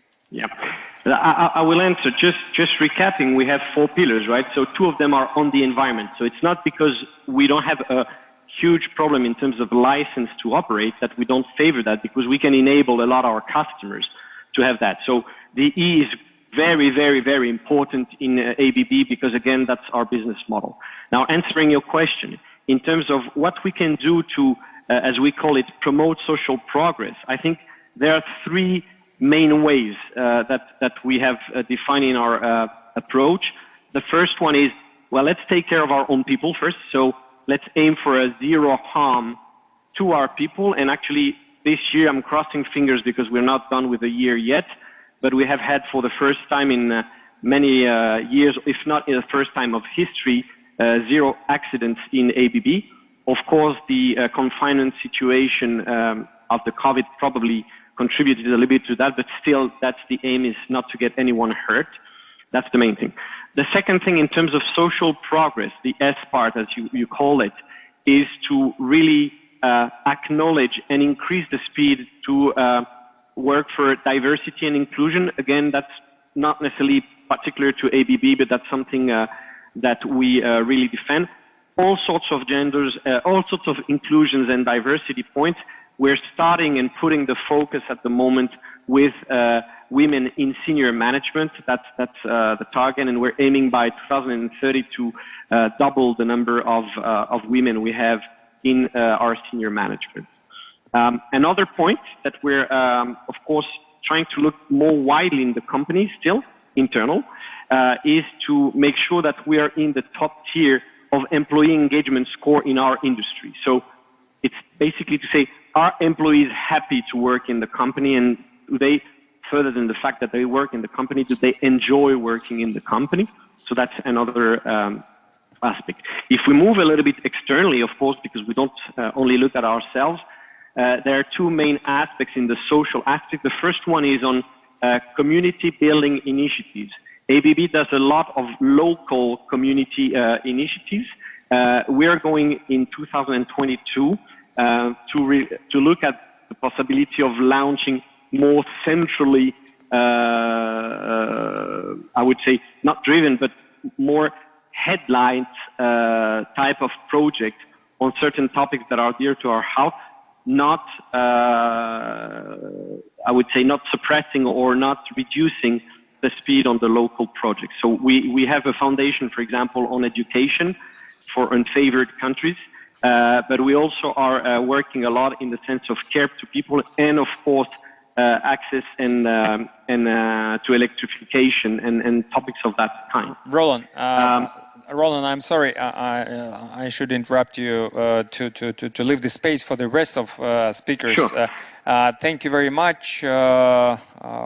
And I'd like to move to another representative of the company, Franz Besnik, Sustainable Development of Procter & Gamble. And Franz, I have read about your initiative, very, very unusual and very interesting. It's called 50-Liter Home Coalition. Please tell about this initiative. And thanks very much for having me here. Well, actually, this 50-Liter Home is speaking very much to your first question about awareness. I would say that awareness, and even more so empathy, is at the source of everything because it fuels inspiration and ambition. And 50-Liter Home is both an inspiration and an ambition. The inspiration came from Cape Town that faced probably 2.5 years ago a massive drought, a day zero, a looming day zero, the day where there is zero water off the taps, zero. And as they were watching that looming risk, the governors of the cities constrained the population to 50 liters per day per person, when the population is at about 130 liters per day per person, about 3 times less. I could have watched it from a distance and waited till it's gone. Instead, decided to embark with a P&G team and live on the ground live at 50 liters per day per person when there's no innovation. Being on the ground, living the daily life of people that are facing those climate issues. And life is not good. Life is very sacrificial. We met with long-haired women that would rather cut their hair because it's easier to cut your hair than wash your hair when you just have a few liters per day. People would carefully bring the water effluents from their showers over to the washing machine to wash their loads with that water from the showers, then take that water after the washing machine, take it back, recovering buckets, wash surfaces, wash floors, push that little water left to water the garden or the little plants around. Some would actually save that last bucket to flush their toilets. That's very sacrificial. And can you imagine how life would have been in a COVID crisis situation? Back home, when you fly back home, life is different. You start to have a new set of eyes. The way you shower is going to be different. In fact, you start to wonder or questions around in your homes. Why am I flushing toilets with fresh water? I came to realize that a 10-minute shower was about 100 liters, twice as much as the Kryptonians had for 6 months of their life. On the greenhouse gas fact, I actually started to understand that 95% of the greenhouse gas of me taking a shower, any one of us taking a shower, 95% is driven by the hot water use. And no wonder why water heating in our homes is the second source of greenhouse gas emissions after the heating of space. So that's how you came to awareness and empathy is doing everything. And that's really fueled the ambition of 50 Liter Home. And that's leading me really to another point, which is, how to make, sustainable absolutely irresistible. How, we turn the paradigm around, how instead of forcing people down, and that's all what Cape Town could do, frankly, because they had that brutal event, but instead of forcing people down to 50 liters per day per person, what about we're actually going to make homes that run at 50 liters per day per person, yet they feel like 500 liters at zero carbon. Make sustainable, irresistible, make 50 equals 500 liters. And that's obviously calling for new innovations, especially in the sense of, water reuse, circular water in action in the homes of our people. And I would, that's really called out for the coalition, which created the 50 Liter Home Coalition, where we picked partner over the entire value chain of the water and energy. People like IKEA on home improvement, Electrolux for dish and laundry appliance, Kohler as bathroom, as well as Suez for water, NG for energy, Arcadis for infrastructure. So we could really have a gamut of partners to break through solutions, system change solutions to create circular economy in action in the homes of people. So I'm stopping here because I also want to leave space for my apartment. I suspect that tonight I will change my mind when I will be in the shower and will think probably other stuff than I do it usually. Thank you, Franz. We'll try to come back to you, and let me invite Claire Nelson. Claire, I mentioned your impressive track record, so I do not have a particular question to you and ask you just to share your perception in different areas where you're working and presenting regarding the ecological consciousness or more general ESG agenda. Thank you so much. I got into this space, I think, way back when I was doing my doctoral degree, before environment became a thing. In fact, my doctoral dissertation was on technology assessment and began to ask those questions about environment, social, intellectual property, the whole life cycle analysis, if you will, of the impact that industry has on the world. That was because I was working in international development, and we were seeing so many white elephants being deposited in developing countries that weren't functional. Fast forward to today, and I've hit upon what I call my formula for rapid change. The reality is, as you said earlier, most of the, let's say, educated world understand that we're really rapidly arriving at the borders of planetary boundaries. So we have to do something and do it fast and do it now and do it more broadly. But how to get more people on the train? I'm very impressed by what both Roland and Franz said about what their companies are doing. And this is indeed something that I talk about when I kind of coined the term smart futures, because a lot of the concepts and the data are very challenging for people to understand. Even me, myself, working in economic development, I'm an engineer by training. I was like, what do they mean by these coefficients and the Gini coefficient and all these things? It doesn't mean anything to me, and I've worked in it for 30 years. So for me, we have to begin, I think we all understand that sustainability, the essence smart is sustainability, but the aim is about the meaningful metrics. And this is where I think the holy grail has to happen. We're still largely driven by a profit motive and a quarterly report motive, that the numbers have to focus on the economy, the finance, the profit. And until we kind of really drill down to some numbers that maybe look at a more holistic framing of what it is we really want as a species, how do we look at the well-being of the larger community? How do we give a metric around the circularity that ABB is trying to get to?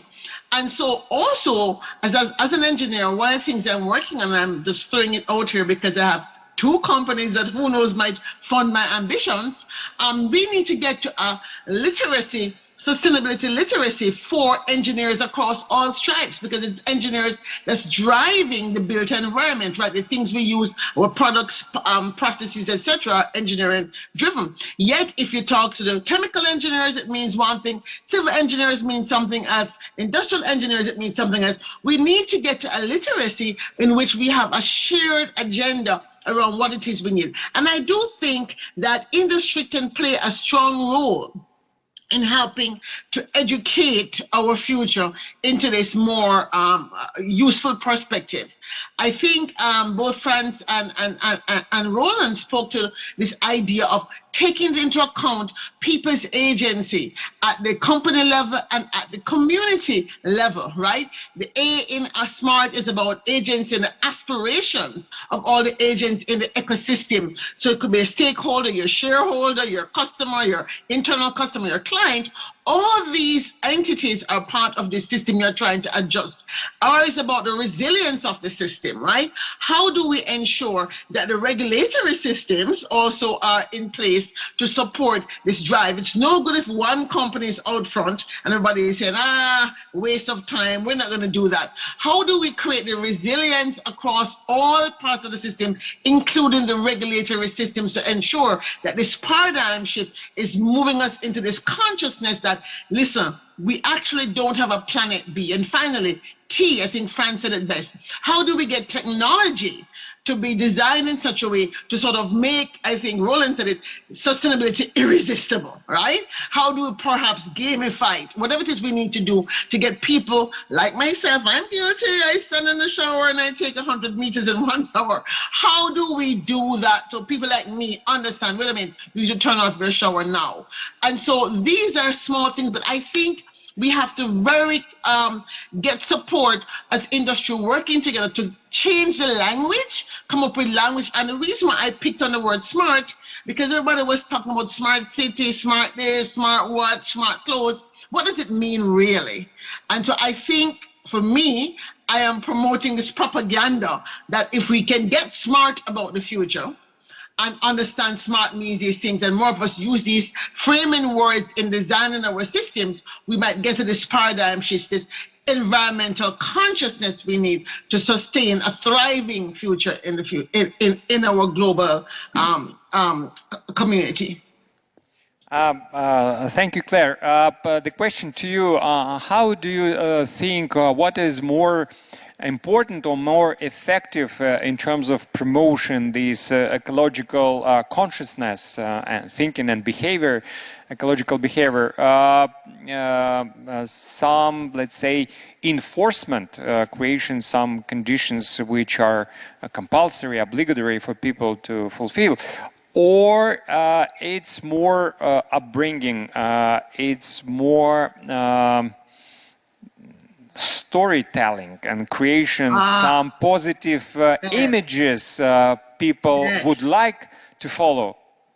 I definitely I think you need some of the stick, but I do think we have you noticed how many movies are dystopian? Like, the sound effects come up and it is disaster. And it's very rare that you see somebody that has the nerve to do a more thoughtful movie that really explores what the future might be like. Not a utopia, right? But that's what I call a normatopia of us doing better around the circular design, for example, but still having other new challenges to solve, right?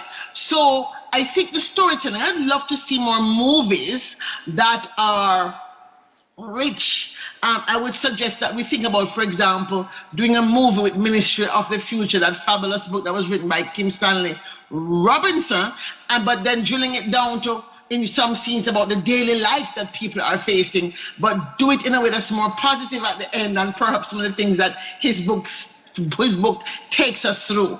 These are some of, I think storytelling is the fastest way to shape our mindset and towards something that is positive. Even though we know neuroscience shows us that we tend to focus on fear, and that's why the news sells so well, I do believe we want to get to a better future, we have to focus on storytelling that illuminates that which we want to create. Thank you, Claire. Let me come back to Professor Valentini. Ricardo, could you continue these ideas and talk about ecological thinking and the way how it could be conceived and evolve? Yeah, thank you for these comments. Really, we are in Skolkovo. Now, this is very kind of center of technology and businesses, and I see a lot of young people here asking about the future. And I think that's exactly the ecology, let's say, the environmental problems are really shaping the future in this moment. And it's an opportunity that the industry should take, and also the education and the new jobs that are created by that. But our system is not yet ready, I would say. I've been a little bit... Which system? You mean the education? The education system. Keep close your mic, please. Yes. I can be a little bit provocative, but I think we are trapped in the way we teach in university disciplines. They are too much separated each other. So there is chemistry, there is physics, there is biology, there is medicine. This is not the time anymore of this old system. Our society, our problems, the global problems are complex. And the solutions are complex. And the solutions require different disciplines, requires working together from different point of view. So we have to move from disciplinary science to multidisciplinary and problem-solving science. So we have a problem. No matter if it's chemistry, physics, biology, social sciences, we need to work together using all the tools that we have available. And we are not yet ready because our curricula, our courses are too much separated. So we need to create a real new way to solve problems using all the information, all the brains that we have at our disposal. Are you ready, Ricardo, are you ready to follow this idea in your particular university with your particular students? Yes, it's a good point, because in reality, with my students 3 years ago, we founded a startup company. And the title of this company, the name of the company is Nature 4.0. It's not because I want to make publicity, but because is the concept embedded is a multidisciplinarity. In a sense, we have in Europe this big boost of Industry 4.0, robotics, automation, IoT, artificial intelligence, applied to more type of engineering problems. We don't have a comparison for ecology, for natural studies, for monitoring natural resources, for addressing climate change, for example, for addressing carbon sequestration. That is an important topic today of future policies. So we call this Nature 4.0, and my students are coming, now I'm hiring people from different disciplines, from engineer, from chemistry, from social science, even economists. And it's a success story in some way, because we are able to tackle problems from the point of view of the questions, not from the point of view of what is my discipline.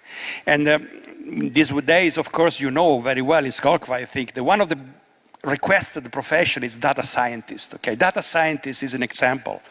You have to have someone that is able to move across different technologies like, informatics and neural networks, artificial intelligence, able to grasp, by the way, the framework where it's working with.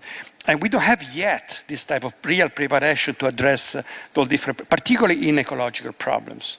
In industry, already we have some interdisciplinary, but not in ecology. And this is why I think I would suggest you to open up the minds and redesign new curricula and new courses, new education courses on these principles.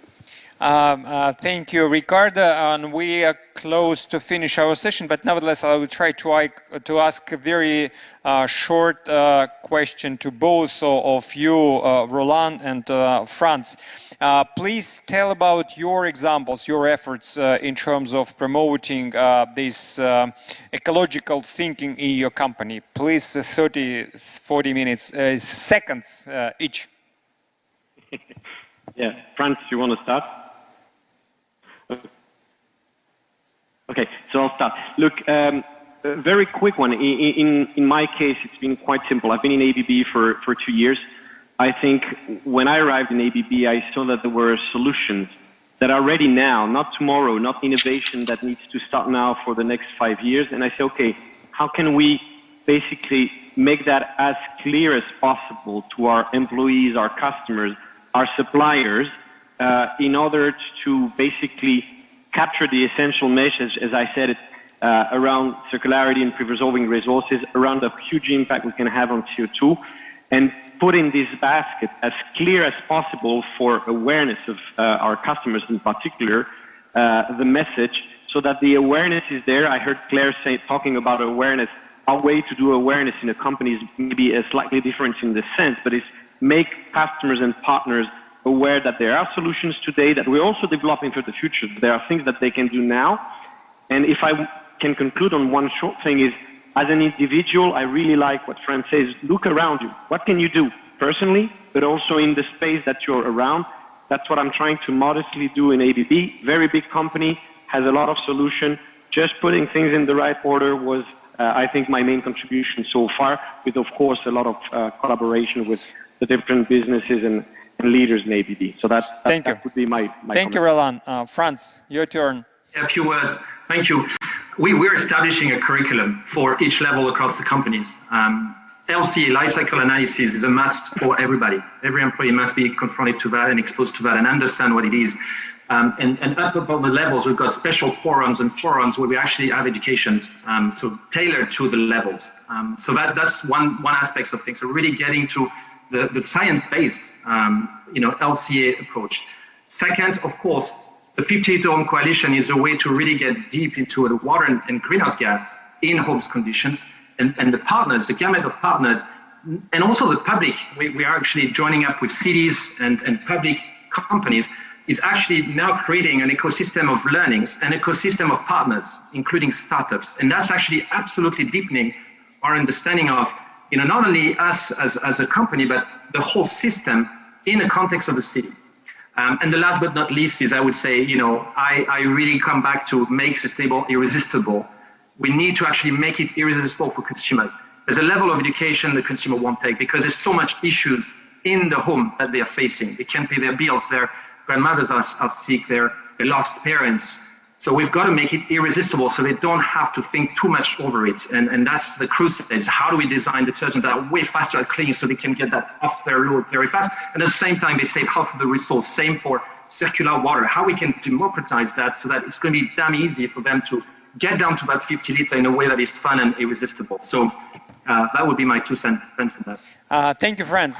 So time is over, and let me thank all participants. Claire, thank you very much. Roland, Franz, Ricardo, for your engagement and for your impact. And I think that ecological consciousness is the background of awareness people should have from the very beginning to engage into this sustainable development model of living and doing. Thank you very much. session is over. Have a nice time during the conference.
Мы – транспортно-логистический холдинг «Российские железные дороги». Мы развиваем транспортную инфраструктуру страны, строим новые станции, вокзалы и создаем новые возможности для вашего бизнеса. Лучшие скоростные и высокоскоростные поезда сделают ваше путешествие комфортным и безопасным. Мы – локомотив экономики. Сотни миллионов тонн грузов ежегодно. Развитие науки и социальной сферы – это наш вклад в благосостояние страны и ваша уверенность в завтрашнем дне.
Я новая Hyundai Creta. Hyundai.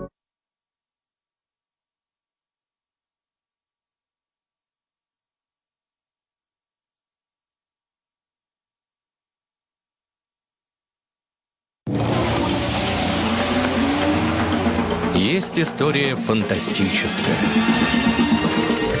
Есть история сказочная. Есть страшная история. А есть история реальная. Вьюка – всегда реальная история и диагностика автомобилей с пробегом. Юка – официальный сервис Hyundai. Смотрите историю и диагностику автомобиля и покупайте его онлайн.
If you want to stay ahead of the competition, you need the most advanced solutions to transform your comms performance. From media database to social influencers, distribution to monitoring, analytics to insights, Cision's cloud-based tools can help you communicate like never before.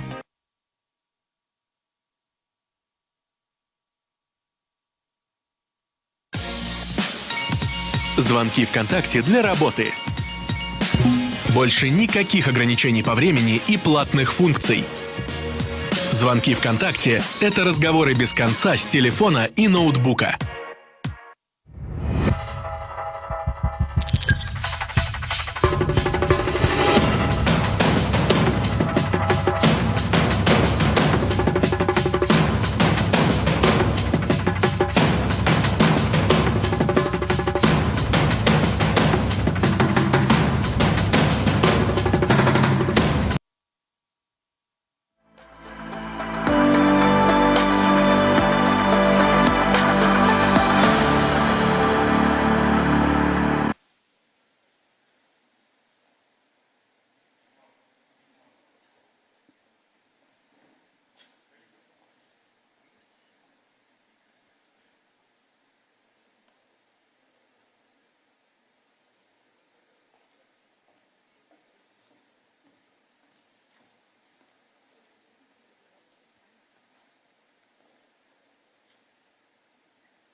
Состоялся финал Patents Power 2021. Конкурс биомедицинских стартапов организован фондом Сколково и компанией Bayer при участии Евразийского патентного ведомства, Всемирной организации интеллектуальной собственности и Роспатента. И сейчас пришло время провести церемонию награждения по итогам конкурса. И я приглашаю на эту сцену Камилу Зарубину, директора по акселерации фонда Сколково, кандидата биологических наук.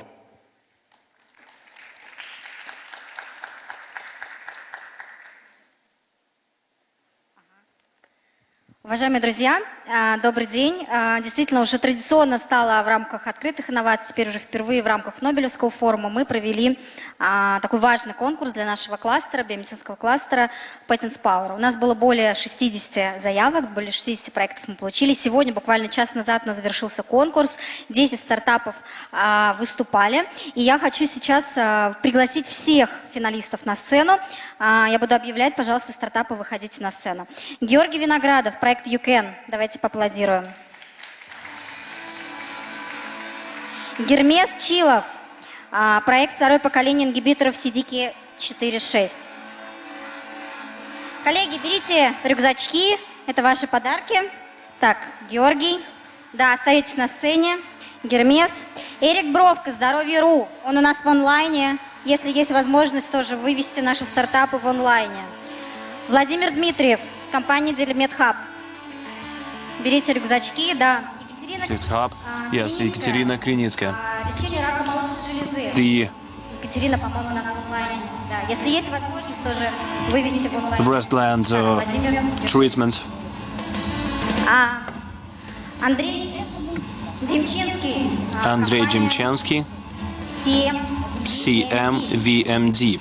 Кристина Китаева у нас тоже Кристина Китаева is also online. Компания из Казанского. Company from Kazan University. Take the backpack, please don't forget that. Olga Burmistrova. Olga. Компания Gera Discovery Company. Алекс Malagovkin. Alex Malagovkin. Насколько я помню, университет Сириус. Sirius University, as far as I remember. Alex, we will send you the backpack. And Anna Yegalovich. По-моему, компания Data Matrix, да? Data Matrix, as far as I remember. Онлайн, да. Oh yes, she's online, of course. Дорогие друзья, у нас есть Dear friends, we have several words of welcome before we announce the winners. We have the words of welcome, the congratulations by Niels Hausmann, Director General of Bayer in CIS and Russia, our Bar, head of the division pharmaceuticals. Niels, a couple of words, please, in regards to the final of the competition.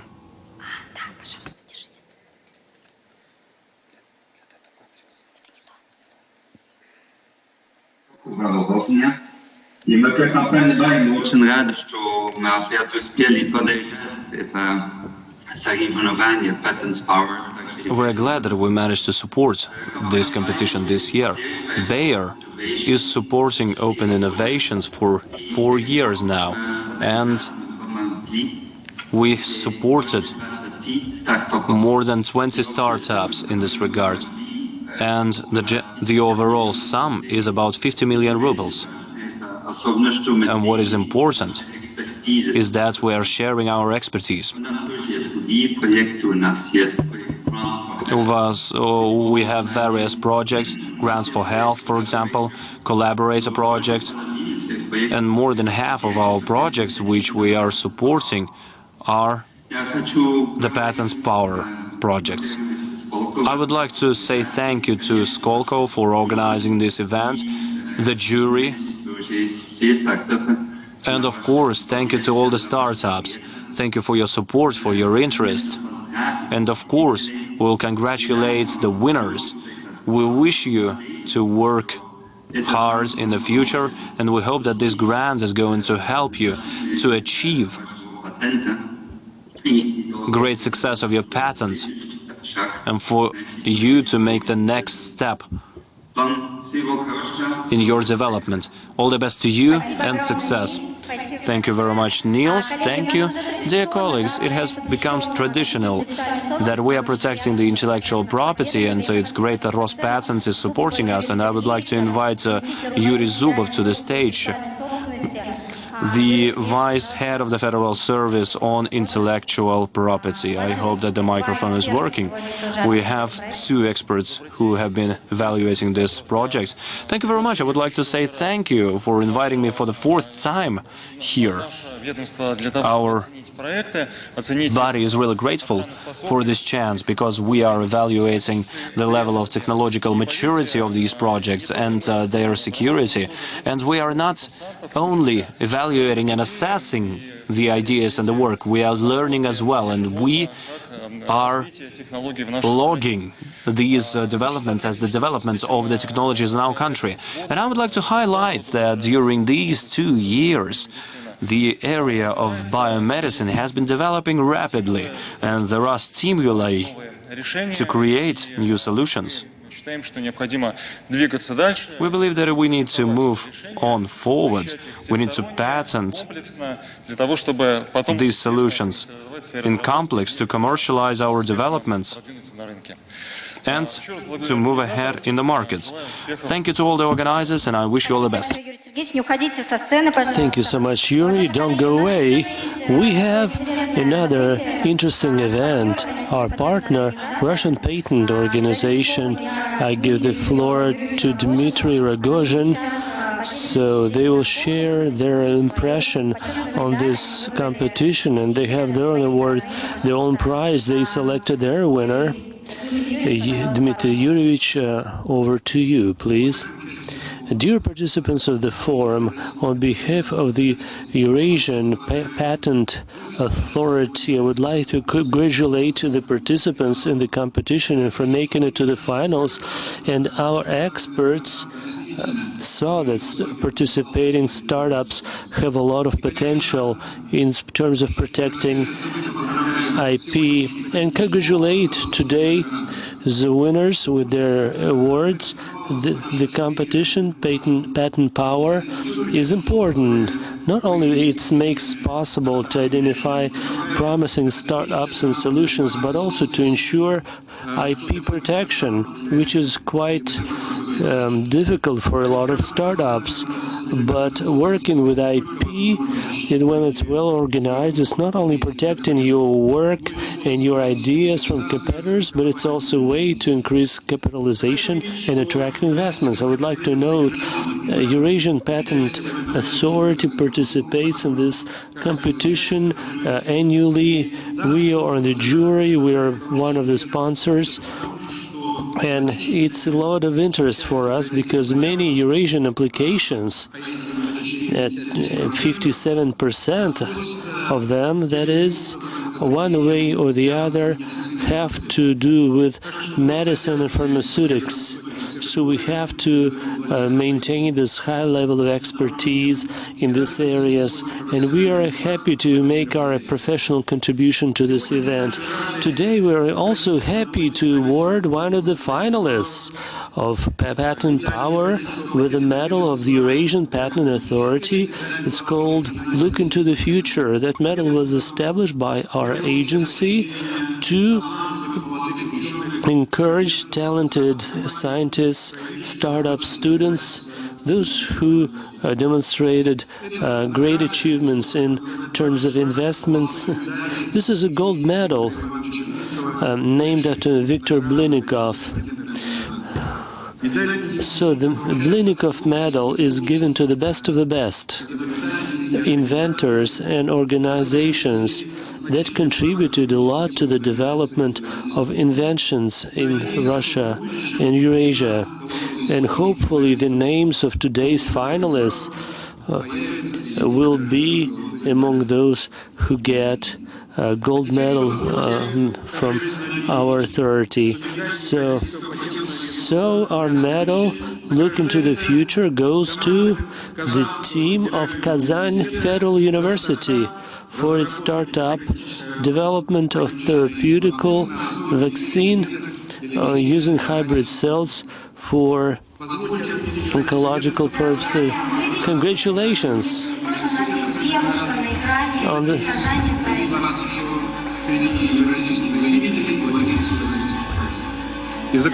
Congratulations with that. I would like to thank the Skolkovo Foundation for organizing this competition, which is so important to support biotech startups, and wish all of you good health and new professional achievements. Thank you for your attention. Congratulations. The medal goes to Kazan, to the Kazan Medical University colleagues. And I give the floor to Representative WIPA Zorbeka Begona, Senior Advisor of Voice in Russia. So just a few words from you about your participation. Thank you, Camilla. Good afternoon, ladies and gentlemen, dear friends. For me, it's a great honor on behalf of the International Intellectual Property Organization to participate here. We are an intergovernment organization under the UN umbrella. So the goal is to have well-balanced system of IP protection and also to incentivize creative and innovative activities around the world. So we provide various tools to innovators, including tools to get IP protection. And there are multiple systems that can be used. There are databases which are available as well on IP, and also it's private-public partnerships and in medicine, pharmaceuticals. Collaborations, R&D, which can be done privately. We remember how it was done to fight tuberculosis and malaria, and also patent protection of drugs. In the Russian Federation, we have a representative office that means to use those resources and databases to make them more accessible to Russian users. those who are involved in innovations, including the Skolkovo Foundation. I would like to use this opportunity to express my gratitude to the Skolkovo Foundation. It was with great interest that I was watching speeches from the competition participants, and all participants spoke about their strategies, how to protect IP. They demonstrated real understanding of those tools and they will be using them in their business models. It is important. And we heard today from the participants not only about protecting IP, but also protecting samples and prototypes. It's very important because IP is a tool that helps businesses, including SMEs, to get competitive advantage in global competition and develop their business thanks to their innovative and creative solutions. Once again, congratulations to all the participants of this competition. Congratulations on this wonderful event, and especially those who are winners. We wish you new ideas, projects, and all the success. Thank you so much. Thank you, Zavbek, for that. Invite Arkady Dvorkovich to the stage, who will help me to announce and also hand over awards to the winners. So, shall I announce them? Okay, go ahead. Okay, we'll be presenting money. So, third position. Number 3, Data Matrix. Ekaterina Karenitsina, yes. So third prize, Data Matrix. Congratulations. So second prize, Anna Gigalovich, Manabio. She's in line. Congratulations to you. So this is your this is your money now. And now let's wait for the first prize. Goes to the only girl on stage, and she got a discovery. So they're doing very important thing. So they're developing innovative drug for treating cancer and sclerosis. Congratulations. Congratulations to you all. So you have done such a great job. You're all winners. Wish you all the success going forward, and we'll keep supporting you as much as we can in your activities to promote your products. We would like to thank our partners, patent authorities in Russia and in Eurasia, Bayer, and thank you all for the good work, and stay healthy, and all the luck. So let's take a group photo before you go.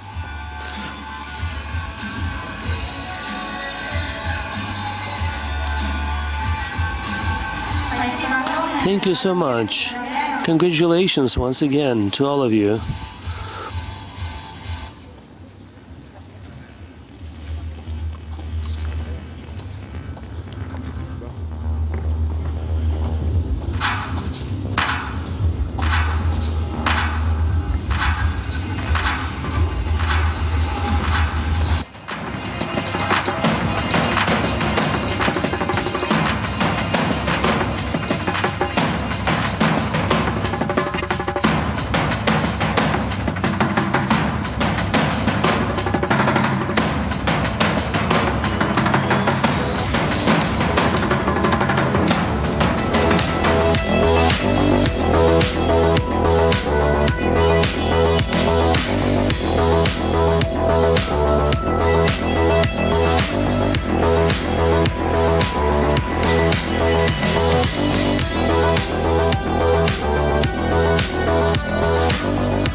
транспортно-логистический холдинг «Российские железные дороги». Мы развиваем транспортную инфраструктуру страны, строим новые станции, вокзалы и создаем новые возможности для вашего бизнеса. Лучшие скоростные и высокоскоростные поезда сделают ваше путешествие комфортным и безопасным. Мы – локомотив экономики. Сотни миллионов тонн грузов ежегодно. Развитие науки и социальной сферы – это наш вклад в благосостояние страны и ваша уверенность в завтрашнем дне.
Я новая Hyundai Creta. Hyundai.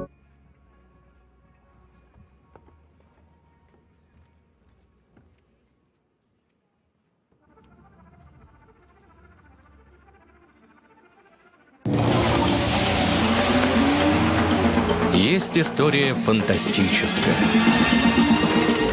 Есть история сказочная. Есть страшная история. А есть история реальная. В Юка всегда реальная история и диагностика автомобилей с пробегом. Юка – официальный сервис Hyundai. Смотрите историю и диагностику автомобиля и покупайте его онлайн.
If you want to stay ahead of the competition, you need the most advanced solutions to transform your comms performance. From media database to social influencers, distribution to monitoring, analytics to insights, Cision's cloud-based tools can help you communicate like never before.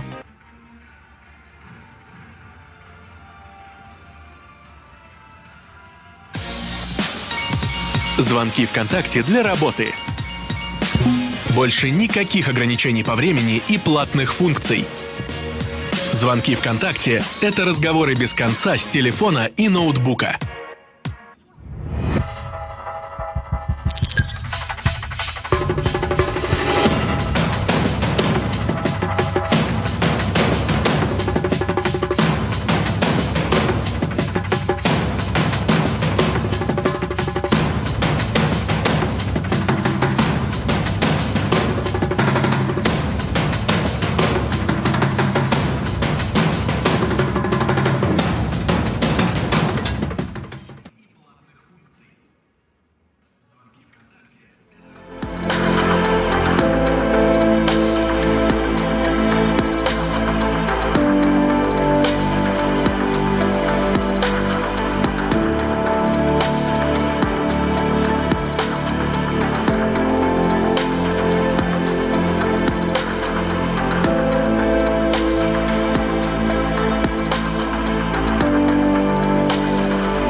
Technologies help make human life more comfortable, safer and more diverse, and they contribute to the realization of ambitions.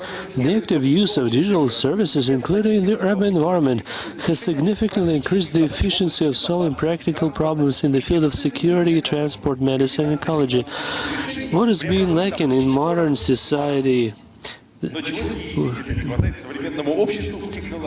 technological world of urban agglomeration? Naturally, is it possible to develop comprehensive solutions? And what areas of scientific development in the area of smart city have the greatest promise? It is with pleasure that I introduce the participants of today's session. Let's welcome Kristina Kostroma, First Deputy Head of the Department of Entrepreneurship and Innovative Development of the City of Moscow. Vladislav Butenko, Management Director, Senior Partner of Urban Development of BCG in Moscow. Let's welcome online speaker Claire Vishik, Head of Technical Department for Global GR Issues of Intel. Vladislav, over to you.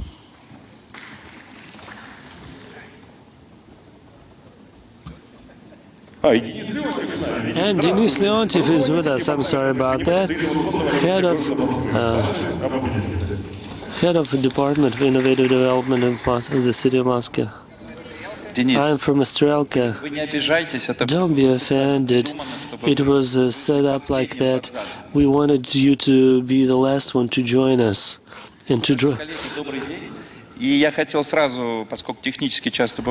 because technically we have some issues. So, Claire Vishik, can you hear us? Because I cannot hear any answer. Okay, Claire, hello. Good to see you. We can see you very well on the screen. So the virtual reality is working. And let us start. So where do we start? All of us, we all live in cities. Majority of those who are here, they come from cities, no question about that. But there are some questions about the future of cities. Nassim Taleb, my colleague, in March of 2020, last year, he stated this: the death of the cities. He said that cities are not needed anymore because, you know, contagion takes place in the cities, you know, infectious diseases spread in the cities, so the value of the cities will go down. People will move to suburbs and to small towns, to villages, and eventually, if remote access is good, so you can work from your country house from far away. There is another trend. As all this meta-universe, Zuckerberg said to his people, we only achieved 1% of our goals. In the following 10 years, people will live and do business in meta-universe. And for billions of dollars, they sell real estate assets. I don't know if it's not real estate, but it's in meta-universe. You can buy a space. It's quite expensive. It's not like your real estate in New York, but still. And cities started to respond to that. Seoul announced its strategy where they distribute VR helmets to their people to make sure that Seoul retains its significance, so that people do not switch to meta-universe altogether. So the first question is, to our speakers, cities were built and they were designed for physical concentration of people. People live in this physical world. So country is a more virtual notion. It's a philosophical notion. You cannot truly check what's going on in a country, but the city, it's visible. You know where city borders are. You can say, hey, Moscow, you know where Moscow is, etc.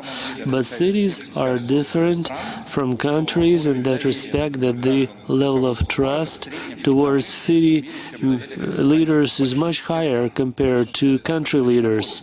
So which is true around the world, more or less. So cities were conceived as a physical agglomeration of people. But if people live in smaller places or even in villages, and maybe they spend 16 hours a day in that meta-universe, so what about physical concentration of people? Is it still important? So I would like to ask this question of Denis Leontiev, who comes from Kabestrelka, which is a design bureau. They have run a lot of wonderful projects. So what is the meaning of physical space, physical environment in that context? Thank you very much for the question.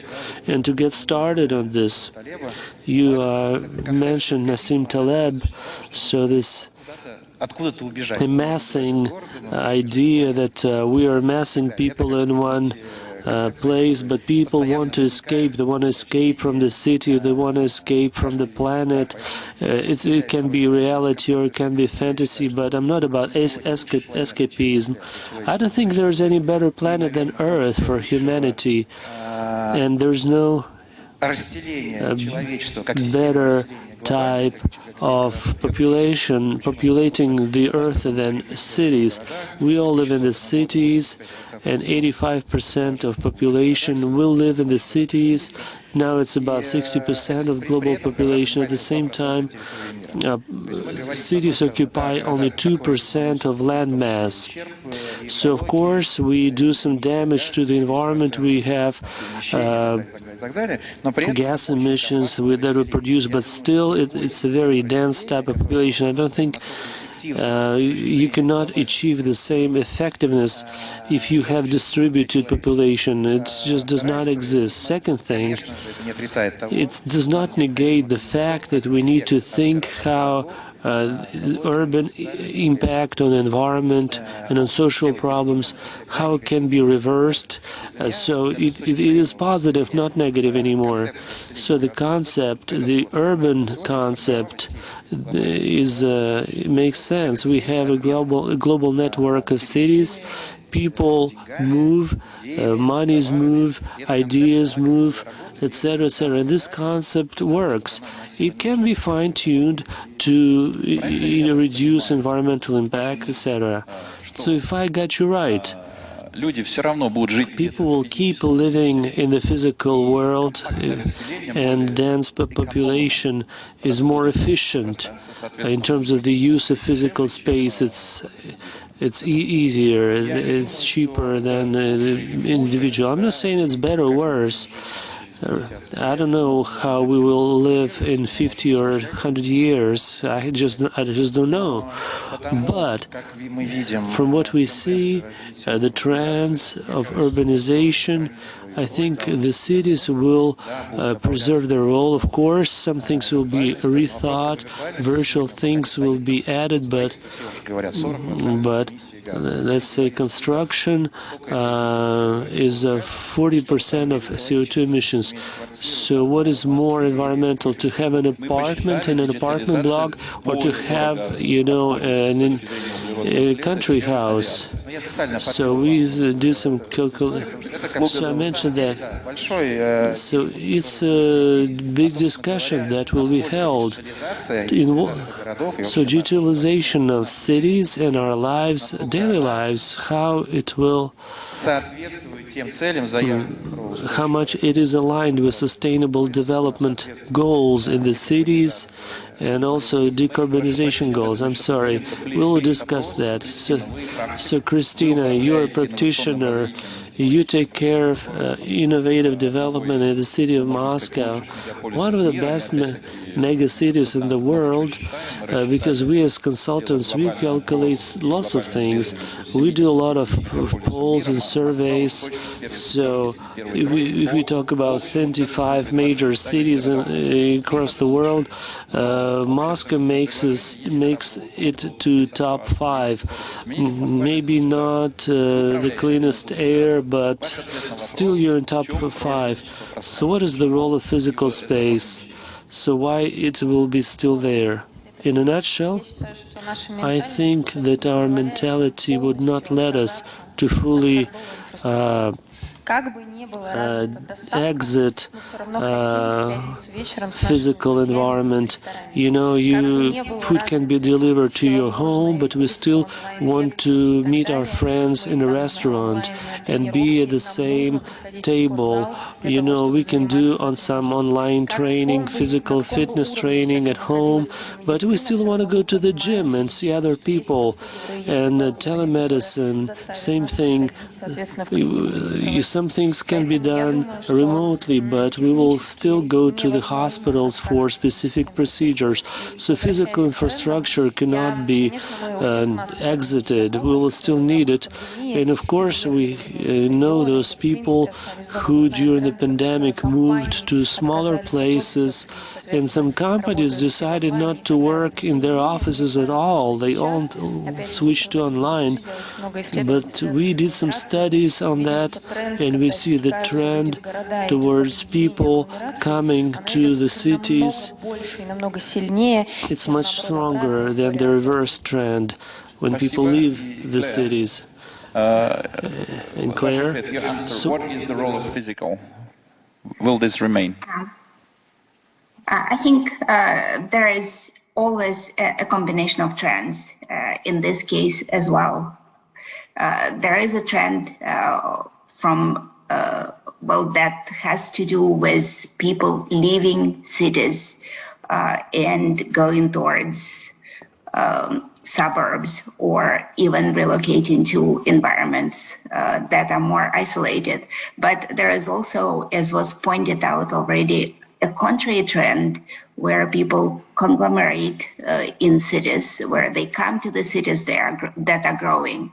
Just like everywhere in the world, in the US, there are some cities that are becoming smaller. This is true for cities that are very large.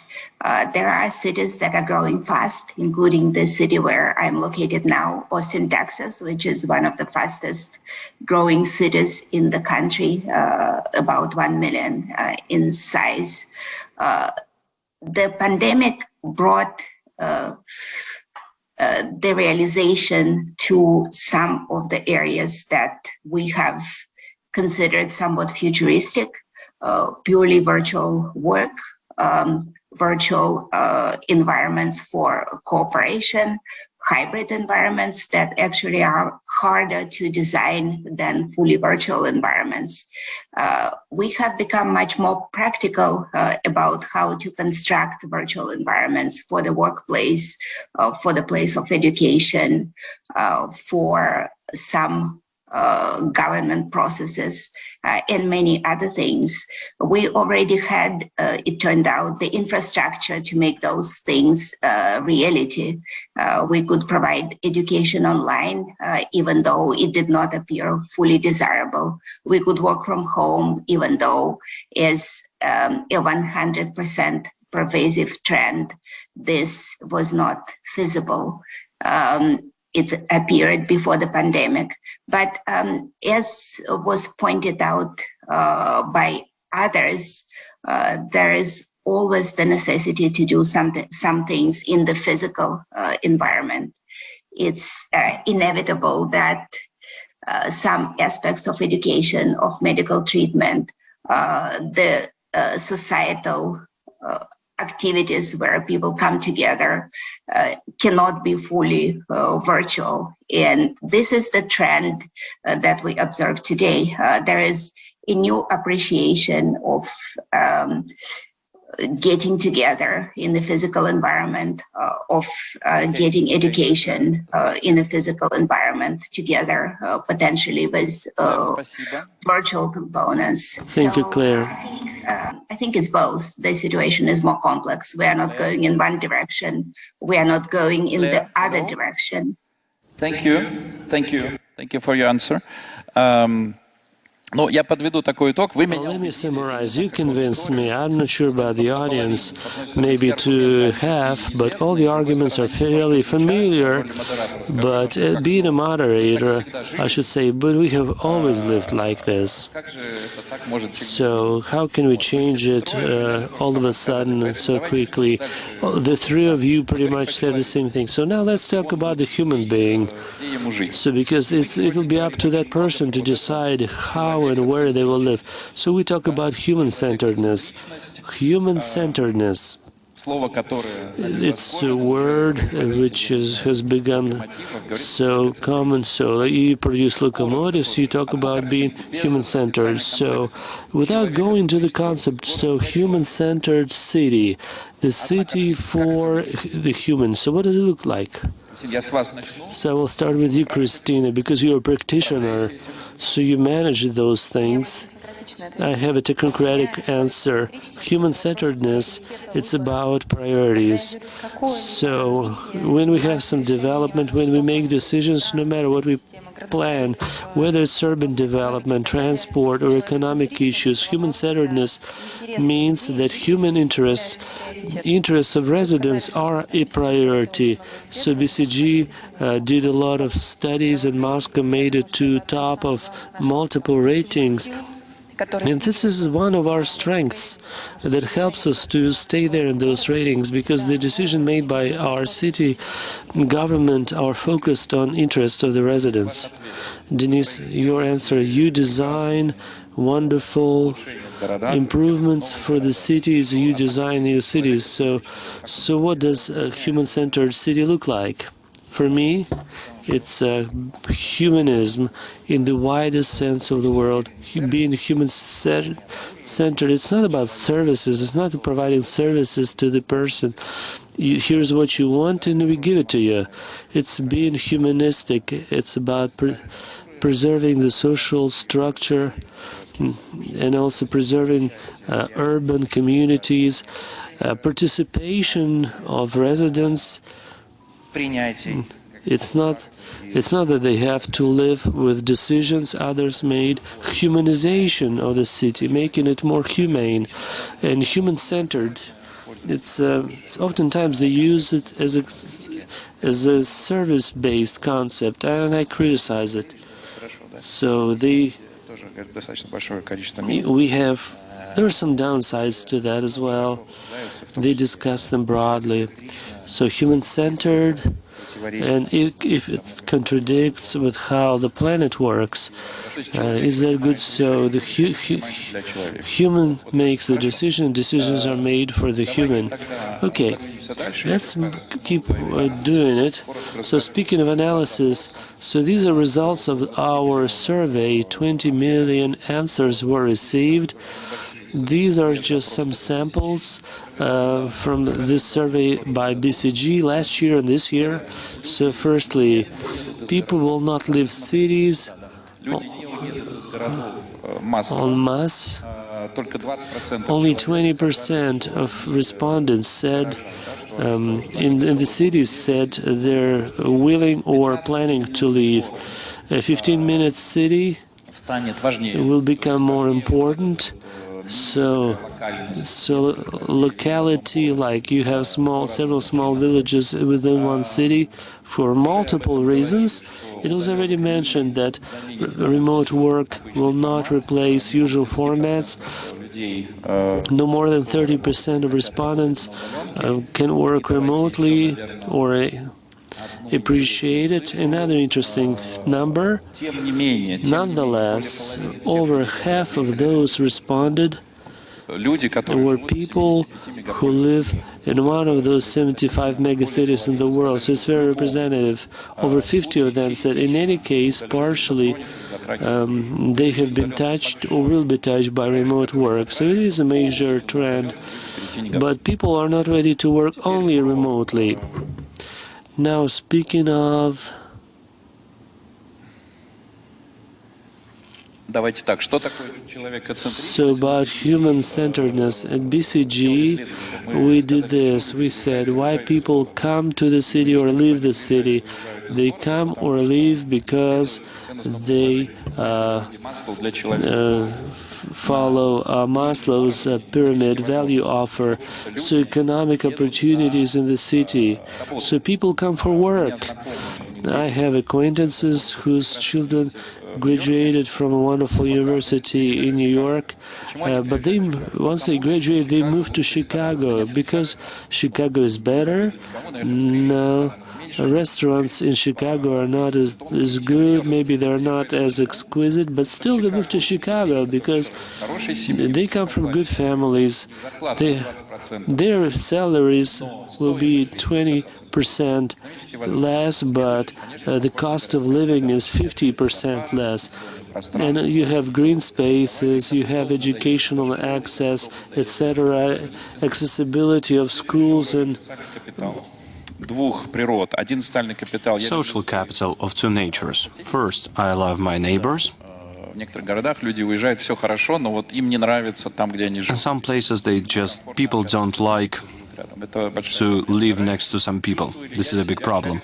Second, whether I feel myself a part of the big city.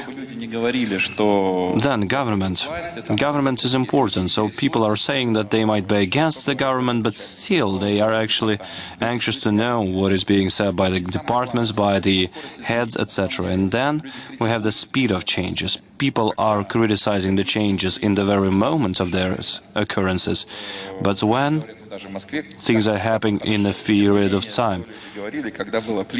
But once again, so people are saying that Moscow became better, but during the periods when there were reforms, they didn't like them initially. So basically these are the things which make cities attractive for people and other cities not that attractive. I would like to give floor to you, Christina. You are the head of technological innovations. We're talking about the human centricity. How exactly the innovations which you are working with, how do the technologies make the life of Moscow citizens better? A couple of examples. Depends on the technological solution itself. We never wanted to dedicate some support to particular industries or something, because our task is to follow the functions of the capital, but we have to follow all the necessities of all the possibilities, and we have lots of solutions and ideas which are being implemented, and our colleagues are very innovative, and they are implementing things in various fields. We can see it in social sphere, we can see it in medicine, so and these are the unified medical charts and the work of hospitals, etc. So people are actually seeing that many things are becoming much more simple, and this is also a segment of transportation, how it develops.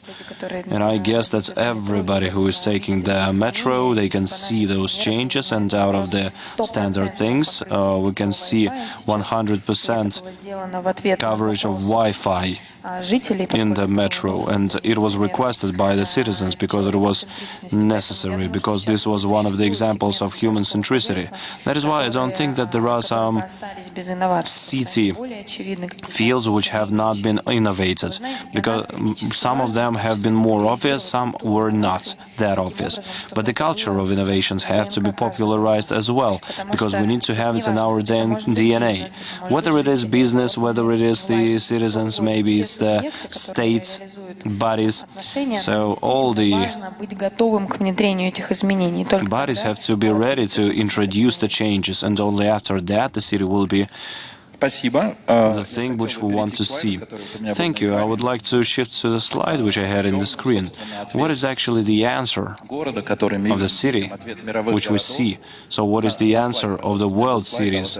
Could we take a look at the slide? Yes, this one. So to what is happening right now? Today, we're talking about platforms and ecosystems, all of us. And basically, platform is something which was created by Facebook, Amazon and Google. But platform was created by city, for example, the central square of the city.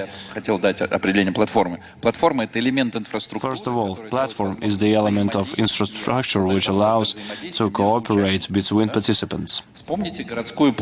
Let's recall a city square. People came to trade.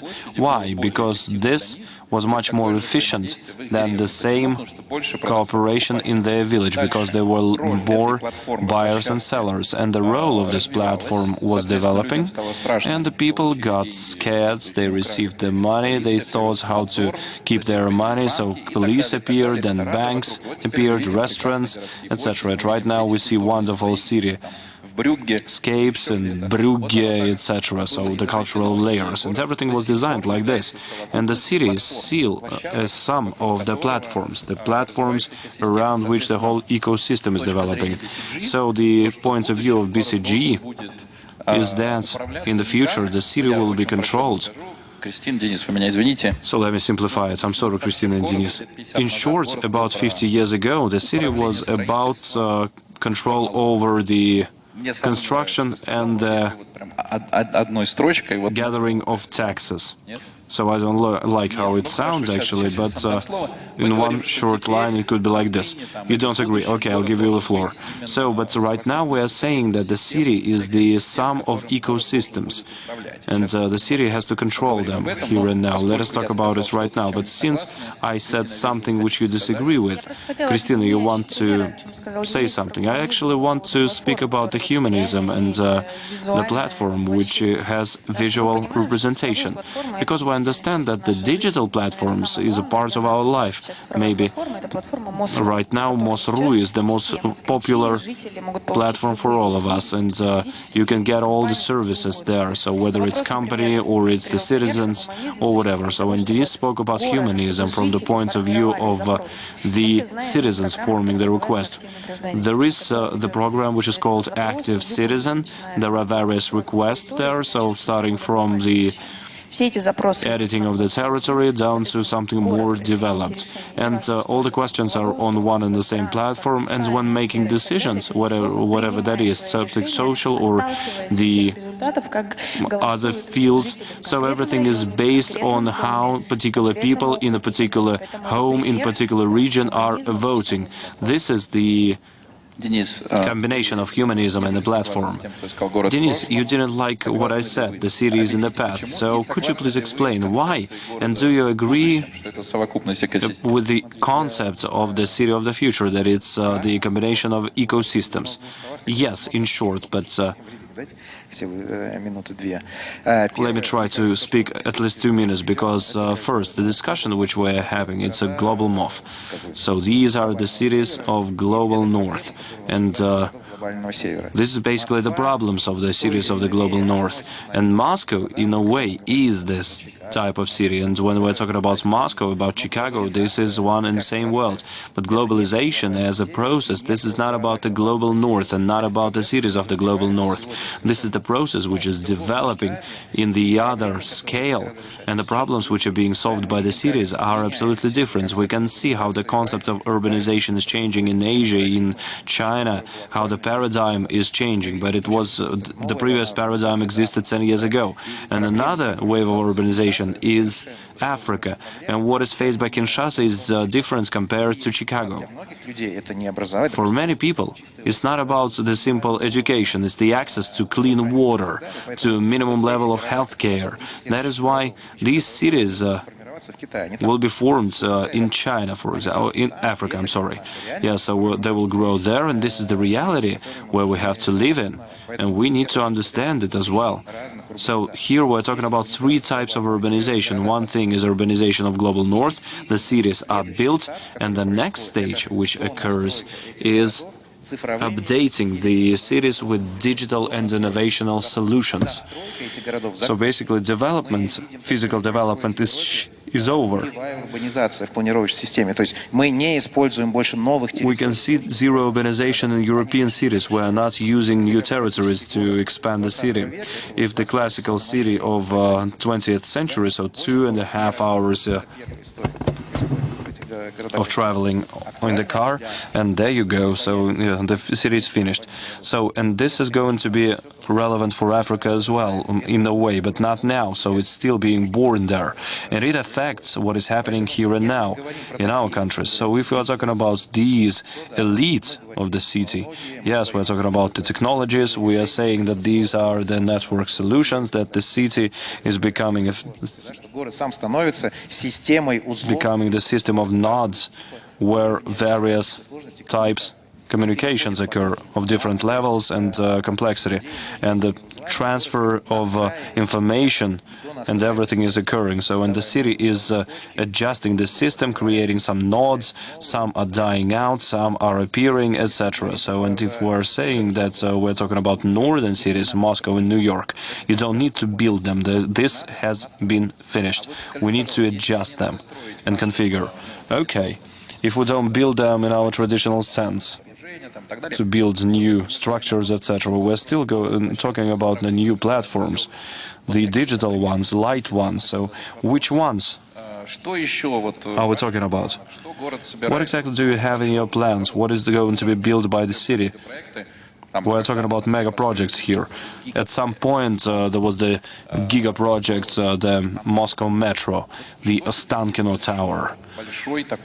What big new systems are you planning to build? I don't know, security, social media. What new, digital or hybrid, will exist in Moscow? Speaking about digital, so we are talking about the platform solutions which allow to connect different territories between each other. Let me show you a project which we are responsible for.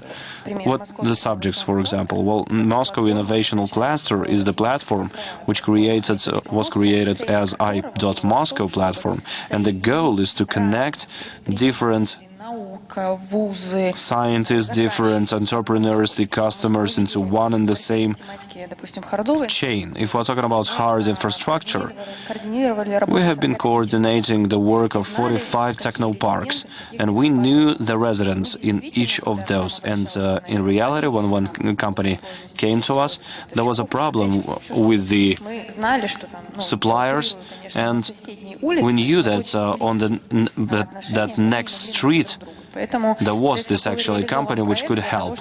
And that is why we created this project to increase the visibility of different innovators and connect them between each other. That is why all the platform solutions, which allow to see each other, I think these must be the main trend right now. Yeah, you know the science of 6 degrees of separation. Basically, 2 people of the world are connected. Yeah, the so-called 6 handshakes. Yes, exactly. They are connected. The people are connected through the people who know each other. So basically, 6 people are joined like that. So does this reflect what you were talking about? That people will know each other through less amount of handshakes? Well, this is one of the goals. We're talking about the decrease of everything. You were talking about 15-minute city. So basically, when you have every establishments available to you in 15 minutes, maybe we can actually transfer it into the speed of finding somebody, and then we will need to calculate this time. But of course, one of the goals is to make different people closer and different organizations closer. Denisa, what do you say about this? So you are more of a construction specialist. So you are saying that we are doing the construction all the time, but this is different. We are doing the strategic development of the cities. Okay, what do you see in the future then, from the point of view of new platform? If we are talking about developed cities, we are seeing that the limits of their growth is going to occur at some point. And if we take a look at, let's say, obligations taken up by the cities on the carbon neutrality or whatever, then the growth of the cities is going to stop. We see what is happening in the Netherlands, in France, in Germany, etc. So this is basically the change of the paradigm of the planning. And what does it mean? If we are not growing in width, then we are increasing the intensivity. This is not about the density of development. This is the intensity of using the city space. And this intensity is something which is going to occur with us. Here we're talking about the trends of hyperlocality. We're talking about new networks of metro and mobility. We are deciding to get rid of the monofunctionality of city spaces. We are talking about re-urbanization of urbanized territories, a rethinking of how we approach it. It's all about intensification of using the city and making it more complex, how we control it and how we use it. This is basically the trend which will be founding this whole situation. Then, digitalization. Let me clarify a bit. Of course, there are main functions of the city, which you cannot actually implement in 15 minutes city. For example, Mariinsky Theater in Moscow is not going to be in each region of the city. So, of course, these will be the main functions, which are going to be the business card of each city. But if we're talking about the everyday life, so the services of the everyday life are going to be grown around this area of 15 minutes. Today, everybody has about 150 apps. If we're talking about the center of the city, so this is more than 100 functions which are in the human availability. So this same centrality is also created in our cell phone. And many functions which we are using in the city are located in our pockets. And we are not the ones who are coming there. It's them who are coming to us. So, and this is... There is the new notion which is called centrophery instead of periphery. So this is basically the understanding of this everyday space when it is not the center, but it's not at periphery. So it's the quality of the service is like in the center, but it's still somewhere outside it.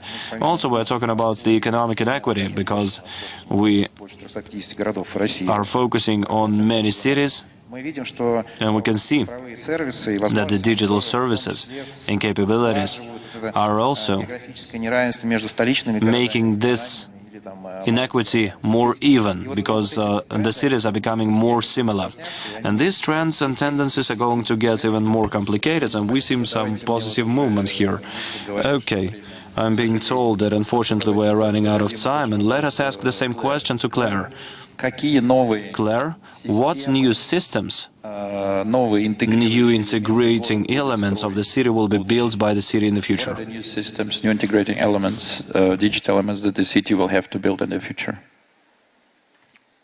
Thank you. If we are talking about today, there are platforms that provide visibility and connection between the citizens, the governments and the services in the city. This is already very well covered, but can be improved. Computational power and connectivity really made a difference here.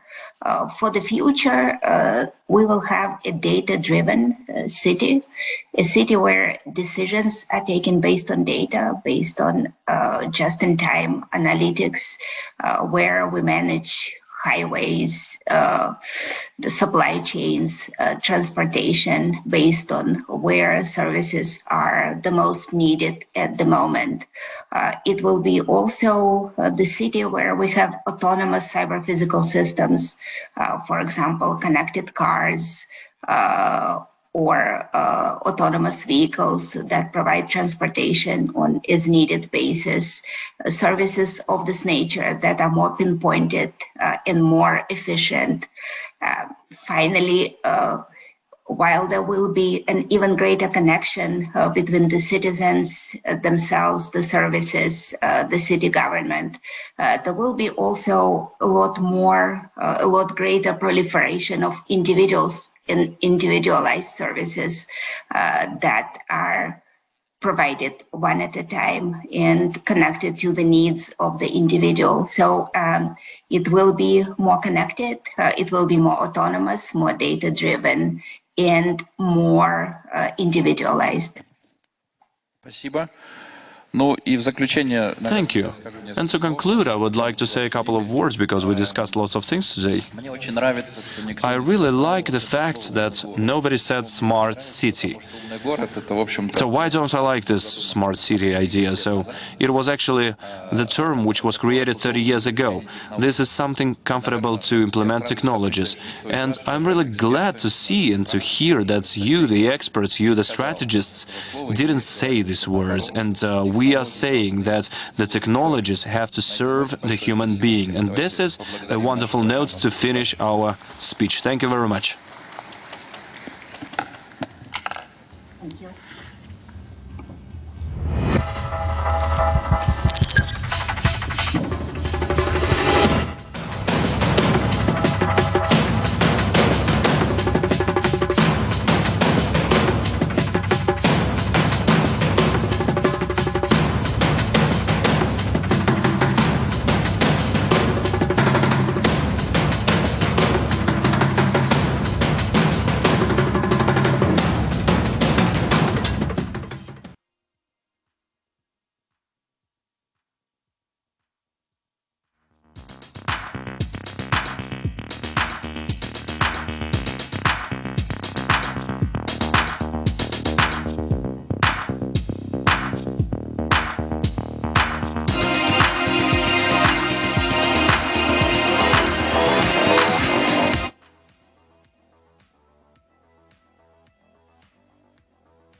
Мы – транспортно-логистический холдинг «Российские железные дороги». Мы развиваем транспортную инфраструктуру страны, строим новые станции, вокзалы и создаем новые возможности для вашего бизнеса. Лучшие скоростные и высокоскоростные поезда сделают ваше путешествие комфортным и безопасным. Мы – локомотив экономики. Сотни миллионов тонн грузов ежегодно. Развитие науки и социальной сферы – это наш вклад в благосостояние страны и ваша уверенность в завтрашнем дне.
Новая Hyundai Creta. Hyundai.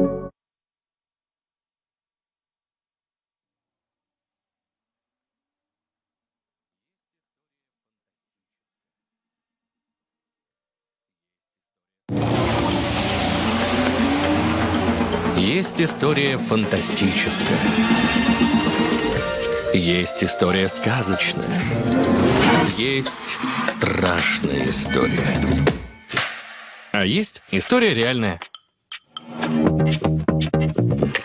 Юка всегда реальная история и диагностика автомобилей с пробегом. Юка – официальный сервис Hyundai. Смотрите историю и диагностику автомобиля и покупайте его онлайн.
Неправильное применение научных аналитических методов сдерживает... Incorrect usage of analytical methods is holding out the innovations in the modern business. That is why it has to limit with the fields which it was designed for and unite it with the other forms of thinking in order to create most fertile grounds for the innovations.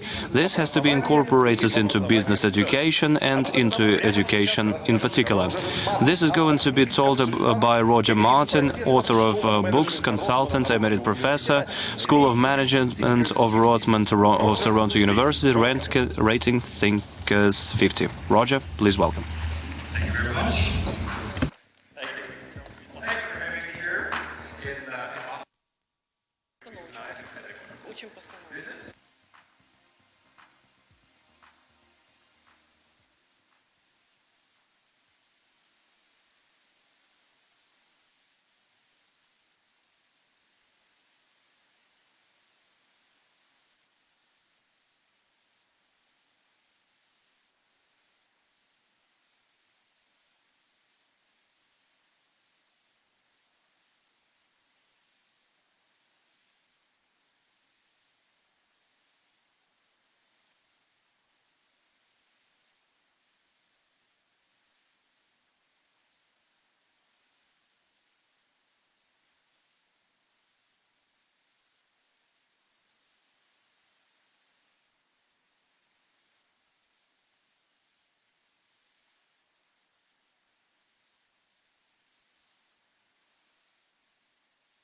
their organizations. It's a paradox because at the same time, we are in what has to be considered the golden age for disruptive startups. We've got edtech, medtech, biotech, fintech, everything disrupting every industry. We have places like this, many, as we say in America, football fields long, full of companies that are innovating. So why is it that there's so much frustration in existing companies about the pace and level of innovation, while we have, I think it's fair to say, the golden age of disruptive startups? To me, The culprit is analysis, which is an odd culprit because it's the sexiest, hottest thing going in business now, right? Data analytics, AI. You'd think that for innovation, that would be an unalloyed good, right? That would be the thought. So what is data analytics? What's it used to do? Fundamentally, it's to figure out what drives what causes what. We figure out something on the independent axis, the x-axis, and then go and get a sample of data to figure out what the dependent variable does based on that data. And we plot something like that, and the holy grail, of course, is what? It's that line, right? That regression line that says, this relates to that. We can even think that this causes that. That's the fundamentals of data analytics, right? But let's go back. Let's go back to, again, the foundations of how we decide we know something, right? We think we know something here because there's that line. And there's a correlation there. And if the R-square is high enough, we think we know something. But how do we know something, right? Well, if you have a phenomenon, please. If you have a phenomenon and you have a universe, the entire universe, right, of that phenomenon, what we tend to do, right, is take a sample from that universe, right? A sample of that universe. That's what you'd have learned in Statistics 101. You sample that universe. Though in the modern era, there are many people in the world of data analytics that say, oh no, you actually can take the entire universe. It makes no difference to this analysis. But the general notion is you sample from that universe. What do we know? What have we learned? What have we been taught in statistics about that sample?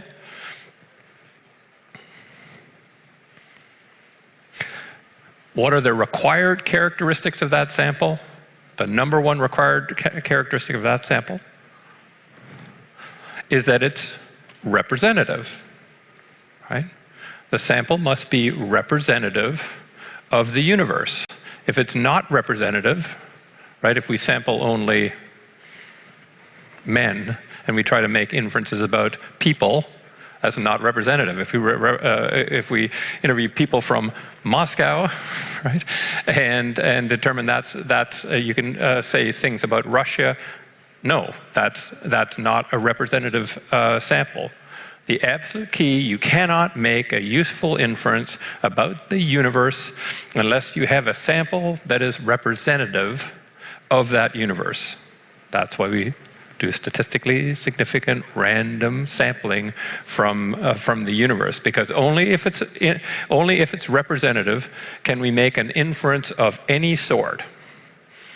If we do not have a representative sample, we make an inference of any sort. In fact, you will have been taught in Statistics 101, your first year statistics course, if you took one, you'd have been taught that is where danger lies. Danger, danger, danger. You'll start to believe something from an unrepresentative sample, and that something will be dangerously wrong. So far, so good? Okay. So that's the fundamental of data analytics. Fundamental of data analytics says we have a representative sample that can cause us to make inferences about the universe so we can say this is what we should do. And we have what? We have the data to back what we've done. So we're in the right? We're doing the right thing. Right?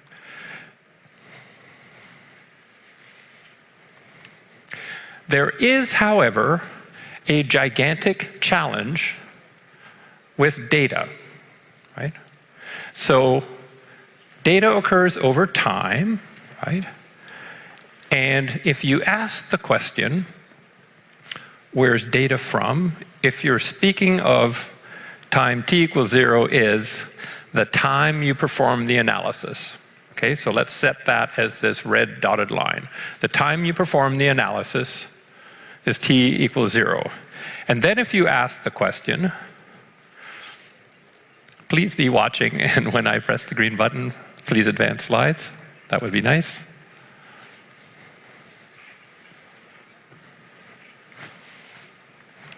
Thank you. If we ask the question, where does data reside? Where does data reside?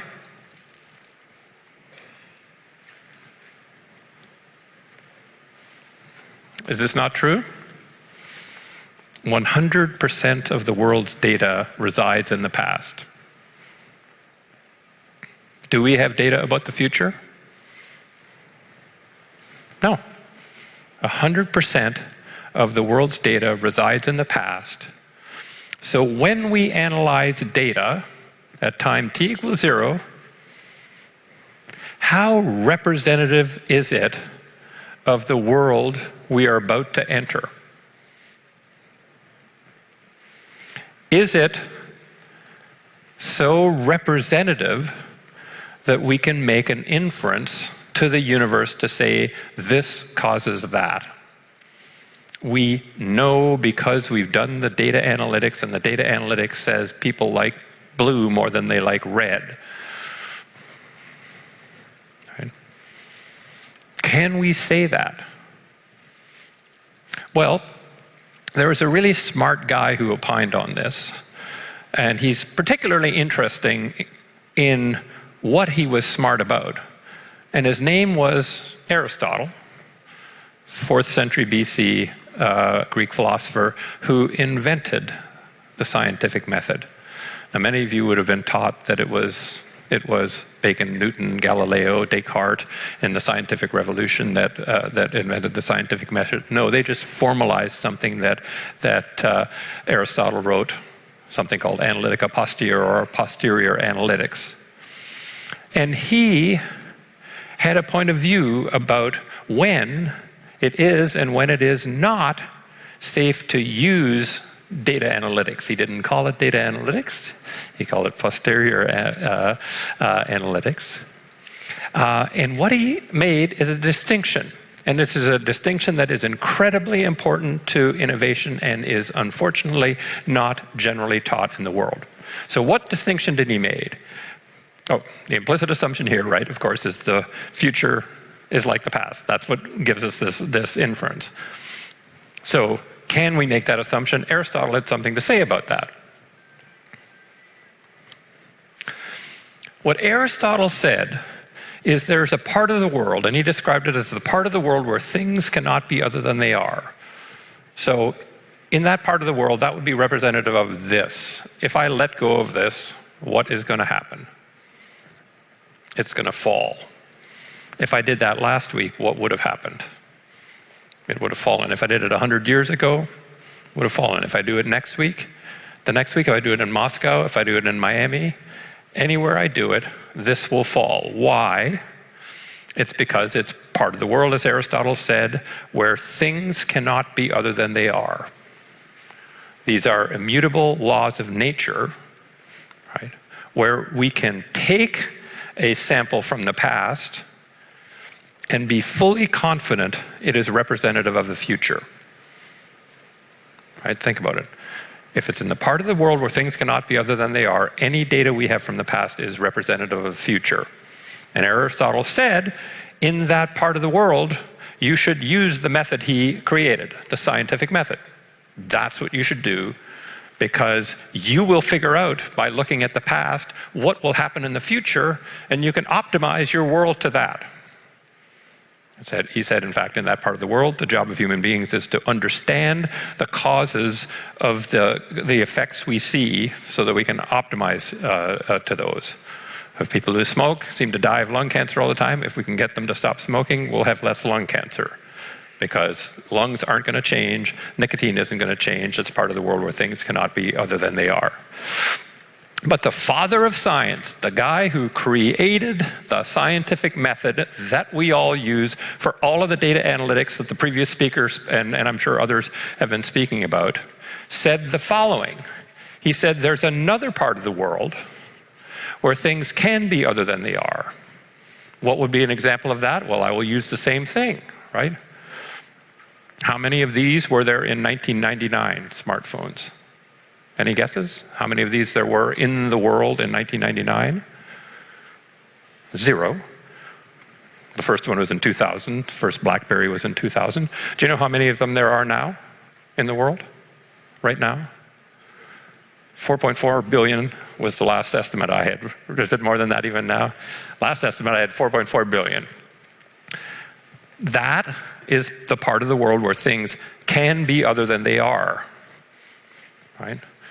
People's habits change, they adopt new things, they do things differently. That's the part of the world where things can be other than they are. What did Aristotle say about that part of the world? The father of science, the guy who gave us science, right, said, don't use my method. And he wasn't ambiguous about it. It wasn't like, I'm not sure if it's so hot. He said, do not use my method. Now, why would he say that? Well, because if you use the scientific method, you are assuming the future will be like the past, and you cannot figure out anything about a different future than the past that you've just analyzed. In fact, you will convince yourself the future will be like the past. You will stop yourself from doing that, because what he said is, in that part of the world, imagination is what you need to use. What he said is how you should conduct yourself in that part of the world is to imagine possibilities and choose the one for which the most compelling argument can be made. Not for which there is the most data, it's for which the most compelling argument can be made. And he said, in this part of the world, the job of human beings is to be the cause of a new effect they want to see, right? To do what? To innovate. And the only way you're going to change the world is by not making data-based decisions. I'll state that again. The only way you're going to change the world is to not make data-based decisions, not use data analytics. And the father of science said that, not just anybody. So rather than obsessing about what is true, right? Analyzing the past to figure out what is true now, we should be asking what would have to be true. What would we need to do to make something true that is not true now? That is actually the task. And if I asked about the scientific method and how it does or does not contribute to us inventing futures that do not now exist, there's a real challenge. So this is strip down the scientific method, construct a hypothesis, design and conduct an experiment, analyze the data, and draw a conclusion, and then think about the next hypothesis, and so on. Some people say, oh no, it's got these steps. You've got to ask a question, conduct research, construct hypotheses. There's an interesting phenomenon, and I will ask anybody in the audience here to help me on this if you can. In the world, there are literally thousands of PhD courses on how to design and conduct experiments. So I ran a business school for 15 years, one little business school. There are 561 accredited business schools in North America, so one little business school. And there would have been a dozen courses, PhD courses on this in my school. Because we had 6 different PhD streams, they each had courses on this, right?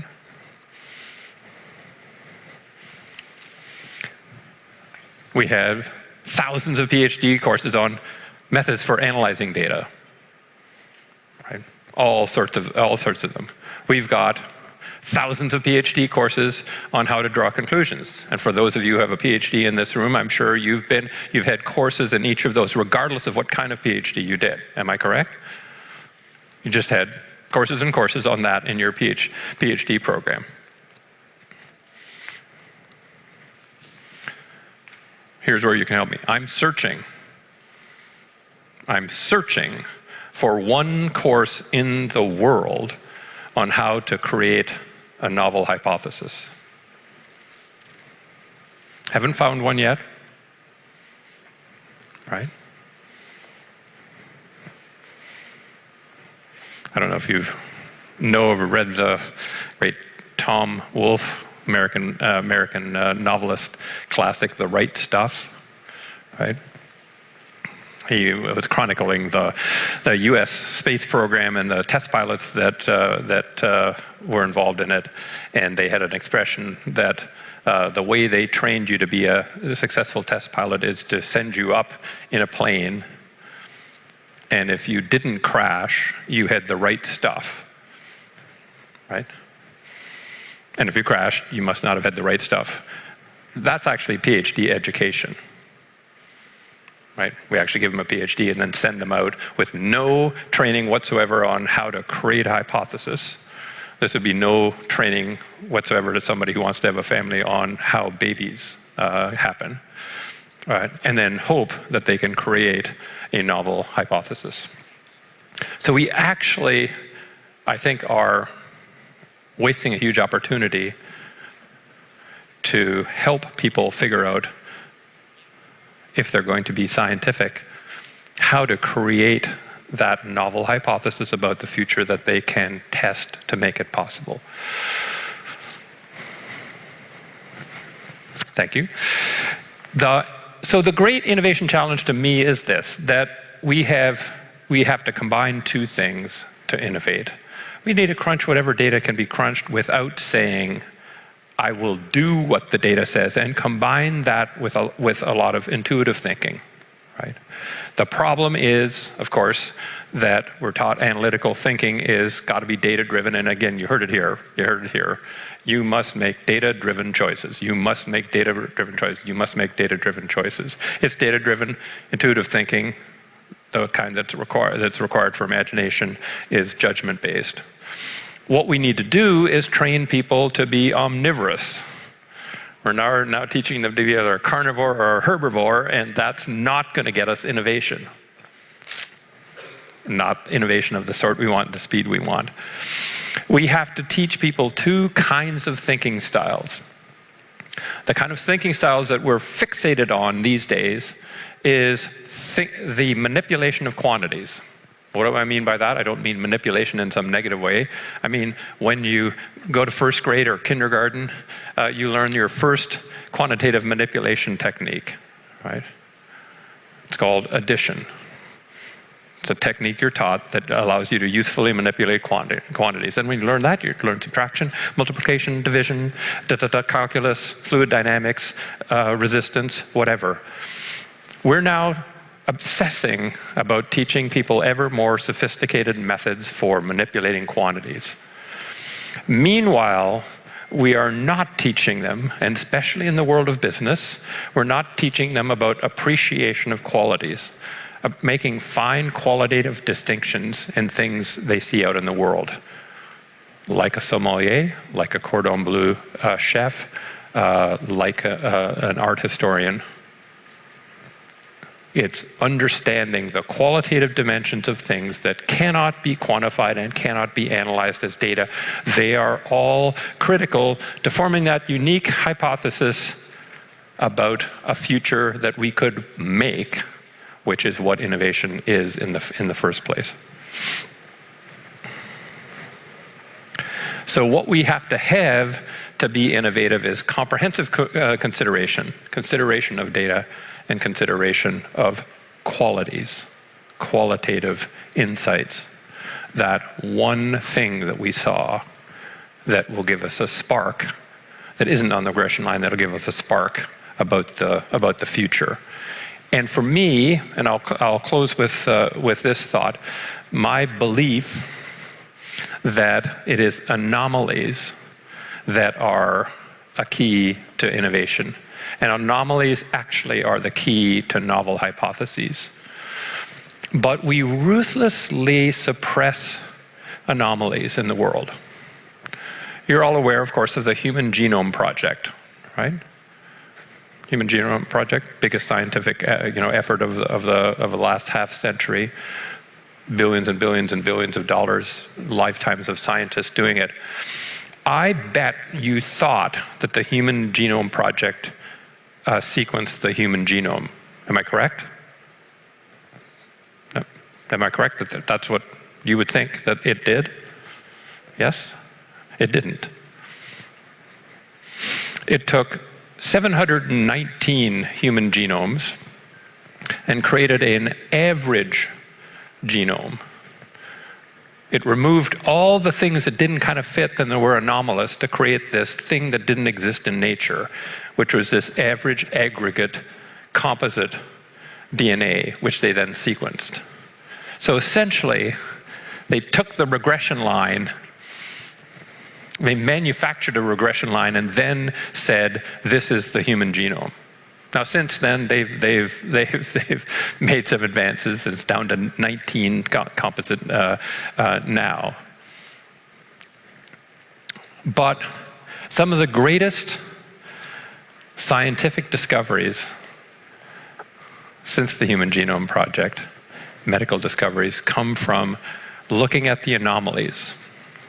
I found this out from interviewing, actually, one of the world's leading, if not the leading, autism spectrum disorder scientist, geneticist, working on that. Dr. Stephen Shearer, the Hospital for Sick Children in Toronto. And he said all of his science and nature papers that made him famous in the field came from looking at the anomalies in the genome that everybody else tossed out. Everybody else tossed out as if they didn't exist because they're so obsessed with the regression line. So my advice to you is, if you want to innovate, be super careful about becoming a slave to data analytics.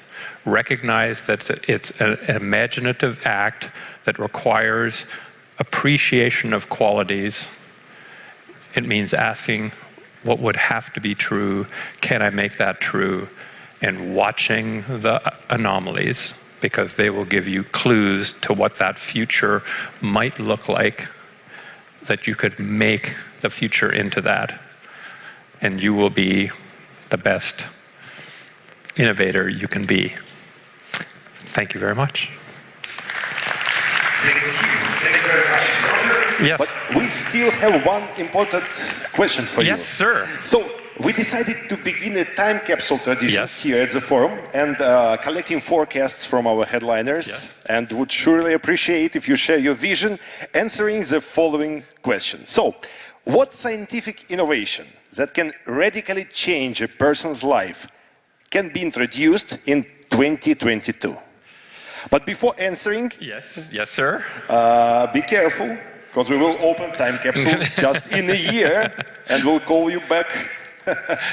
Yes, well, so this is what they call, at least in America, fool's errand.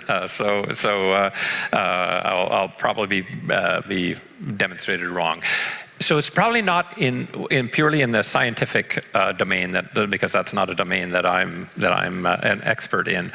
But in terms of a change that I see happening in the way the world works, is I see the coming of more cooperative ventures.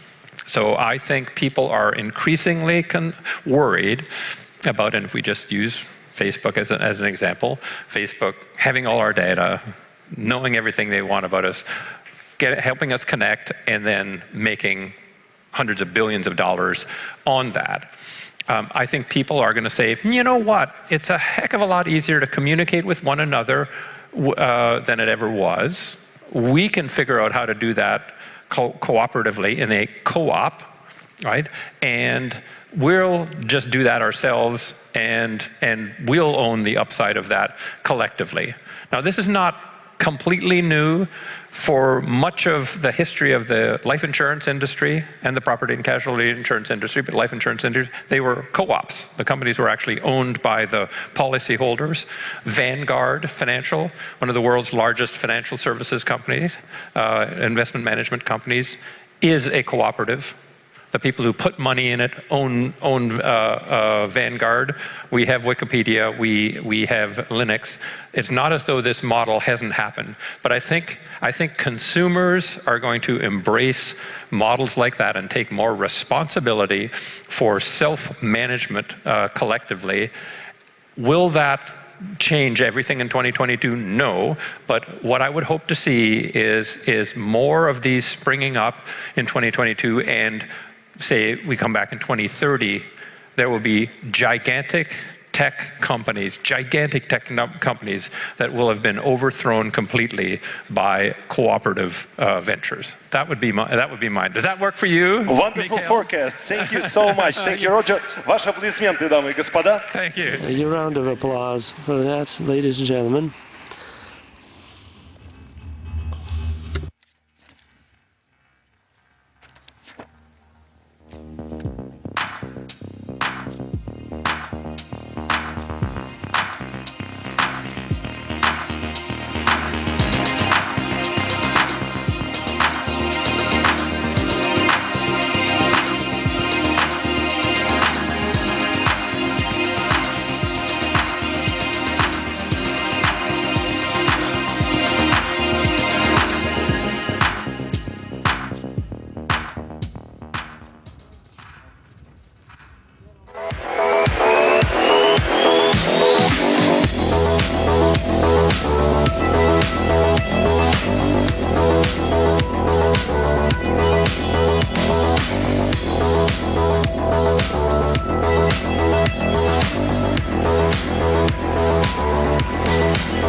Мы – транспортно-логистический холдинг «Российские железные дороги». Мы развиваем транспортную инфраструктуру страны, строим новые станции, вокзалы и создаем новые возможности для вашего бизнеса. Лучшие скоростные и высокоскоростные поезда сделают ваше путешествие комфортным и безопасным. Мы – локомотив экономики. Сотни миллионов тонн грузов ежегодно. Развитие науки и социальной сферы – это наш вклад в благосостояние страны и ваша уверенность в завтрашнем дне.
Я новая Hyundai Creta. Hyundai.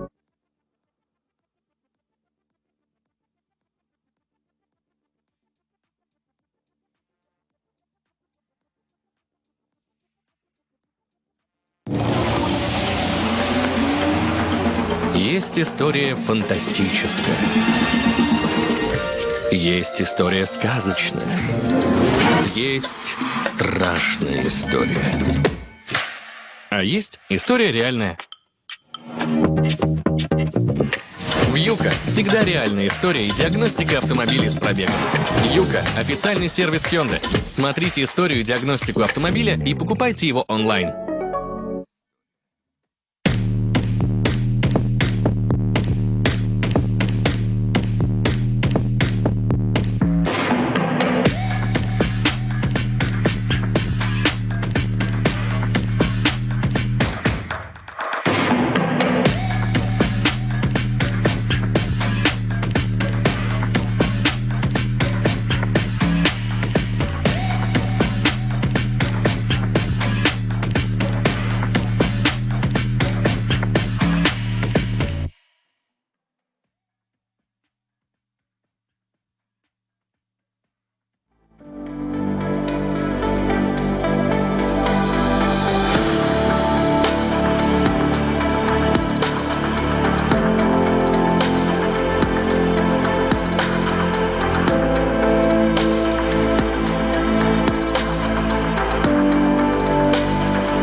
Форум Nobel Vision продолжает свою работу, и впереди еще масса интересных сессий. Nobel Vision continues, and a new session will start right away. The next session is called Hypochondria and Anxiety, Psychology of New Times.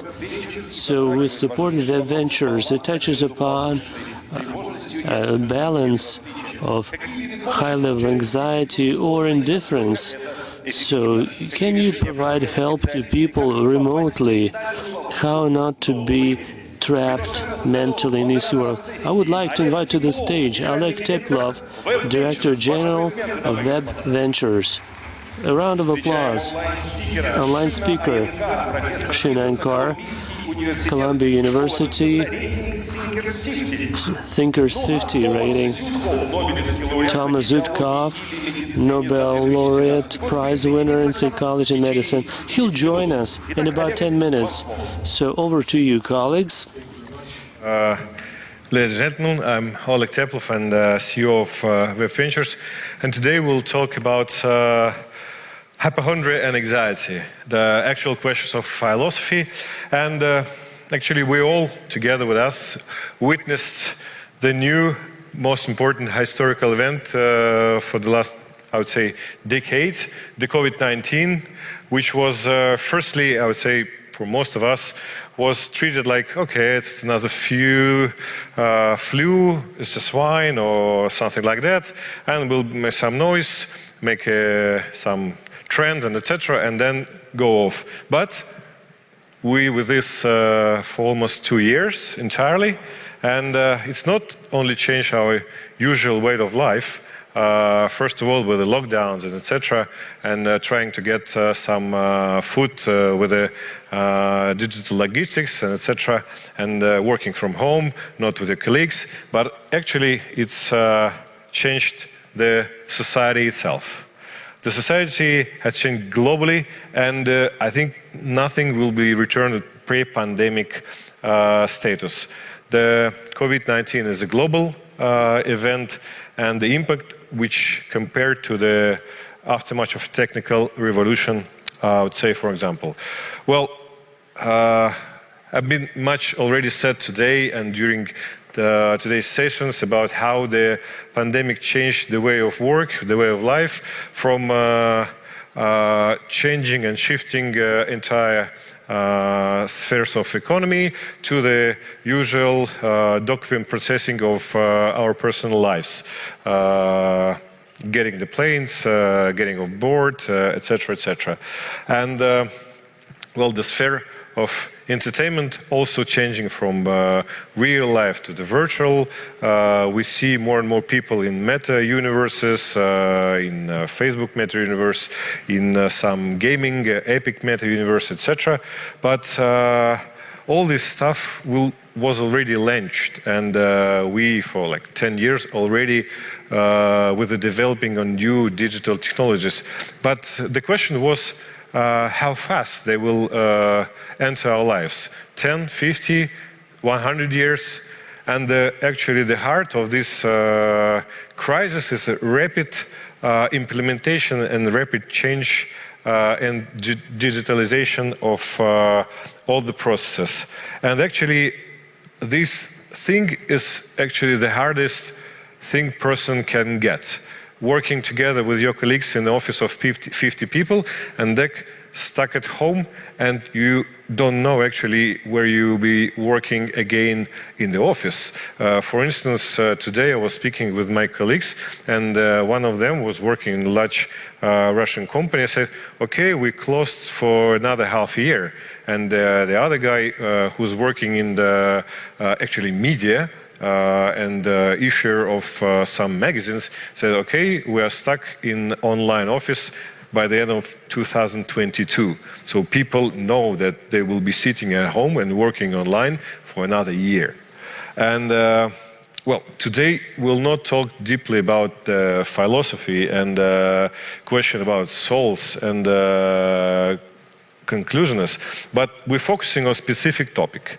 They're focusing on discussion how understand personal health changes and threatening of the illness. The anxiety and the hypochondria, which we mentioned, really affects the work of people's life, and these questions will be issued today. The reverse of the COVID situation is inability to adapt to the changes. Speaking to the workers who works on a factory, and they actually cannot see themselves not getting up early, 6 a.m., going to the factory, just clicking their bill and working to the machines. No, it's really not in their mentality, and it's really affects their life, and thus it's affect the health issue and etc. And together today with our colleagues, we will talk about the fields of psychology and the medicine, and we will discuss some topics, how to not to fall to this mental, I would say, trap, and what's the new time being and how we can adapt to this and maintain the balance between online and offline, and balance between anxiety and indifferences. And actually, I would like to present our speakers. Sheena Iyengar, the Professor of Business and Management Department of Columbia Business School, already joined us. Nice seeing you, and welcome to the Nobel Vision Forum. And Thomas Zuthoff, we already said that he will be joining us about 15 minutes or so. The Nobel Prize winner of Philosophy and Medicine in 2013, Professor of Molecular and Cellular Psychology, Stanford University. And thank you all the participants on our discussions. And my first question to you, Sheena. Why do we choose to believe what we choose and believe based on our cognitive psychology, and what aspects can do inform people in their fears? And the second, about the future. How problem solving or enabling a better future can we continue to exist with the COVID? Okay, so those are some pretty big questions. Thank you so much for having me here today.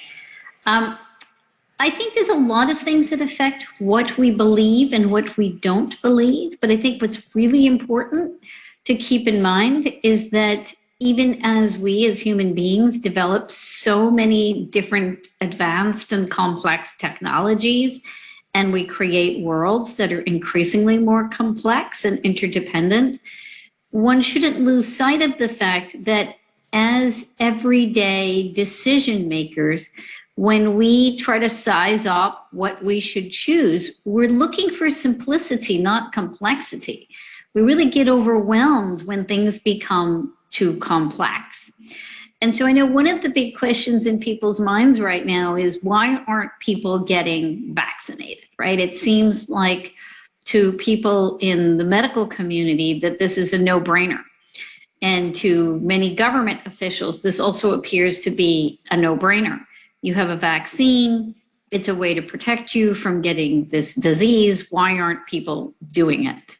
And certainly from the perspective of medical innovation, the development of the mRNA vaccine is absolutely monumental. I mean, this is a watershed event that they were able to create a vaccine in such a brief period of time. And so why aren't people doing it? And I think it's important to realize that people have different risk preferences based on how afraid they are. So I'm reminded of a different Nobel Prize winner, that of the work of Danny Kahneman and Amos Tversky, where they demonstrated something very simple and yet very applicable to the COVID crisis. So let's imagine that I give you a choice, and I give you two choices. You could either lose $100 right now, no questions asked, or if I roll the die, heads, you give me $200, tails, you give me $0. Right? Now, in both cases, I'm losing. But notice how in the first case, it's a sure loss. In the second case, yes, there's a chance, there's a 50% chance I could lose a lot more, but there's also a 50% chance I could lose nothing. Now, in this case of the choices between A and B, most people would choose B. It's a phenomenon known as loss aversion, that we as people tend to hold on to what we have and will rather take a risk, a really potentially irrational risk at times, would rather take a big risk if it means that I could hold on to my status quo position. So now, if you think about the vaccine and the current situation that people have right now, by choosing not to do the vaccine, it isn't exactly irrational from the perspective of loss aversion. You walk around in your daily life, you're healthy. If you take the vaccine, there's a chance that you'll continue to remain healthy.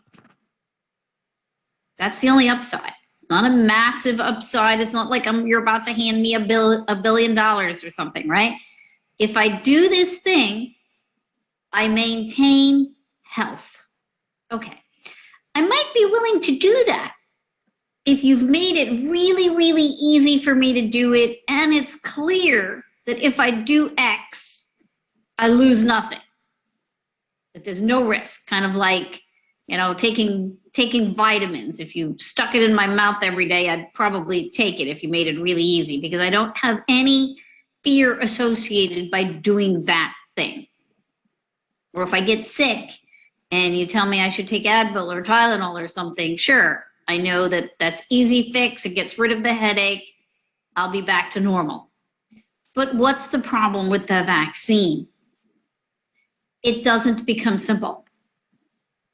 If I take it, there's all this complexity and information as to, well, is it good for me, bad for me? What is it? Am I going to be worse off if I take it? Maybe they don't know. What should I do? Add to that the fact that, well, even if I get it, most of the people around me, they don't seem to die. It's kind of like a cold. I could probably survive that, right? Right? So I do think that that's a big part of the decision-making around whether or not people want to take the vaccine. I think in terms of future innovation, what do people care about? I thought it was very interesting how you mentioned the future of work. And I do think that Zoom has played an amazingly interesting role in our lives, in that some of us love it because it means we can stay in bed longer. Some of us hate it because it means that I don't get to see as many people. That will probably end up balancing or equilibrating out. I think the really big thing that's happened as a result of Zoom is that despite the fact that wherever you go in the globe right now, there's an increasing emphasis on people becoming more local, more polarized. They want to be more part of their clique.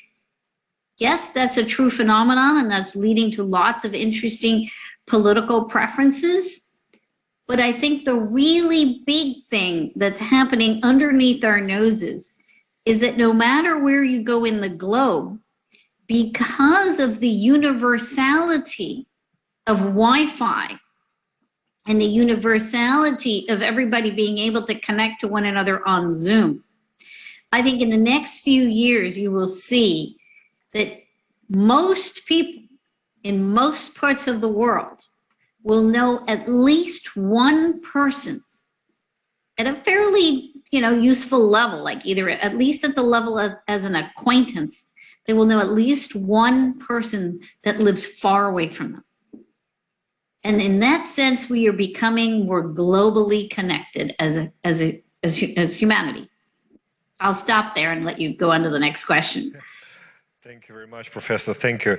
And actually, in the early using of Zoom, it's really, if you're not just a listener to the Zoom meeting, but you're hosting it or you're performing on it, it takes really lots of energy to go through the screen in order to get people to behave with you. But now, actually, everybody is more and more relaxed with the Zoom conference, I would say. And that's the next adding what I would like to say on your speech.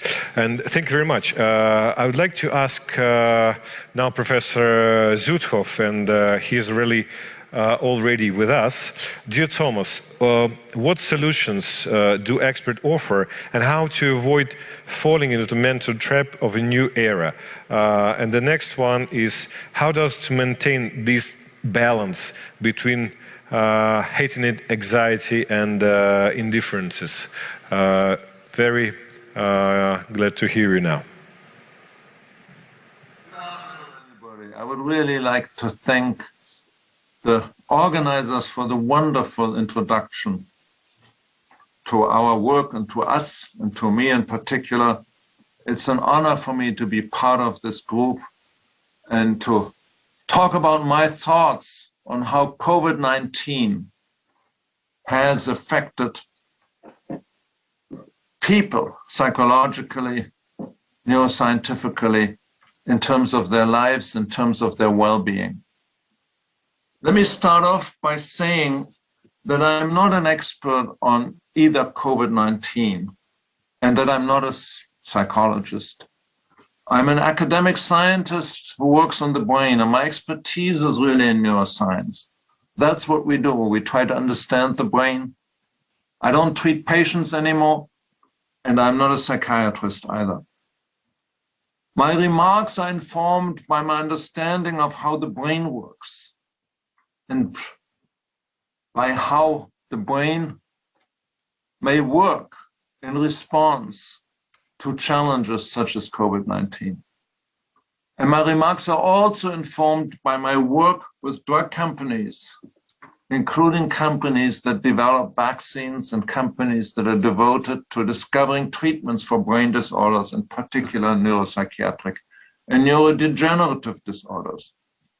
So I'm talking to you here not as an expert on COVID-19 or as an expert on mental diseases. I'm talking to you here as a neuroscientist.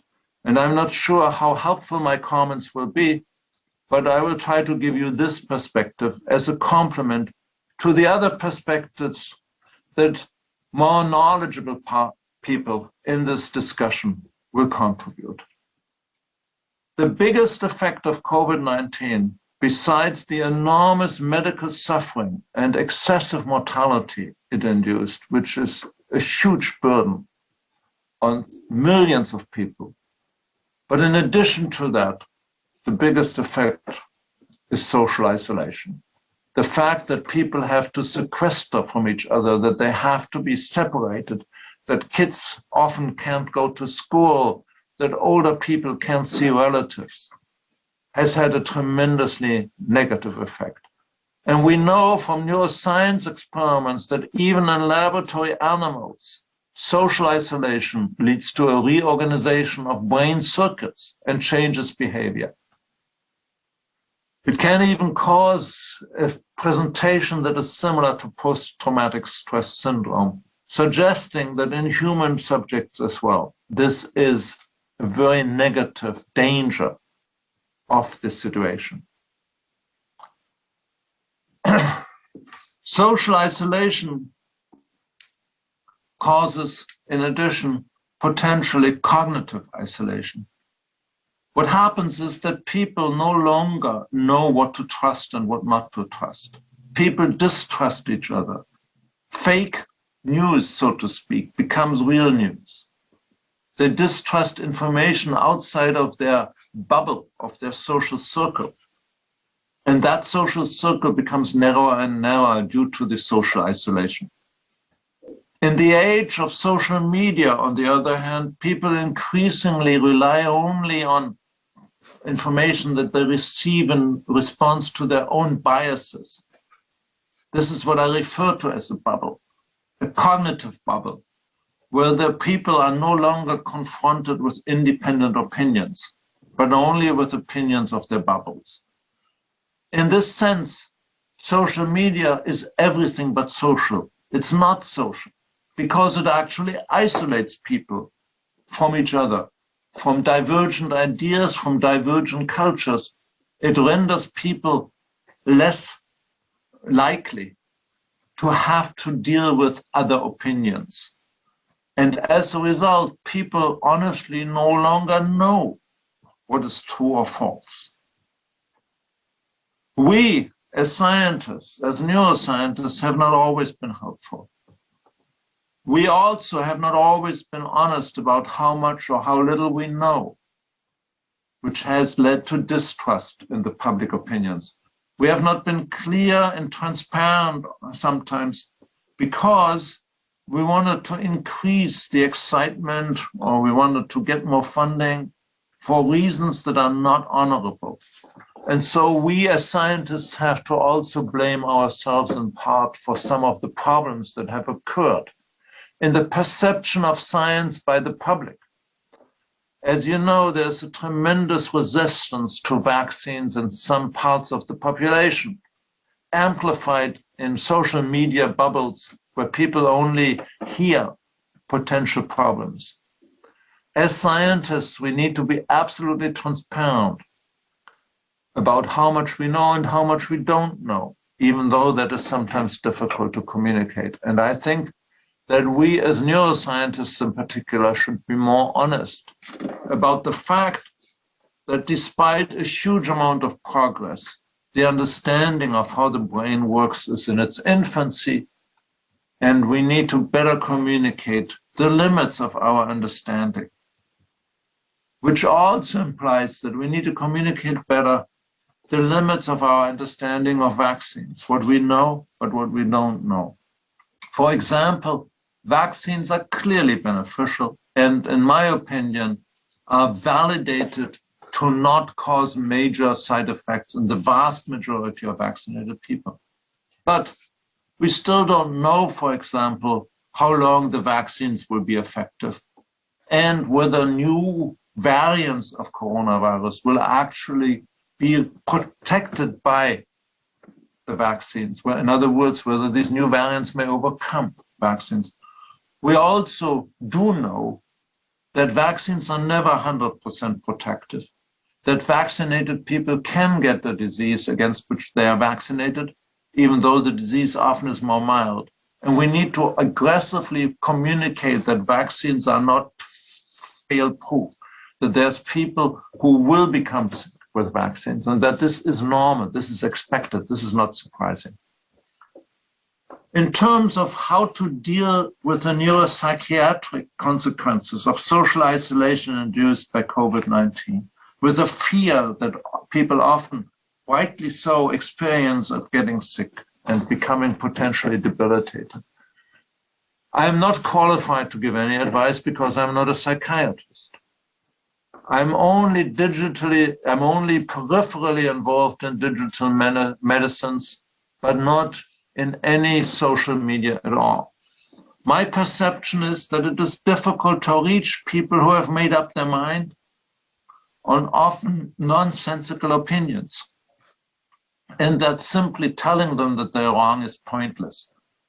I actually have close relatives myself who believe that vaccination is evil, and there's nothing I can say to change their mind. The only recommendation I can make is to introduce simple, transparent rules on all internet postings, rules that are not under control of governments, but are agreed upon internationally by everybody, from social media to scientific journals, because in scientific journals, surprisingly, we also have a problem here, so that everyone can see and understand what information comes from where and can make their own judgment. There must not be any hidden censorship that seems to operate in many countries, where certain content simply vanishes, but there must be explicit rules, because that's the only way how we can regain the trust, which is particularly important in the case of COVID-19, as it will happen now again and again as the virus mutates. In my area of expertise, biomedical research. These rules would mean that scientific journals which publish scientific results have to render the entire process of publication transparent. They have to post correspondence and reviews they receive, not just select those they like. And they have to also declare the entire financial structure that operates in these journals, i.e. how much money they make on what, how much they pay to whom, and so on. I firmly believe that we as scientists need to be part of a larger effort in this pandemic, in this crisis, that's truly a crisis, to regain the trust of all segments of the population in scientific results in order to decrease the consequences of this very devastating pandemic, and also beyond the pandemic, to develop science further as something that populations worldwide can trust and can rely on in future developments. Thank you very much for your attention. Thank you very much, Thomas. It's really interesting view and lots of things about after this forum. Well, what I would like to say at the end is actually we just in the forum which brings scientific fundamental researchers to the fields of innovative or to the hands of innovative entrepreneurs and making these ideas become the real business. And these trends, these ideas should really consider all these effects and all these topics which we just discussed. And there are lots of cons from the digital technologies which bring to our lives. But also, there's really difficult to the people to adapt to rapid changes in their lives. And many services will become or already became the integral part of our lives. And maybe for the next year and two, we will see much more digitalization of all the things which around us. And the new, I would say, becomes more faster than we think, and we manage to integrate into our lives. As for medicine, it's already clear that the digital medicine, and I know because we're investing in the digital medicine companies and we're working on the telemedicine with the COVID, with etc., it will not totally replace offline medicine in many areas.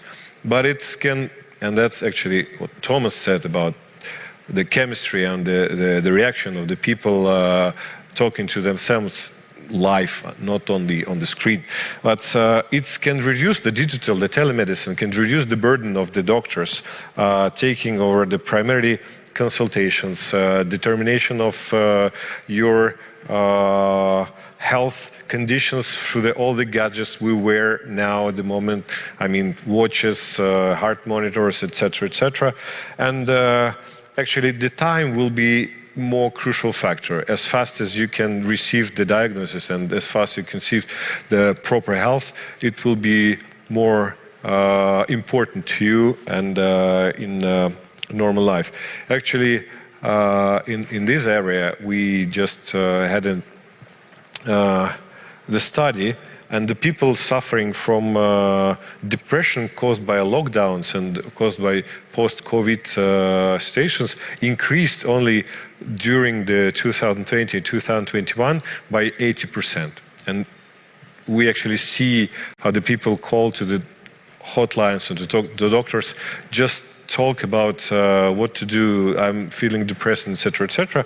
And actually, this brings me to another most important thing to understand in these situations. To experience some anxiety, it's normal.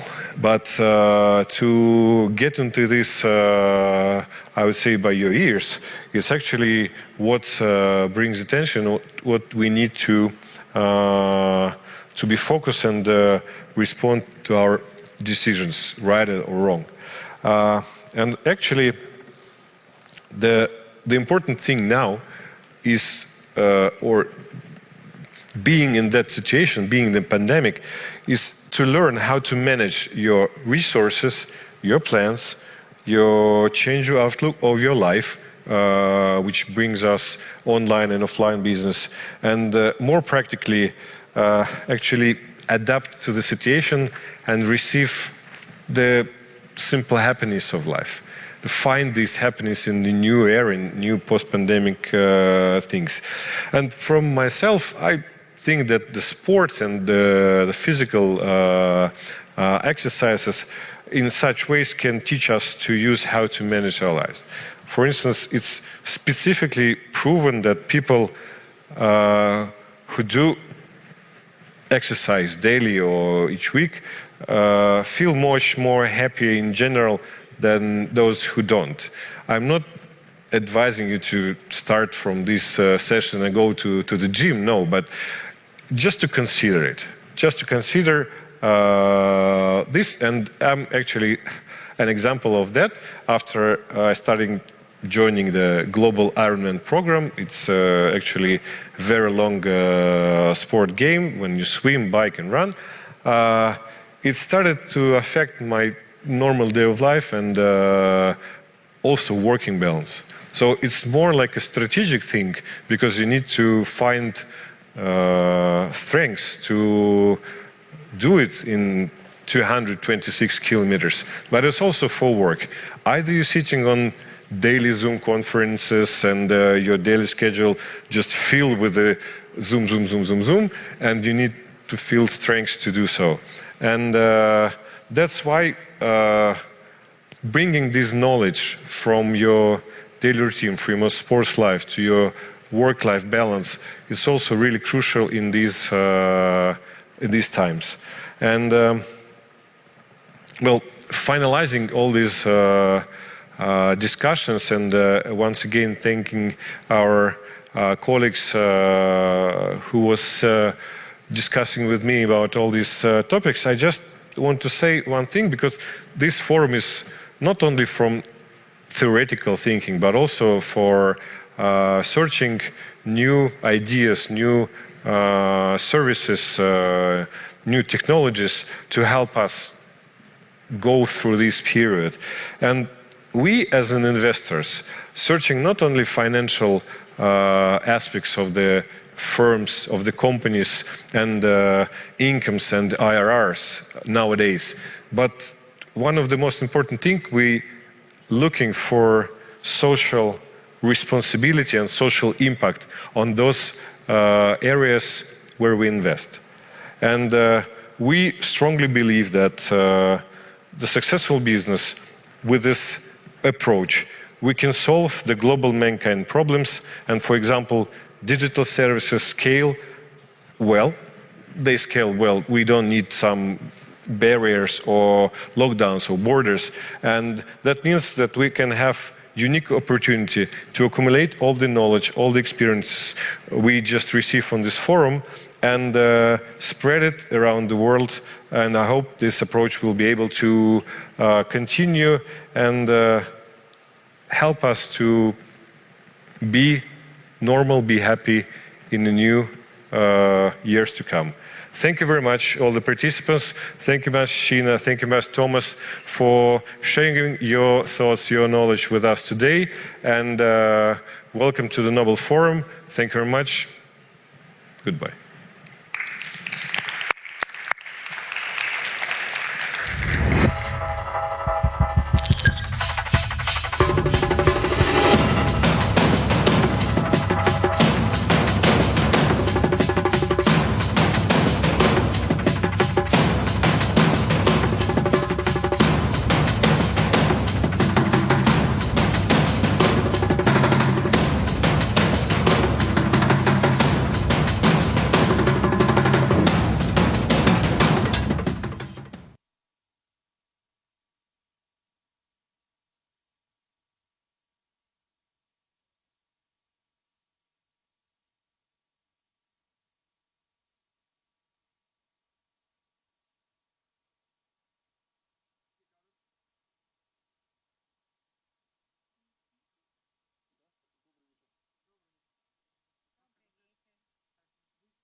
транспортно-логистический холдинг «Российские железные дороги». Мы развиваем транспортную инфраструктуру страны, строим новые станции, вокзалы и создаем новые возможности для вашего бизнеса. Лучшие скоростные и высокоскоростные поезда сделают ваше путешествие комфортным и безопасным. Мы – локомотив экономики. Сотни миллионов тонн грузов ежегодно. Развитие науки и социальной сферы – это наш вклад в благосостояние страны и ваша уверенность в завтрашнем дне.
Я новая Hyundai Creta. Hyundai.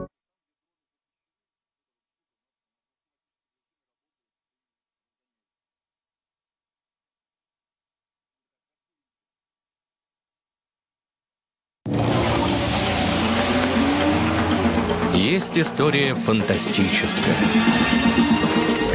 Есть история сказочная. Есть страшная история. А есть история реальная. Вьюка – всегда реальная история и диагностика автомобилей с пробегом. Юка – официальный сервис Hyundai. Смотрите историю и диагностику автомобиля и покупайте его онлайн.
If you want to stay ahead of the competition, you need the most advanced solutions to transform your comms performance. From media database to social influencers, distribution to monitoring, analytics to insights, Cision's cloud-based tools can help you communicate like never before.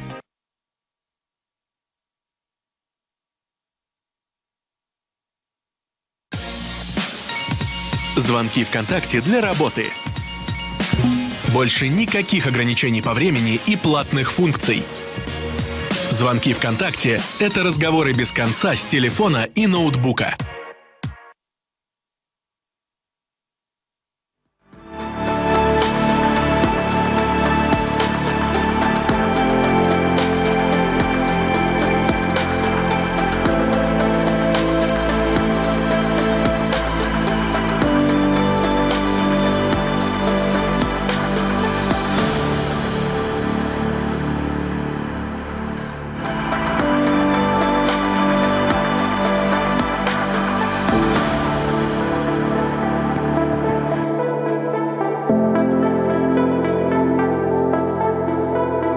Миш, я могу тебе помочь, потому что сейчас твоя часть. Стартуем? Стартуй.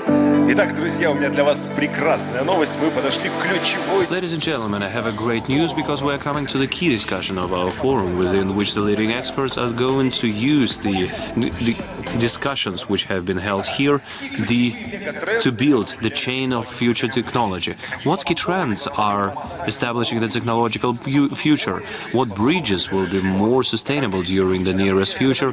And how to make the scientific research be applicable. I welcome the moderator of this session, Tatiana Naumova, the head of the NTV channel project. And here we also see Mr. Arkady Dvorkovich, the chairman of the Skolkovo Foundation, as well as speakers, the Nobel winner prize of 2011, Thomas John Sargent, and Evgeny Kaspersky, CEO of Kaspersky Labs. Yes, thank you very much, Mikhail. I have some technical moments here I wanted to mention. This is very standard for all my sessions in the Open Innovations. First of all, I want you to be interactive. Please write them in the window underneath the broadcast on the website of Open Innovations. We will add it to the discussion between our speakers, and I would like to divide things into two parts. First, we need to gather information to discuss on. That is why I will speak a little bit with each our speaker for about 7 minutes, so it's about half of the time. So to get the whole idea, and then another half of the time will be spent for the discussion itself, including your comments, including your questions. Please tell us what megatrends are for you, what is not a megatrend for you, which is very interesting as well, where exactly you find them, how you find them, etc., etc., etc. Everything which will come to your minds during the first phase of our discussion should be in the comments or the discussion. So I have my tablets and I will look through all of this information. And now let us take a look at the session itself, a little bit about the session. I've been reading a lot and preparing myself, and nobody writes a lot about megatrends, they write a lot about trends. So, but I liked a wonderful number from Peter Diamandis. He is futurologist, entrepreneur, he is good friends with Elon Musk, and he says that during the next 10 years we will achieve a bigger progress compared to 100 years in total, which have passed, of course. And also he believes that there will be the trillionaires, the first one, so we are not used to billionaires yet, and he is talking about trillionaires, and he believes that they will use the resources which will be extracted from space, moon, asteroids, etc. So that's going to be the source of their richness. So I'm not urging us to become such diamantuses in an hour, but please don't be modest. So if we do not come up with the megatrends, but let's try to at least think what is going to change our lives, hopefully for the better, within the next 10 years. Mr. Sargent, I want to start with you. First of all, thank you very much for participating in the session. And I guess one of the obvious megatrends that I would like to discuss within the session is the increasing trust towards science. So, and of course, it is very easy to show it using on the example of healthcare. The vaccines have been developed very fast. And speaking about the megatrends, there are not much things written about this, but anyhow, Ipsos issues the annual report. And this year they are talking about the fact that each sixth person out of 10 agrees that we will find a cure against all the diseases. So, and if we compare it to some earlier reports, then in 2013 there were only 25% of such people who really believed in that. But if we take a look at it from the point of view of science, what exactly can we consider to be megatrends, and what megatrends are you personally following, and what megatrends are next step projects, and how exactly do I understand that this is a megatrend? Okay, this is a great question. So let me give you an example. So in 1900, somebody asked one of the greatest physicists and mathematicians alive at that time, Henri Poincaré, to predict what the great new scientific discoveries and movements in science were going to be in the next 100 years, and what the innovations were going to be. And Poincaré's answer was, I have no idea. And because innovations are by definition surprises, there are things that we couldn't predict, because if we knew about them, we would have been using them. And so if you think 1900, what wasn't known? Okay, what wasn't known? Einstein's theory of relativity, information theory, all sorts of things about DNA and genomics. Those were big surprises. And the reason Poincaré said that in 1900 was, if you go back to 1800 and ask whether anyone could have predicted the great scientific advances of the 19th century, like electricity, advances in, telegraphs, radio, those were big surprises. So I guess my answer is, in terms of megatrends and big surprises, it's exciting to think about them, but everyone has to be. I have to be very humble about saying that I know where they're going to come, because just in my lifetime, as a participant in economic science, there have been big surprises, often brought by young people who were doing unorthodox things that we didn't, think were going to work out. They were taking big risks. So I guess that's how I would set the stage. I would like to ask a question. Professor Sargent. Do you believe that there is more trust? Yes. Given what you said, probably there is more trust to physics, people who do chemistry, medicine. But what about economists? Do people trust economists now more than before? Oh, that's a great thing. So I don't know. Economists are people who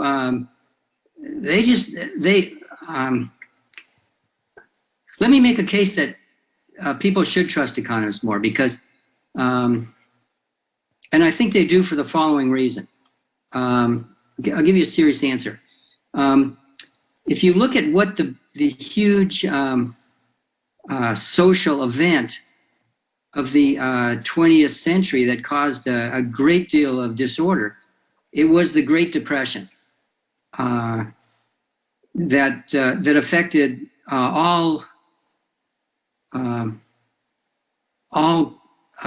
market economies. It actually didn't affect the Soviet Union, which is an interesting story by itself, but all market economies, Germany, England, the United States, they suffered a a huge breakdown in their economy. And it brought down, unemployment rates shot up to, 25% or higher.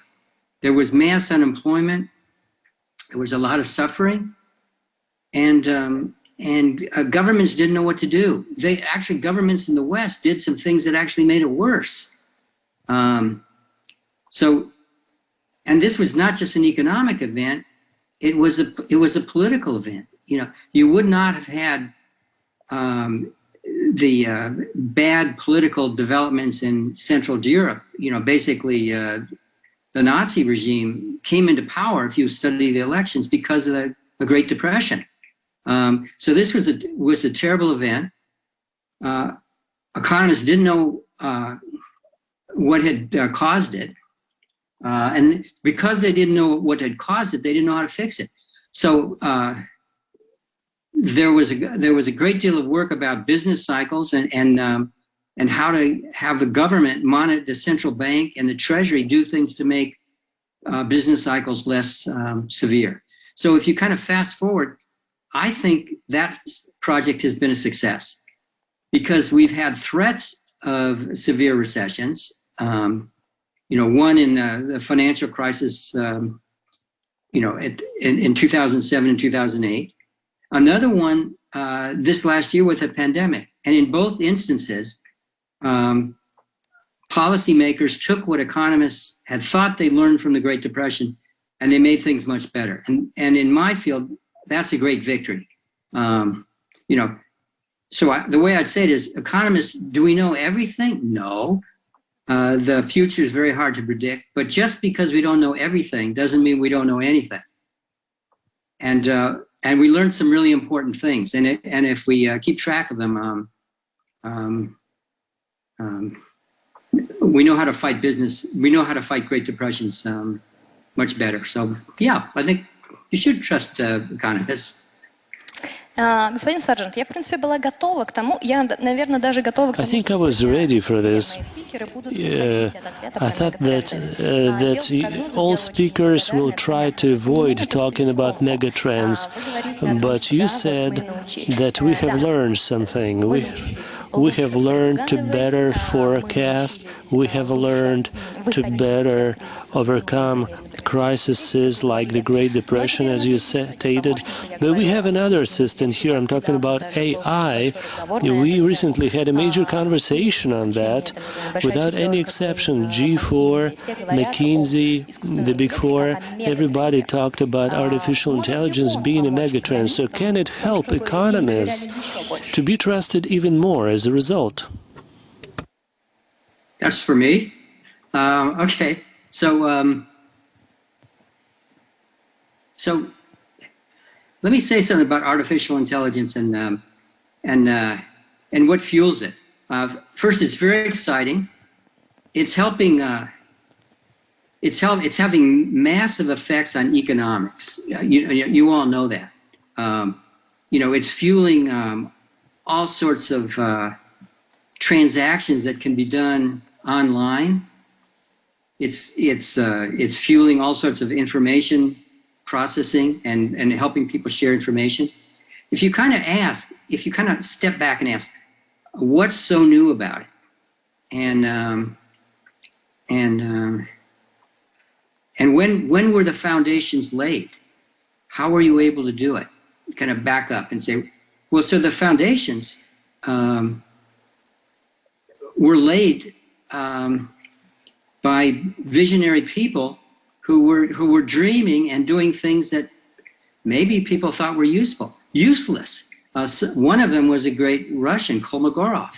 So if you ask what artificial intelligence and machine learning is, it's based on two things. It's based on statistics, the discipline of statistics, which is, the abstract mathematical theory of how we can take data and learn things about what's really governing the world. That's the field of statistics. It's grown up in the last 200 years, basically. It had a huge push forward in the 1930s by the Russian Kolmogorov, who vastly extended it. But his things you couldn't put on a computer because there were no computers, and furthermore, there weren't very much data.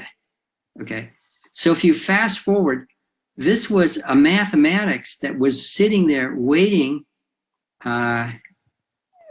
for some essential technical things to arrive, engineering things, and there were basically two things. There were computers, which would be cheap and powerful.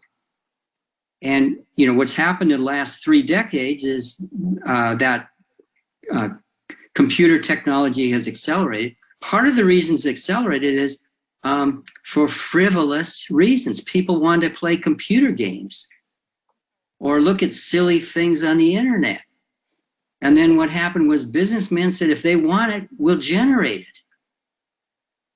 But in creating the things to play computer games, they created the very things that Kolmogorov needed to actually do machine learning for real. So it's kind of interesting how this happened. And then the other thing you needed was lots of data. And where are the data being generated now? It's being generated by businessmen and women who are creating applications to do exchanges and sell goods online. And in the process of doing that, they're creating huge data sets. And with those data sets, that's kind of what's fueling all sorts of things. Creating those huge data sets is what made people figure out how to apply statistics to do facial recognition. And doing facial recognition helps you create artificial intelligence systems to run an automobile. So these things, the relationship between what businessmen do, entrepreneurs do, because they want to create better products, because they want to make money, for selfish reasons. They want to make money, so they create better ways to serve consumers. But in the process of that, they push forward technologies that help us solve these new problems and open up these surprising things. If you had asked Poincaré, this great scientist who knew more than any of us, in 1900, if he could have imagined any of these things, he'd say, you're telling fairy tales. Anyway, so that's my answer. Но это очень хороший переход, на самом деле. This is a very good segue to this conversation with Evgeny, because we recently heard how this so frivolous things like computer games, they still helped to create cheap computers, fast and powerful computers. So Evgeny, tell us honestly, so will you avoid my questions about megatrends?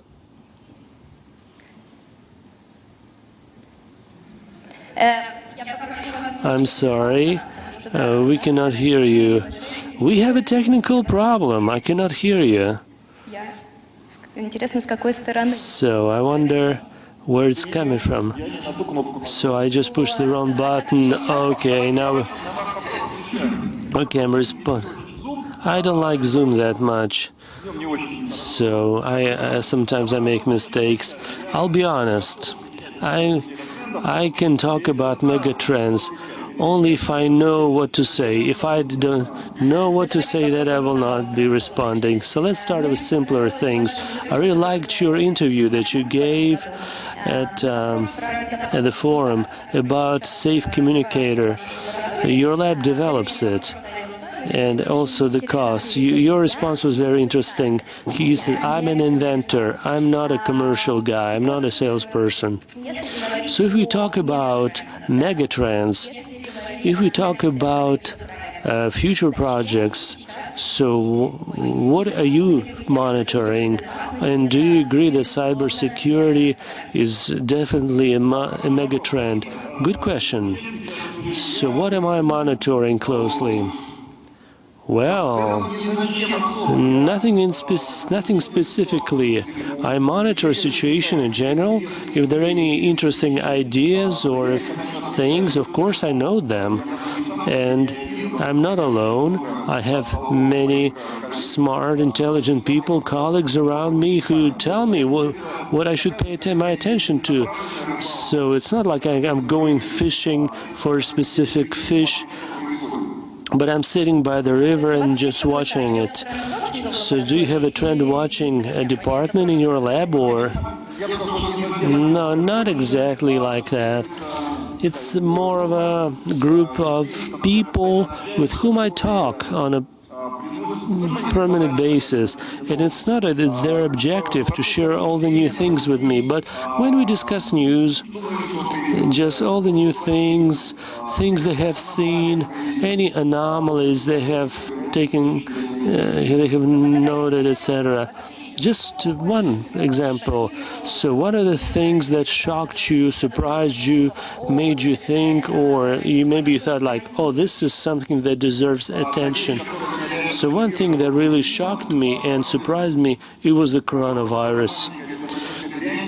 So because it seemed to be so small and insignificant, and here we are with all the consequences, and all the world has been affected. And speaking of artificial intelligence, I don't like this term, because AI, it's just a marketing term. It's an algorithm that you train.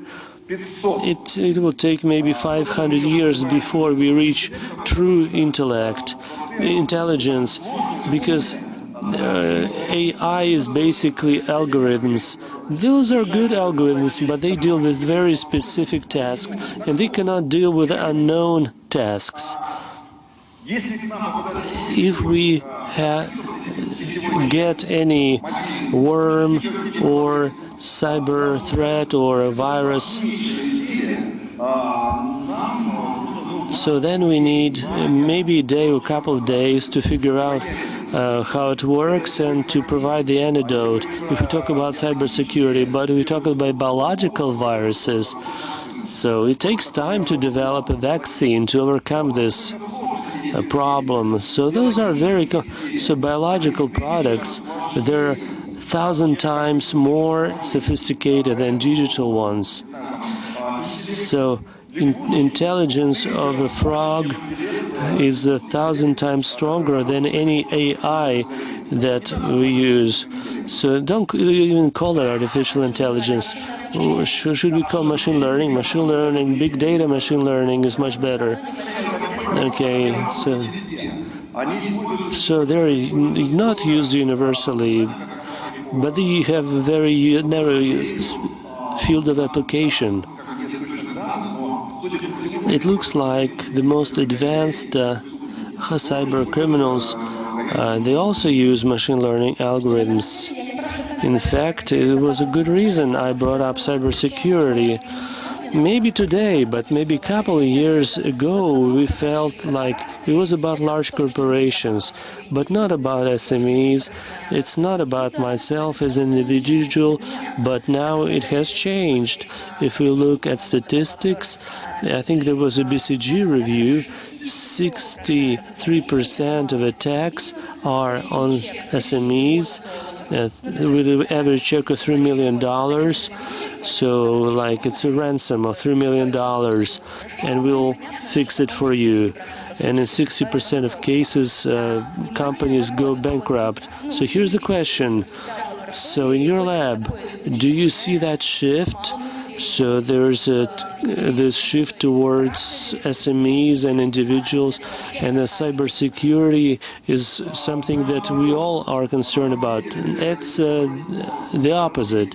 If we talk about cybercriminality, it's the opposite. 15 or 20 years ago, victims were regular users, internet users, individuals or SMEs that didn't have the money or resources to be properly protected. So that situation was still like that in 10 years ago, but then we saw that cyber criminals became more sophisticated. They started to attack larger companies. And probably the most notable case with Carbonac, cyber band, cyber gang. So you can look it up. So that was the first time. So until then, cyber criminality, that was something minor, just something amateurish. It's not a big problem. And then cyber spying, so the states were doing that. So those were two different levels in terms of professionality. But in 2014 and 2015, cyber criminality reached the same level. So when they have a systemic approach to hacking large companies, banks, so it happened in 2014, 2015. And major companies became victims of cyber criminality. So cyber criminality feeds off, small fish and large fish alike. And my last question, let's come back to that phrase that I already quoted. I'm more of an inventor, I'm not a salesperson. But still, how do you understand this? And when did you realize that cybersecurity is what you want to do? Okay, this is the thing to do for me. Potentially, it's promising. This is what I want to do for the rest of my life. This is where I can invent something that will change the world for the better. It's not necessarily a megatrend, but still. In fact, it's a good question. There was a time when I realized that this is a serious thing. In the beginning, cybersecurity was not a big problem, and for me that was a hobby basically.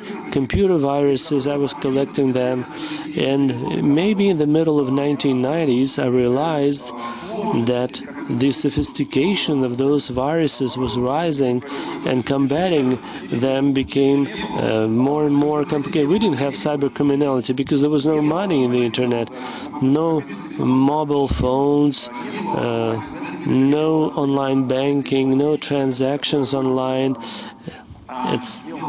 etc., etc. So they were just hooligans, internet hooligans, people who enjoyed making other lives of others miserable. So, back in those days, I realized that this problem was going to be big and serious, because majority of inventions are about humans fighting nature. Laws of physics, mathematics, chemistry are in place, they're operational, and people come up with technologies, with materials to overcome those laws of nature, so to speak. If we talk about criminality or cyber criminality, it's human mind fighting another human mind in cyberspace, and I realized that was very serious, and eventually things were going to get much, much worse, and unfortunately I was right. Cyber goons became cyber criminals. Eventually they adapted to the changes, to the changed environment, and they started to go after large companies, and now we see even worse times coming our way when professional cybercriminal gangs start paying attention, or they have seen, they see industrial. So they're simple internet users, and maybe you followed the wrong link and your money was stolen. Then you have SMEs, then you have major businesses, and they become victims of professional cyber gangs. And the next one is the worst segment is infrastructure, critical infrastructure, and industrial infrastructure, which also has vulnerabilities and which can be exploited. Thank you for that, Evgenia. It is going to be a bit more difficult for you, Arkady, because you're right here and you will not be able to evade my questions. Okay, I have plan B. So which megatrends are you following? I would like to hear the answer from somebody. Okay, thank you for the question. I'm an economist. And I also used the Sargent's book when in my studies. So I don't want to evade any questions, even though economists do that often. If we talk about economic trends, the most interesting one, a dilemma, besides what has with the recovery that we see that it comes to an end, actually. And we have inflationary pressure. Most likely key rates will go up. Budget deficit is very serious, very big in some countries, slowing down of growth rates. That will happen in the nearest future. We will see some additional social tension because of high inflation. So we have this macroeconomic trend. It's very interesting. But another economic trend is related to technology, about climate agenda, which is a hype, especially after Glasgow, that conference, COP26. So it puts pressure on all the countries to change their energy mix, the sources of energy generation from hydrocarbons and mostly coal and oil to switch to renewables. There are some discussions about nuclear energy. Different countries have different views. Then there's this topic of hydrogen. There are topics related to storage technologies and energy distribution, because renewables will not be able to be used on a large scale without that. But all technologies are fairly expensive, and who will pay for that transition from cheaper energy sources to more expensive energy sources? And if investments will be down, so things will become more expensive. Even developed countries, will they be able to survive that high price environment? And social burden may be too high when you do this transition, and maybe the transition will be much slower than people think now, because social issues should be dealt with.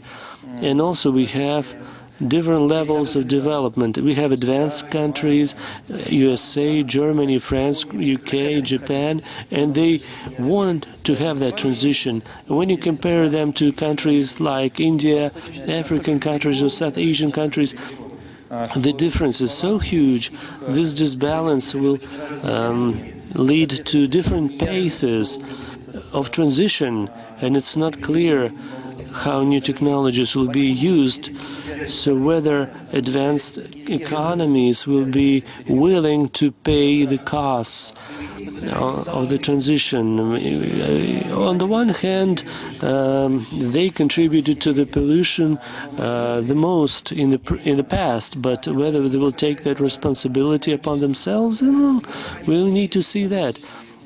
And there are also some technological developments.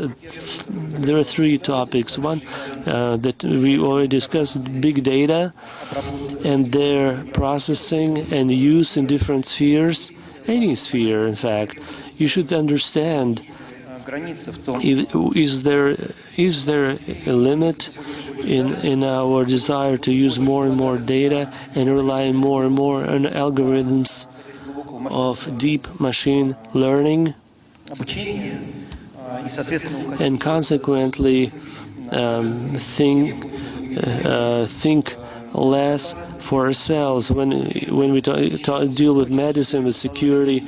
But of course we want people to think.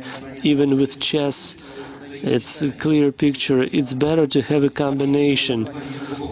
So you have deep machine learning and you have human thought. So the combination of the two produces the best result. And I do hope that people will keep thinking. And second topic is transition from people to machines, like autonomous vehicles, robots, and other mechanisms that replace humans. So machine learning also plays towards that, but it has a physical representation. So some engineering. So we'll see more and more of that. But where is the limit to it? It's still not clear. And where that mega trend will just become a reality for all of us, and there will be no more revolutionary development. And then the third one, new materials that may change our perceptions and may truly change the costs, the convenience, the safety of the use of material things in this world. For environmental purposes or for safety or for cutting costs, they can be created for different purposes, but definitely new materials will be created. There'll be a combination of known molecules, but in new ways. So nanotechnologies or even other microscopic levels to create materials and objects with properties as we would like to have in medicine, even in furniture, anywhere. It can be done. And I think that trend will be a big one in the following 10 years. And if we'll add a meta-universe, because we do not understand how we will function there, but in terms of being tactile, and so it's not there yet. Let's come back and talk about climate agenda, but it's quite obvious trend. I would like whether it will become a mega trend. ESG, everybody talks about it. ESG is just another term for all those things, but it's been around for about 10, 20 years. When I joined the president's office and I was working on national agenda, so they talked about 1.5 degree Celsius that we should not exceed. Then sustainable development was added. So sustainable development goals were developed. SDGs were developed, so they were added. That's right. And inside of them, we have all those issues: environment, climate, social development. After that, we started talking about corporate and social responsibility. So to make sure that corporations are involved with those things. Now we talked about ESG. Environment, social governance. It's the same thing. It's just a different. Maybe it's higher on the agenda, but it is also used in competition. Those things are important, but there is used in global competition because some are paying and others are getting benefits. But it's Skolkovo. Of course, we develop solutions related to ESG, green transition, monitoring of climate, of environment, recycling of waste, etc. So, and we can see there's a lot of interest towards that. And Skolkovo, who is hunting for megatrends, is it Skoltech? In terms of fundamental science, yes. If we talk about business solutions, it's those hundreds and thousands of startups, because they look for new ideas all the time. Sometimes they change their models totally. They come to us with a model and then everything changes. They just turn it upside down. Last question, and we receive a lot of questions in our chat. But I wanted to ask you this. If we talk about next tech, it looks like it's about a deep tech, interdisciplinary, deep technologies, innovations, and with lots of investments. What needs to be done that these projects, that Russia has more of such projects? We understand there's some barriers that they face, because people, not everybody understands innovations, and businesses may have some issues they may not trust. So is it about scientific development, or is it about a budget provided by the government? Okay, 5 things. I came up with them on the go. So if you kept talking, probably I would come up with another 5 things. We need to understand how different disciplines relate to each other. When we talk about technologies, specific technologies, if we talk about economics and cybersecurity, there is no such solution that can work without deep understanding of the technology. And also need to know the economy, how it can work in the market. It will be impossible to use this product without IT security, cybersecurity. So all those 3 things should be understood very well. Secondly, what is important here? Understanding what should be changed legally in law application and in culture of law application, law enforcement. In many countries, legislation stands in the way of innovations because they support conventional technologies. And now only recently we had this law on regulatory sandbox, but generally laws are conservative. Thirdly, funding of science. So by the governments and also by private sector, so it's so insufficient. And even doubling for the government, it's nothing. The government can double the funding without any detriment to anything else. Fourthly is openness. You cannot do it in one country only or in one territory only. So sovereignty is important. It is ensured by competencies in critical areas. For any country, it's true. It is important, but you cannot advance if you work only inside your own market. And fifthly, it's the people, human resources, new generation of experts, of developers and users. Thank you.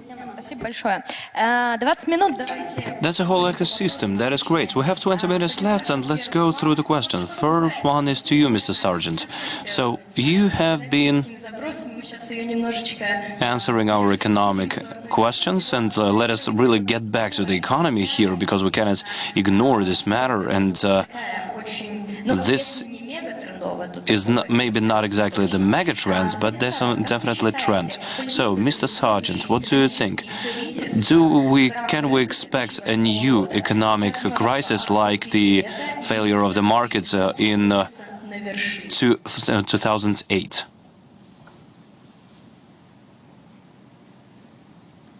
Okay. So here's one thing I would think about. Actually, let me loop back to a couple comments that were made earlier, which I really like.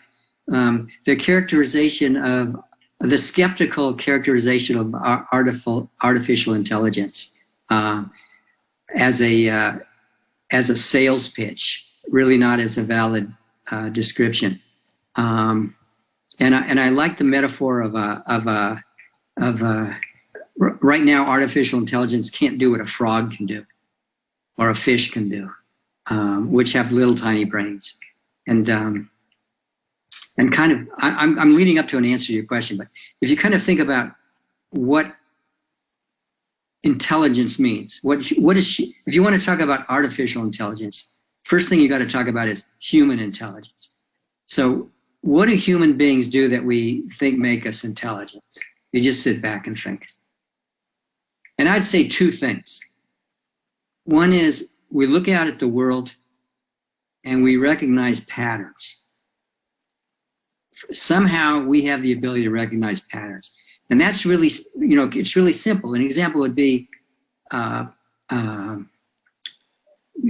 we somehow take our observations and we abstract patterns from them.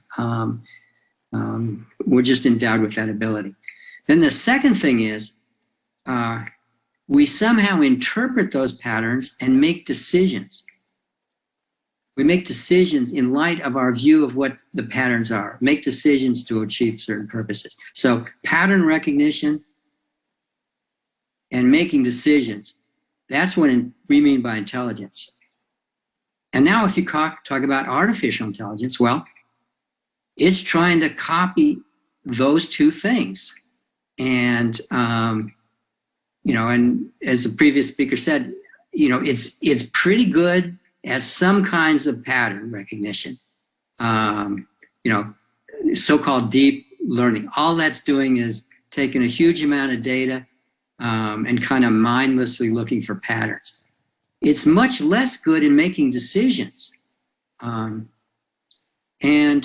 it's not very good at all at making decisions in some situations that people are pretty good at making decisions. People are pretty good at making decisions when you throw them into an entirely new situation where old patterns have broken down and they have to think out of the box. That's what quote unquote artificial intelligence is way behind us. Anyway, so that is a background.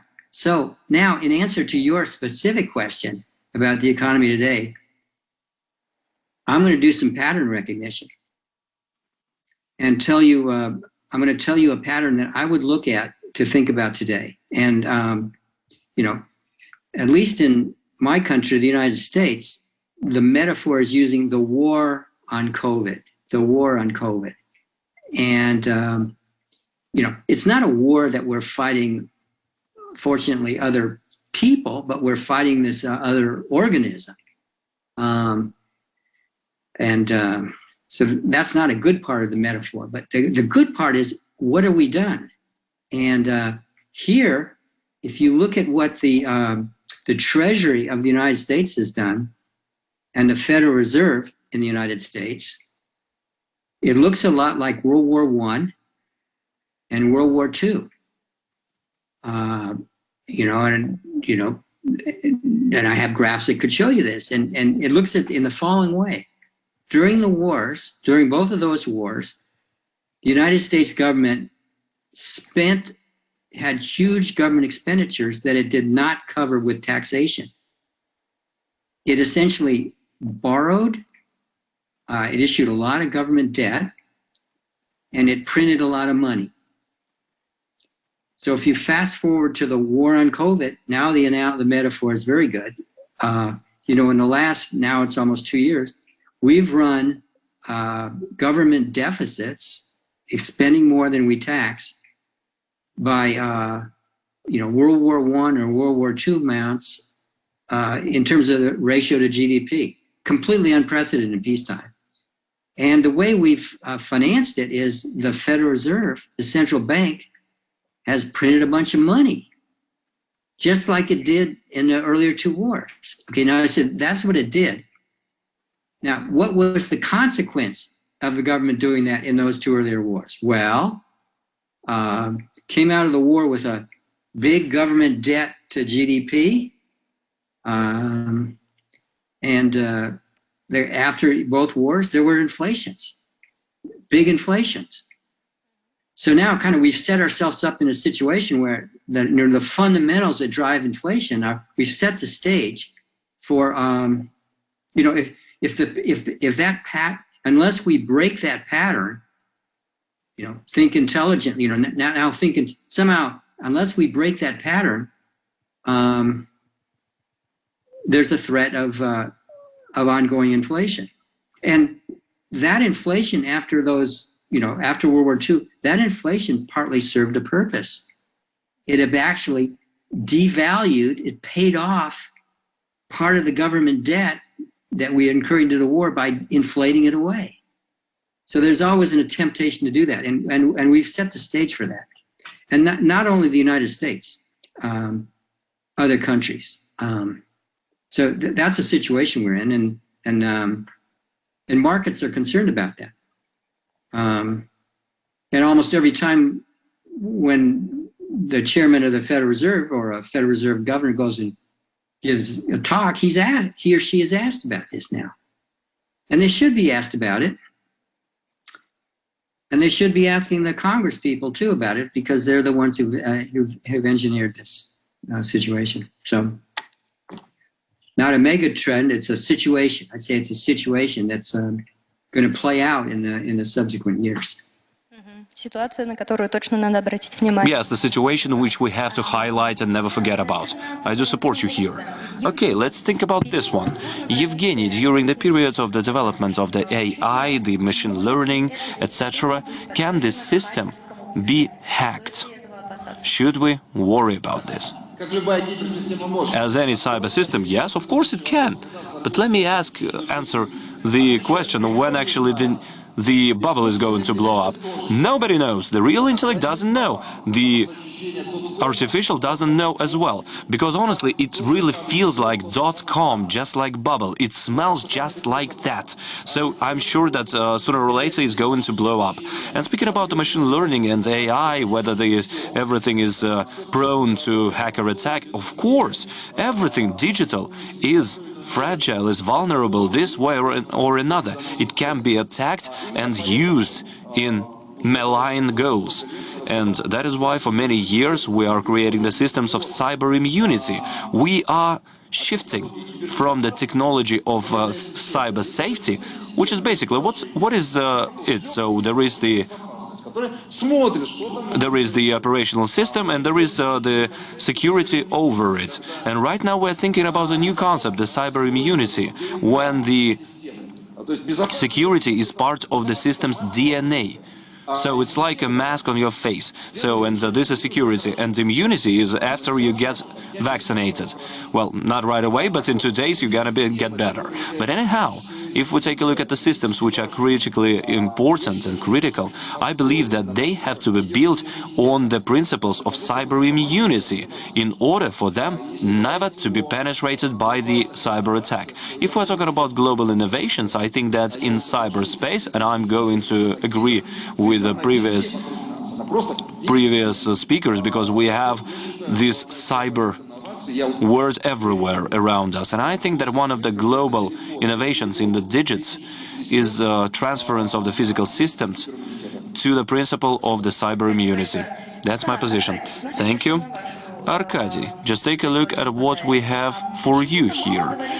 You didn't speak about digital money, the cryptocurrency, and this is once again a megatrend which we never actually mentioned today. Yes, so people are testing in China their own system. 2 megapolises are actively implementing their technologies in US. Speaking about Russia, it's not too clear. So, and is it a megatrend, and what actually awaits Russia?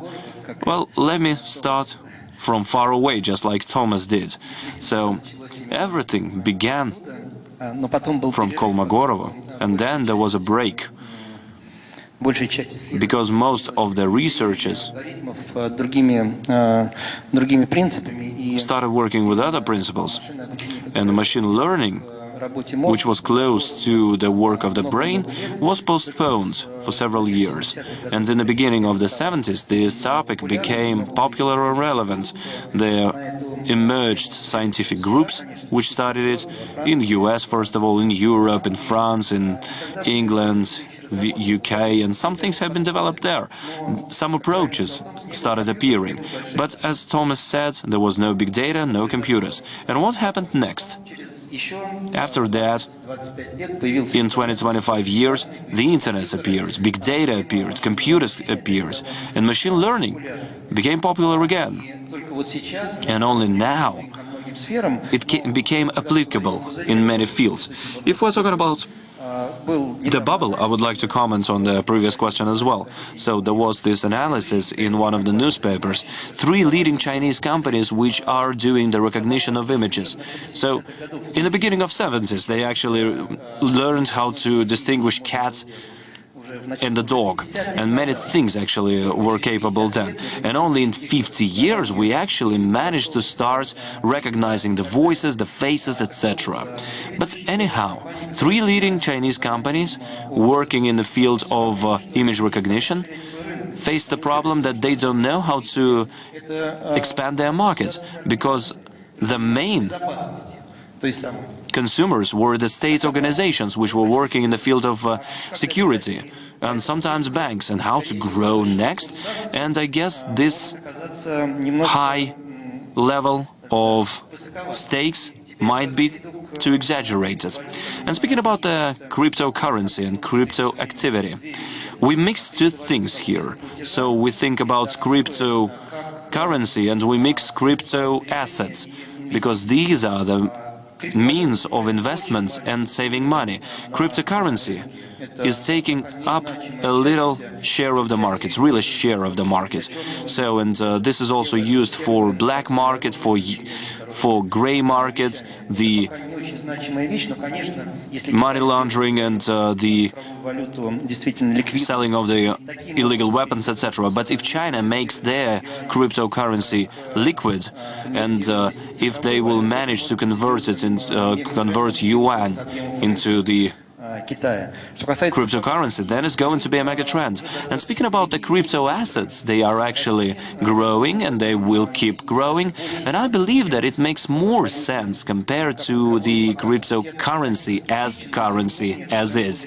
I'm rather skeptical about it, but this trend is going to grow because there is a demand, there is the market for this. For face recognition, as I mentioned, it's rather limited, but there is the trend for this particular thing, and it's going to be developing. Yes, there is a potential. You know, a terrible thing happened. We're running out of time. We have only 5 minutes. It means that I have only 1 minute per each speaker, and it's going to be blitz.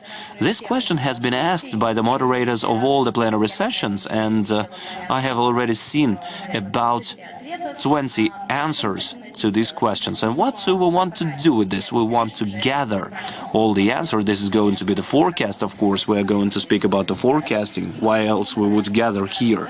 We want to accumulate these forecasts, these prognoses, and to place them into the time capsule to save them until the next Open Innovations Forum, open them, and then take a look at who's actually forecast implemented the best it could.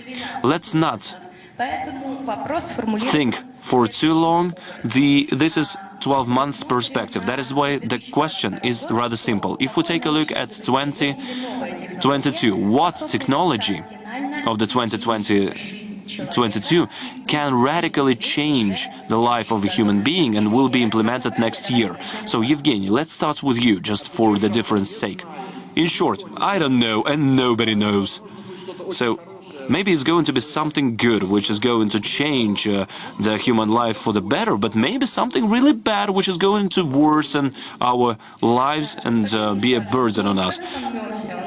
Mr. Sergeant, have some mercy on me.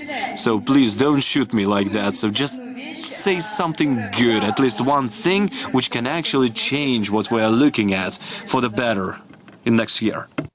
Okay, there's some smart guys in I think some of them are from Russia. They're using group theory and gauge theory from physics and graph theory to reformulate and simplify some neural nets. They're even applying it to biology. I'll bet on that. Отлично. Ваша ставка, Аркадий. Well, that was really good, actually. I wanted to chime in with Evgeny. No. Evgeny has only one advantage. He's online. If he would be sitting beside me, I would actually push him to answer this question. But okay, I will answer two. Have two answers. I hope that somebody will convince everybody that the best protection against diseases is sports, and everybody would rush to gyms. So, and that would be a good thing, really. Well, even if not gyms, at least some exercises in the morning. But the second thing which can change people for the better, I think that the demand for smart people will rise. And we will hear more and more smart people like we hear right now. So like Thomas and Evgeny. And this will change the world for the better. Yes, and we will enjoy it, definitely. But I think this is a great note to finish this plenary session. Thank you very much for being with us. Thank you for your questions. And of course, a separate special thank you to all the speakers of our today's session. This was a great pleasure for me personally. Yes, and thank you for joining us in Skolkovo, actually, even if you are not physically here. Thank you.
Транспортно-логистический холдинг «Российские железные дороги». Мы развиваем транспортную инфраструктуру страны, строим новые станции, вокзалы и создаем новые возможности для вашего бизнеса. Лучшие скоростные и высокоскоростные поезда сделают ваше путешествие комфортным и безопасным. Мы – локомотив экономики. Сотни миллионов тонн грузов ежегодно. Развитие науки и социальной сферы – это наш вклад в благосостояние страны и ваша уверенность в завтрашнем дне.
Я новая Hyundai Creta. Hyundai.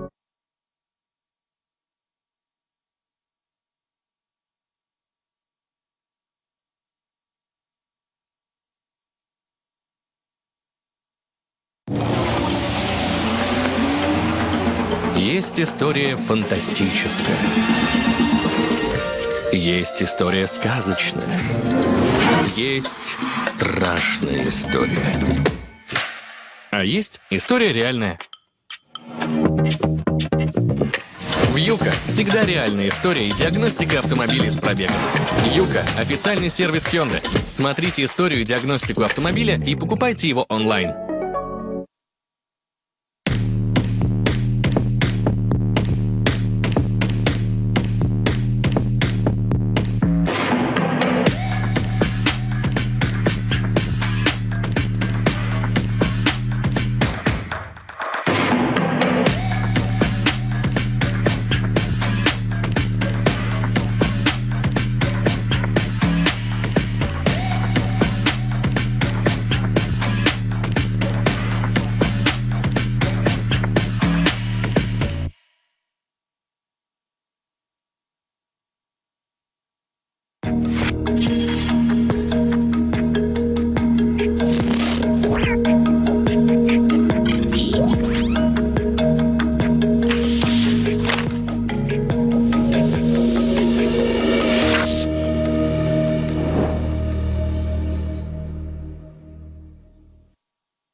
Дорогие друзья, возможно, сейчас наступит тот самый момент. Ladies and gentlemen, maybe this is the session that you have been waiting for a very long time.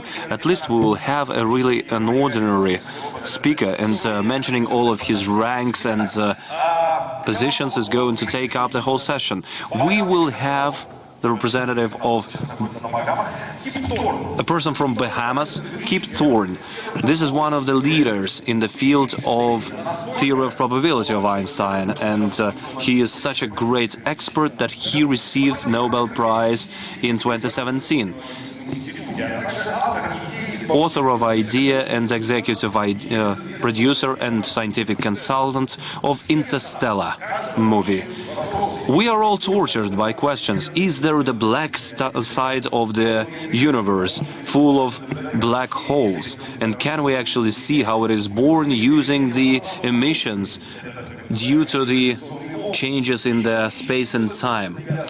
And in 1999, Kip Thorne said that 21st age will actually find the answers to these questions. And after 22 years, after this saying, here, during this forum, we'll have a great chance to find out the results of these 20 years of search. And he is going to announce it himself. I give floor to Tatiana Naumova, the head of the projects of NTV, who is going to be speaking with Kip Thorne for us. Yes, thank you very much. Actually, I'll be rather technical here because Mr. Thorne has a very interesting keynote session, and after that we will ask him questions, and I'm confident that we will actually send these questions to our little chat under the broadcast of our Open Innovations event. So, Mr. Thorne, I really hope that you can hear me. I'm actually a great fan of Interstellar. I'm really a great fan of Christopher Nolan, and it's quite obvious that I'm going to be your fan as well. So let's check how well we hear you. You hear me now? Here I am. Великолепно. You not hear me? Нет. Hello, hello. Okay. Да, все отлично. Yes, everything's perfect. Okay. Good.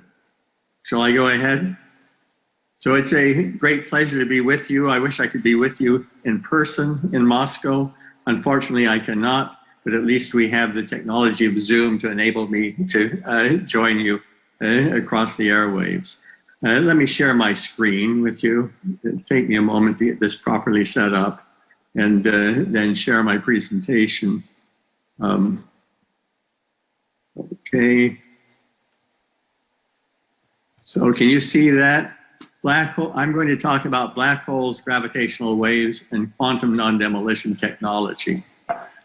So, yes? Yes, we see greatly, and just a small reminder for those who are watching us, we have cleaned the video of you, Mr. Thorne, for us to hear you better, because you're really far from Moscow. Okay, can you hear me okay? Yeah, we hear you perfectly well. Please continue.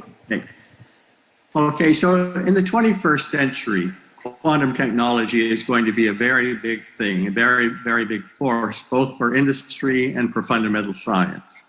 I think many people are familiar with quantum computing and quantum cryptography, but I want to focus on quantum metrology, high precision measurements aided by quantum techniques, and in particular on the subfield of quantum non-demolition technology, which actually historically predates everything else. We began working on quantum non-demolition technology in the 1970s, but it has been slow to come because it has been so extremely difficult, but it is here now, and it is really very exciting what it's going to do for us.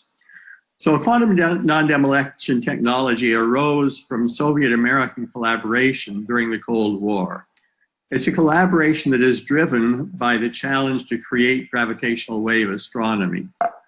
The history of quantum non-demolition technology, or I call it QND for short, it's a phrase invented by my dear Russian friend Vladimir Brzezinski.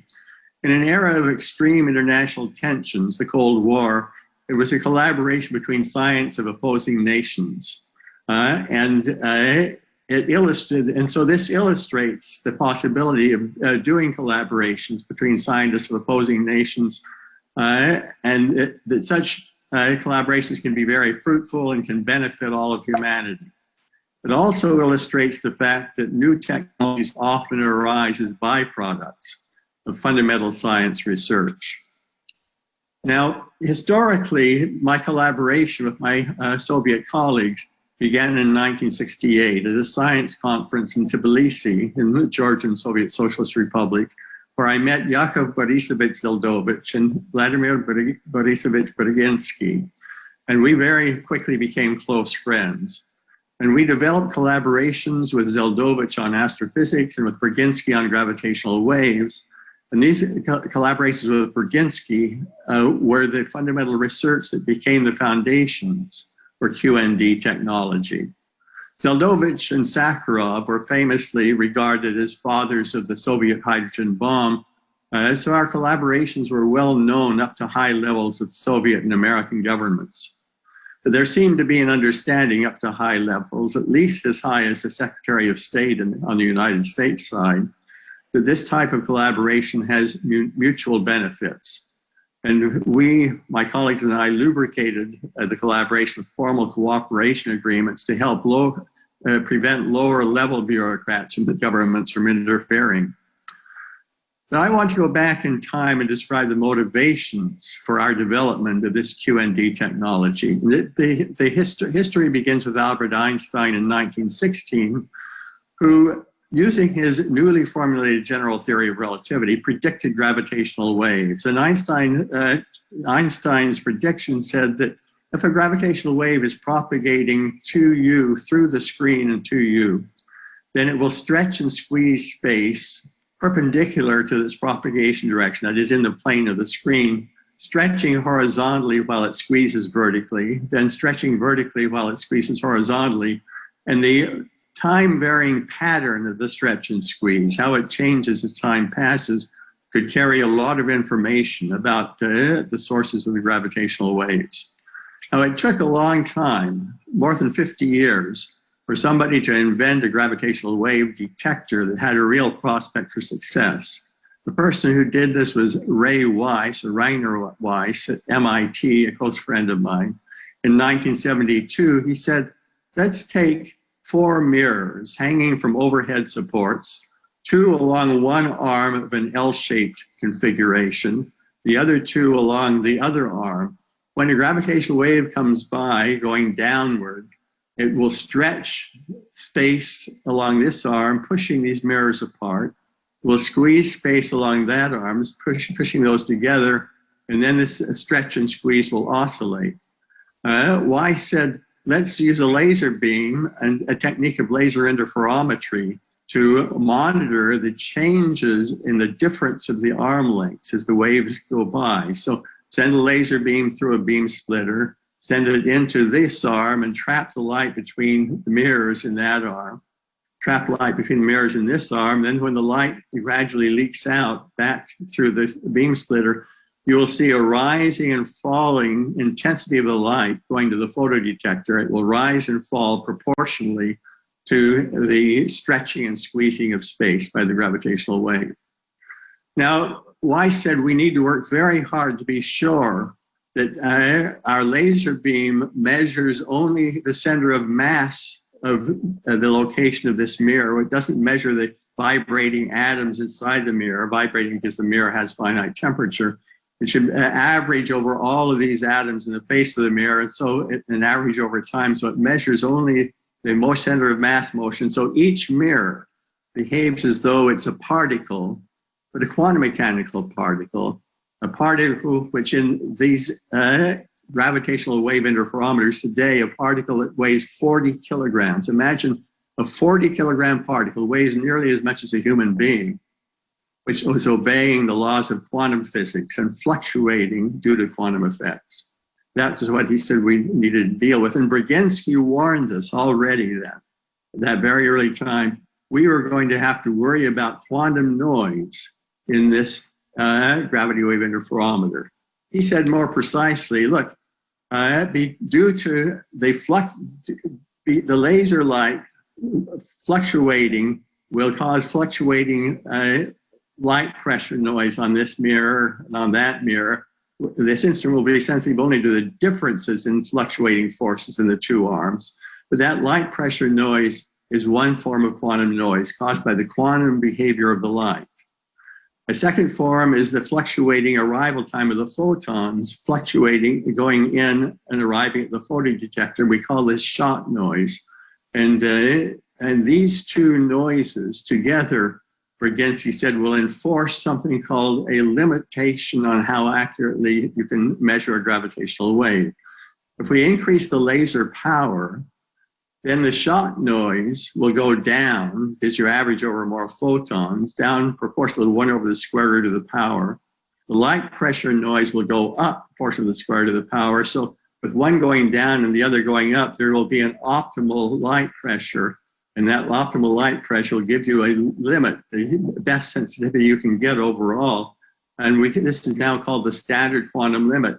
And for the parameters of modern gravity wave detectors, 40 kilogram particles, mirrors behaving like particles, and 4 kilometer arms, this will be 1/10,000th the diameter of the nucleus of an atom. Remember that number, 1/10,000th an atomic nucleus. That's extremely small, but important.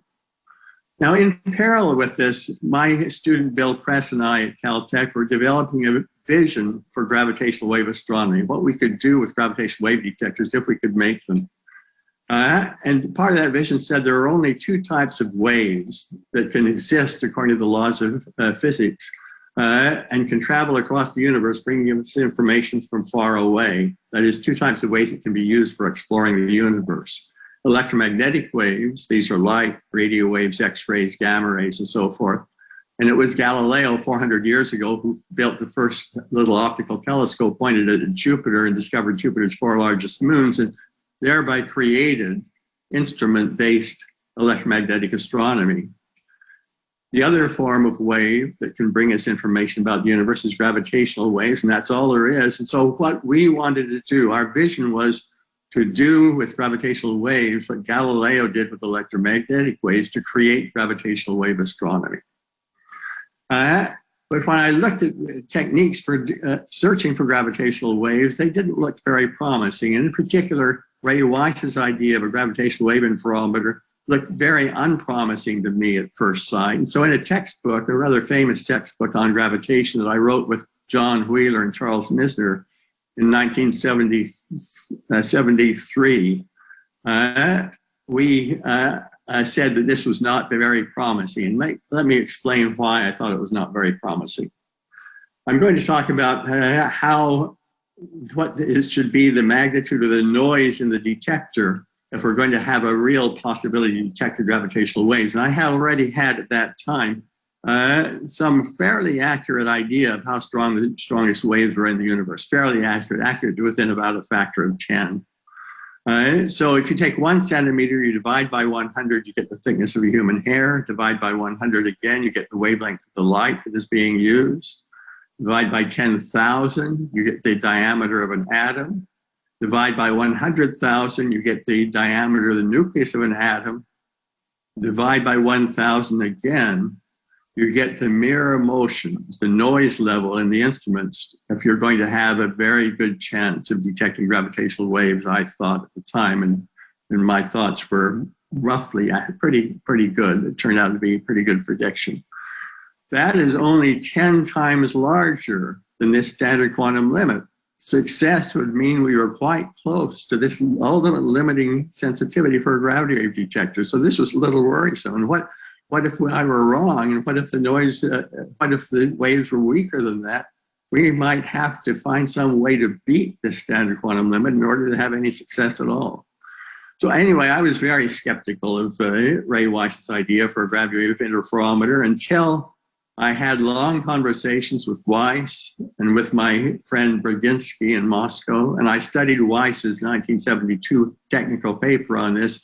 Gradually, I became convinced by about 1975, and I decided that I and my research group of theorists should do everything we could to help the experimenters make this a success, to create gravitational wave astronomy. And so that constituted a large portion of my career from then onward until the present time. Now, so very brief history of what we did from 76 to 84. We engaged in research and development for gravitational wave interferometers. In 1984, Ray at MIT and we at Caltech created the LIGO project, Laser Interferometer Gravitational Wave Observatory project, to build this kind of a gravity wave interferometer. 1984 to 94, we made preparations for LIGO. The we was Ray Weiss at MIT, the lead experimenter there. Ron Drever, the leading experimenter at Caltech. Me as the theorist, and Robbie Vogt, who is our leader, organizational leader, the director of our first director of LIGO. And under Robbie Vogt's leadership, we submitted a proposal to the U.S. National Science Foundation, NSF, to construct facilities that would house these interferometers, and then to construct the interferometer in 2 steps. An initial set of interferometers, which would probably not be sensitive enough to see anything, but where we would learn what the difficulties were and where the roadblocks were, and figure out just how to build the more advanced interferometers that were required for success, and then the advanced interferometers, which would likely have success. Already by this point, we were worried all along that we might have to have QND technology to beat the standard quantum limit in order to actually have success. So we had by this time invented or conceived the basic ideas for QND technology. I'll return to that later in the talk. 1992, then our proposal to construct LIGO was approved. We got our first funding, selected the 2 sites for 2 such gravity wave interferometers in Louisiana and Washington State in the United States. 1994 to 1999, under a new director, Barry Barish, who was the real genius who organized LIGO in the end, a very large collaboration required for success, and led us through the crucial phases of this project. Under his leadership, then, we built the facilities. He created the LIGO Scientific Collaboration, a collaboration that has now grown to 1,500 scientists and engineers in 100 institutions in 20 nations. I should mention that Brzezinski's group in Moscow was one of the first 2 groups to collaborate with us on this. They were among the first 2 of all of these research groups in the LIGO collaboration. So the LIGO collaboration, then 2000 to 2010, we built and operated the initial interferometers as expected. We didn't see anything, but we learned enough to finalize the design of the advanced interferometers. 2010 to 2015, we installed these advanced interferometers and we prepared for a gravity wave search. And by now, the QND technology was getting quite mature, and we were prepared to start putting it into LIGO in 2019 or so, if it was needed, if it turned out to be needed in order to have success. But in fact, it was not needed for the first success. Let me just show you photographs. This is one of the 2 gravity wave detectors is seen from the air. These are the arms along which the laser beams bounce back and forth between mirrors 4 kilometers apart. These are the vacuum chambers that house that beam splitter that splits the laser beam in 2 and houses the corner mirrors for the 2 arms, one going off in this direction, the other going off in that direction. This just shows you the size of these vacuum chambers. This is a baseball player, just to get some sense of how large these vacuum chambers are. And this is one of our 40-kilometer mirrors, which behaves like a single quantum mechanical particle.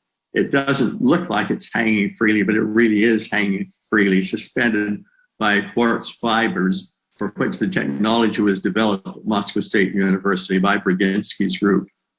It's 14 September 2015, 3 days before LIGO's advanced detectors were scheduled to start their first search for gravity waves.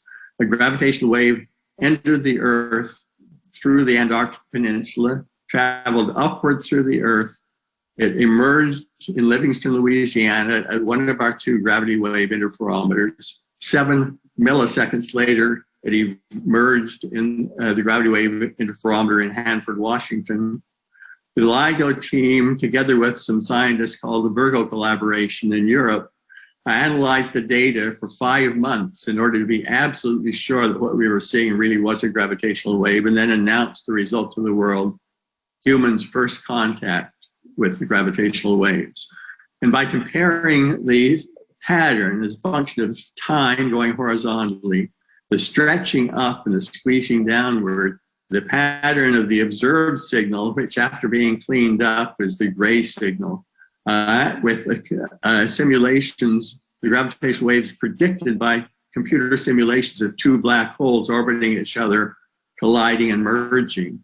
By doing that comparison, we deduced that this was, in fact, gravitational waves produced by 2 black holes colliding, one 29 times heavier than the sun, the other 36 times heavier, so a total of 65 solar masses. The final black hole was 62 solar masses, so 3 solar masses went off as gravitational waves. It is as though you had annihilated 3 suns and turned all of their energy into burst of gravitational waves. And those waves had to travel, according to this, the data, a distance of 1.3 billion light years in order to reach the Earth. And getting 3 solar masses of gravity wave energy off in a fraction of a second, you could deduce that the total power output during that fraction of a second was 50 times larger than the total power output from all the stars in the universe put together, an enormous power output.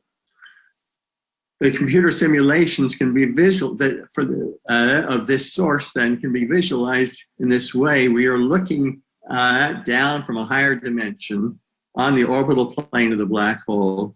Each funnel here is, it represents a black hole. So black holes look like funnels when seen from a higher dimension. The color where it is red, time is flowing much more slowly than back on Earth. And as these 2 black holes went around and around each other, and I'm going to bring this into slow motion, they created a veritable storm in the shape of space and the rate of flow of time. Giant splash like in an ocean, in an ocean storm on the ocean, and then an oscillation in the color coding, the rate of flow of time and the shape of space. That produced the gravitational waves that went out into the universe, bringing us information about their source. Now, by today, 2021, gravitational wave astronomy is maturing. LIGO and its partner, the Virgo gravity wave detector, have seen 100 black hole collisions. They've seen 2 collisions of neutron stars, 2 black holes being swallowed by neutron stars, 2 black holes swallowing neutron star companions, and quantum noise is becoming a problem. We're just beginning to really see what's on the, what kinds of phenomena are out there and get very exciting insights into black holes and neutron stars. But quantum noise, if we don't use quantum non-demolition, will kill us in the future. Here is the standard quantum limit that Brzezinski deduced.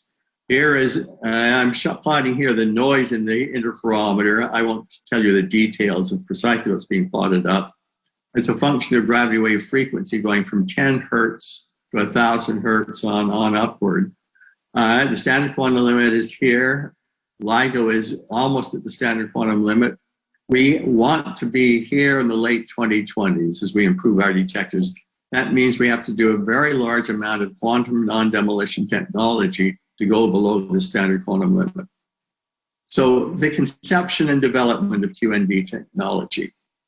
I explained to you how Ray Weiss invented the gravity wave interferometer back in 1972, devised techniques to make the laser beam sensitive only to the center of mass motion of the mirrors, so the mirrors behave like quantum particles. And I told you how Brzezinski predicted quantum noise in the standard quantum limit, that you have light pressure noise fluctuating, pounding on the mirrors. You have shot noise fluctuations in the arrival time of photons at the photodetector. And you increase the laser power, one of these goes up, the other goes down until there's a limiting sensitivity for the sum of the two when the power is adjusted so they're about the same. That is 1/10,000th of an atomic nucleus, and it is incredible. That is the level of noise that we we're seeing, if I go back here, that's the level of noise today. The noise level corresponds to 1/10,000th the diameter of the nucleus of an atom. Well, it was Carlton Caves, a student of mine in 1981, who realized that both the light pressure noise and the shock noise are produced by vacuum fluctuations. And let me explain what vacuum fluctuations are.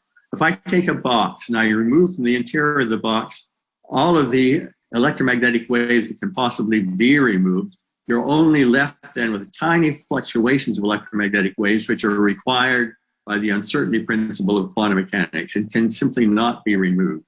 So they're sitting there inside the box, inside any box. You try to remove everything, that's what's left. Caves realized that these vacuum fluctuations going in the dark part of the interferometer, as we call it, going in the output port, where normally the gravitational wave signal is coming out into the photoejector, going in backwards.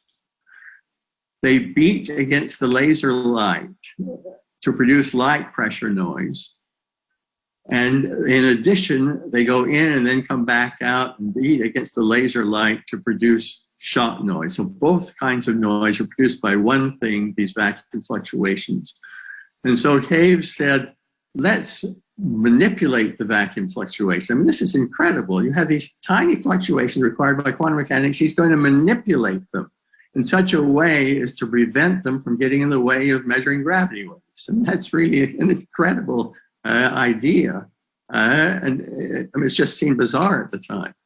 Well, what did he mean by squeeze the vacuum fluctuations? Well, the key thing is that, let me not bring that in just yet. The vacuum fluctuations have two pieces. We call them two quadratures. One quadrature is responsible for the light pressure noise.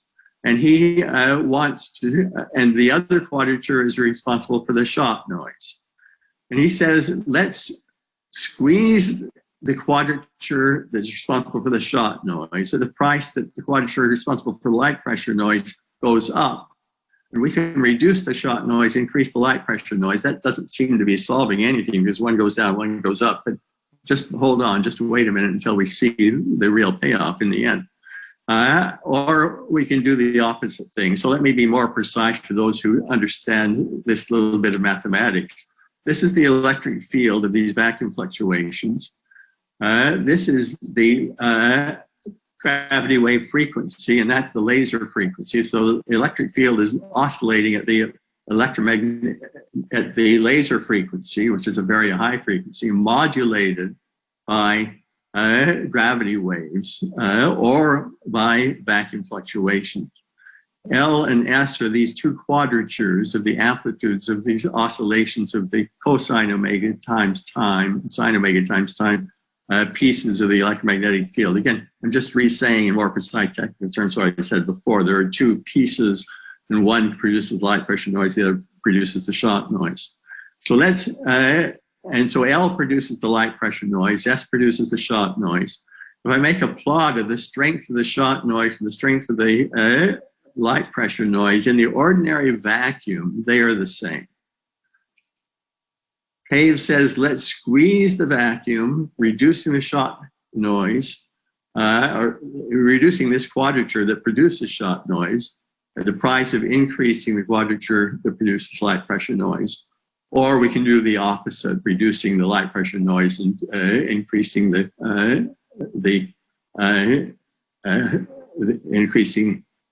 shock noise. Okay, so that's what we have in our hands. And now comes the payoff, though.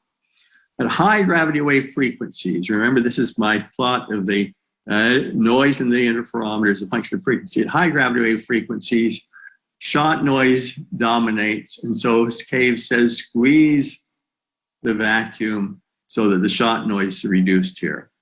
At low gravity wave frequencies, down in here, light pressure noise dominates. So he says squeeze in that manner, and then in between squeeze in this manner. And the amazing payoff, actually deduced first by our friend Bill Unruh in Canada, is that when you get in the intermediate region, these two noises partially cancel each other enough to be able to go way down below the standard quantum limit due to cancellation of the two noises, because the noises are arising from the same thing, from the arising from the vacuum fluctuations. Okay, so anyway, Caves then had this brilliant idea that this is how you would do quantum non-demolition technology, and that you could just beat the standard quantum limit by, in fact, it turns out, as much as you want if you have good enough technology. Well, so we had to then develop the technology for squeezing. Squeezing was just an idea at the time. So between 1984 and 1986, there was intense competition among experimental physicists at many different institutions to develop the technology for squeezing. It was actually Jeff Kimball who was not the first to be able to squeeze the vacuum, but he invented the best technique called parametric down conversion in nonlinear crystals. That's just a buzzword for most people. But he invented the technique that would do it using crystals in which you, not in a nonlinear manner, combine the vacuum you're trying to squeeze with laser light in order to do the squeezing. In 86 to 1990, he perfected the squeezing technology. And again, for people with some technical background, the way he perfected it was this: you send infrared laser light in to a crystal, and it interacts with itself to turn itself into green light. Then you send the vacuum and the green light in to another crystal. They interact with itself to produce a squeezed vacuum. But actually doing that required a major effort in technology development. So by 2001, the ideas were all there and the technology to do the squeezing was there. And so Brudzinski's group, my group, and Jeff Kimball then wrote a very long technical article with all the conceptual details of what must be done and describing a variety of ways that it might be done. And then the issue of importing this technology into LIGO arose. 2002 to the present, the LIGO team did it. They imported this technology into LIGO. It was a major R&D effort. And today, in 2021, the full QND technology is, as I speak, being installed into LIGO. And it will operate next year in LIGO's next gravitational wave search. In the meantime, applications of this outside of gravitational wave science are being explored, for example, in nanotechnology, applications of QND technology in nanotechnology. And major new ideas for this quantum non-demolition are being conceived and developed. So my final conclusions: QND technology and other quantum metrology technologies for very high precision measurement, will play a major role in 21st century science and industry. It's just beginning to take off. We have worked long and hard to develop these techniques, but they are going to just grow and really become better and better and better over the next decade. And this whole story is a wonderful example of new technology arising from basic science research. The challenge to create gravitational wave astronomy gave rise to QND technology, and fruitful collaborations between scientists in adversarial nations, the Soviet Union and the West, coming together to do something really great in collaboration with each other. Thank you very much. And I'll just put up here on the screen for a moment a few references. Maybe the best place to go to get started is looking at the Nobel Prize lectures by Ray Weiss, Barry Barish, and myself, which include discussion of QND technology. And then issue 3 of LIGO magazine, which you will find on the web, which is a very good place to see a non-technical discussion of bringing this technology into LIGO, the actual last step. So thank you very much. Thank you very much, Mr. Thorner. We have 6 minutes to go. I will not be able to ask all the questions we received for you, but I will select the most philosophical one and the most futuristic one. So let's start with philosophy. Sounds very good. I like this question. Thanks, Denise. I received this one from Denise. Hello, dear Kip. Having looked at the experience of working with Interstellar, So what is the main driving force of humanity? Is it love or science? I think it's neither one. It's curiosity. Well, love may be a driving force, but I think the driving force that really makes the world better is curiosity, the desire to understand the universe, the laws that control the universe, that govern the universe, and to build technologies using great new ideas like what I have been talking about. I agree, it is curiosity and a futuristic question. Hopefully you'll enjoy it. So, Kip, is it possible on the basis of any university today, can you open teleportation department or telepathy department? Is it possible to have it today? Telepathy, I think, no. Teleportation, yes. There is a technique, part of quantum technology, called quantum teleportation. And it comes from the idea of teleportation that you see in science fiction, but it's teleporting quantum state. Now, the quantum state is the basic entity on which quantum technology is based. In quantum computing, it's basically the qubits that in which information is stored.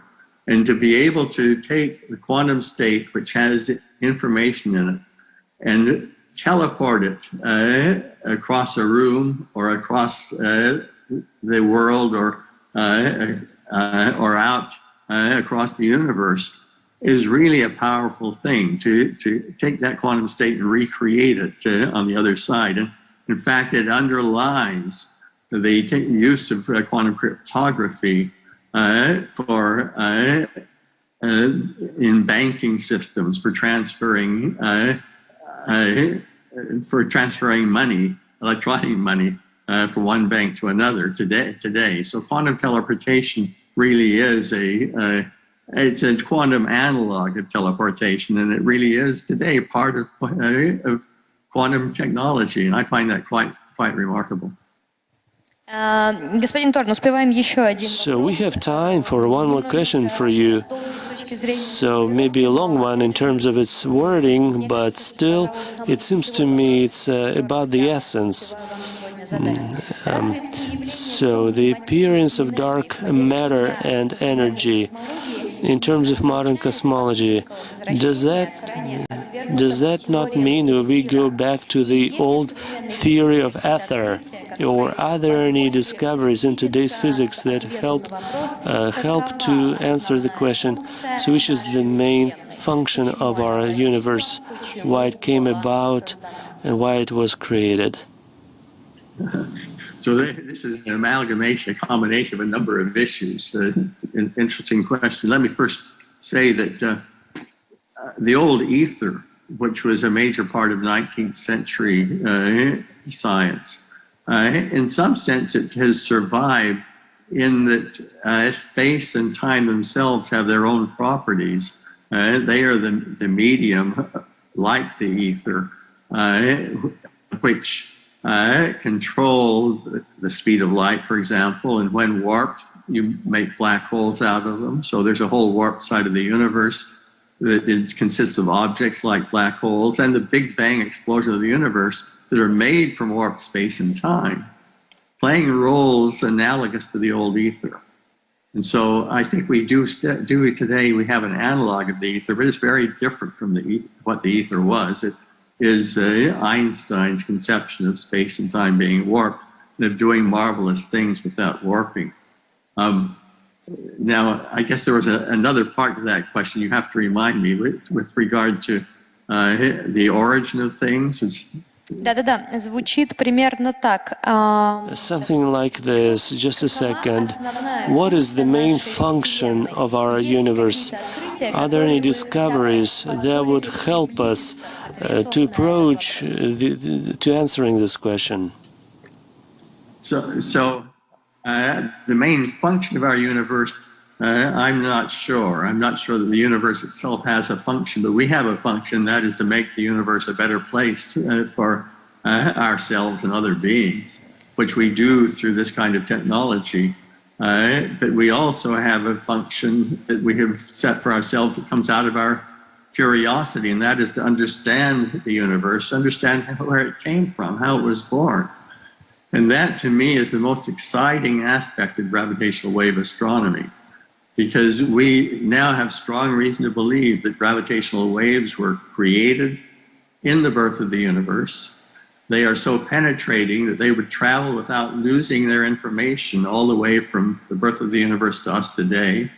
We believe that we have strong reason to believe, based on observations and theory, that these gravitational waves were amplified when the universe was very young by a process called inflation, and that they're strong enough to be detectable in the next several decades. And so to see the gravitational waves that came from the Big Bang, from the birth of the universe, and use them to understand how the universe was born, to use them to understand the laws of physics that control the birth of the universe, so-called laws of quantum gravity, that to me is the most exciting enterprise that we, at least as scientists, have in front of us over the next several decades. Ну и, конечно, я выхожу уже за все рамки приличия и за все рамки I'm going beyond decency. Honestly, this is the last question. It's well worded. I cannot skip it. What will be the next step once you capture the gravitational wave? So what comes next? Well, what comes next is to look at gravitation, is to use gravitational waves to revolutionize our understanding of the universe. We will see gravitational waves from many different things. We've already seen them from colliding black holes, from black holes swallowing neutron stars, colliding neutron stars. We will see them from the birth of the universe.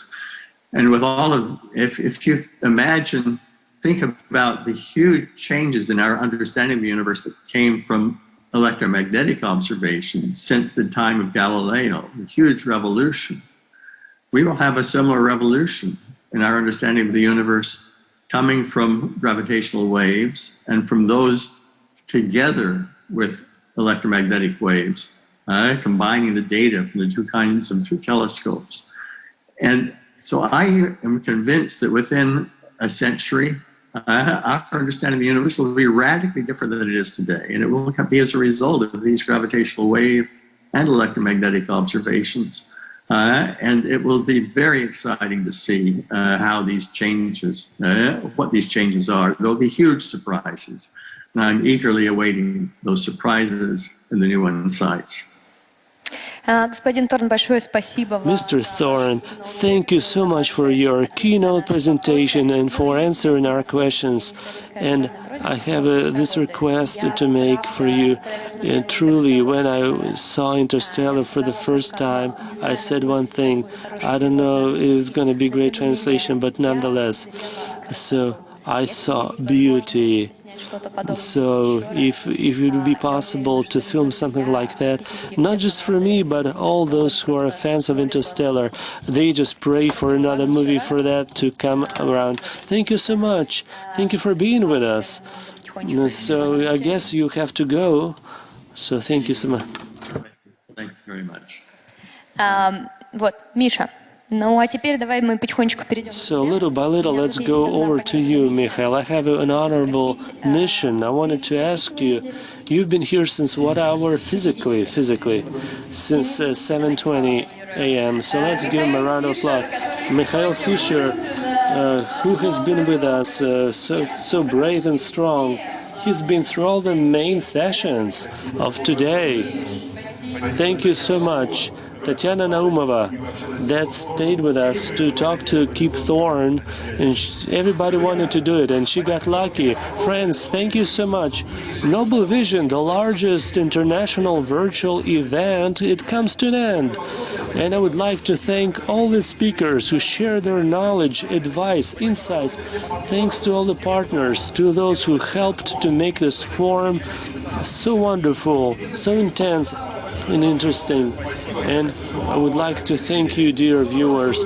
It's great that you've been with us today, and I will see you in a year. Bye-bye.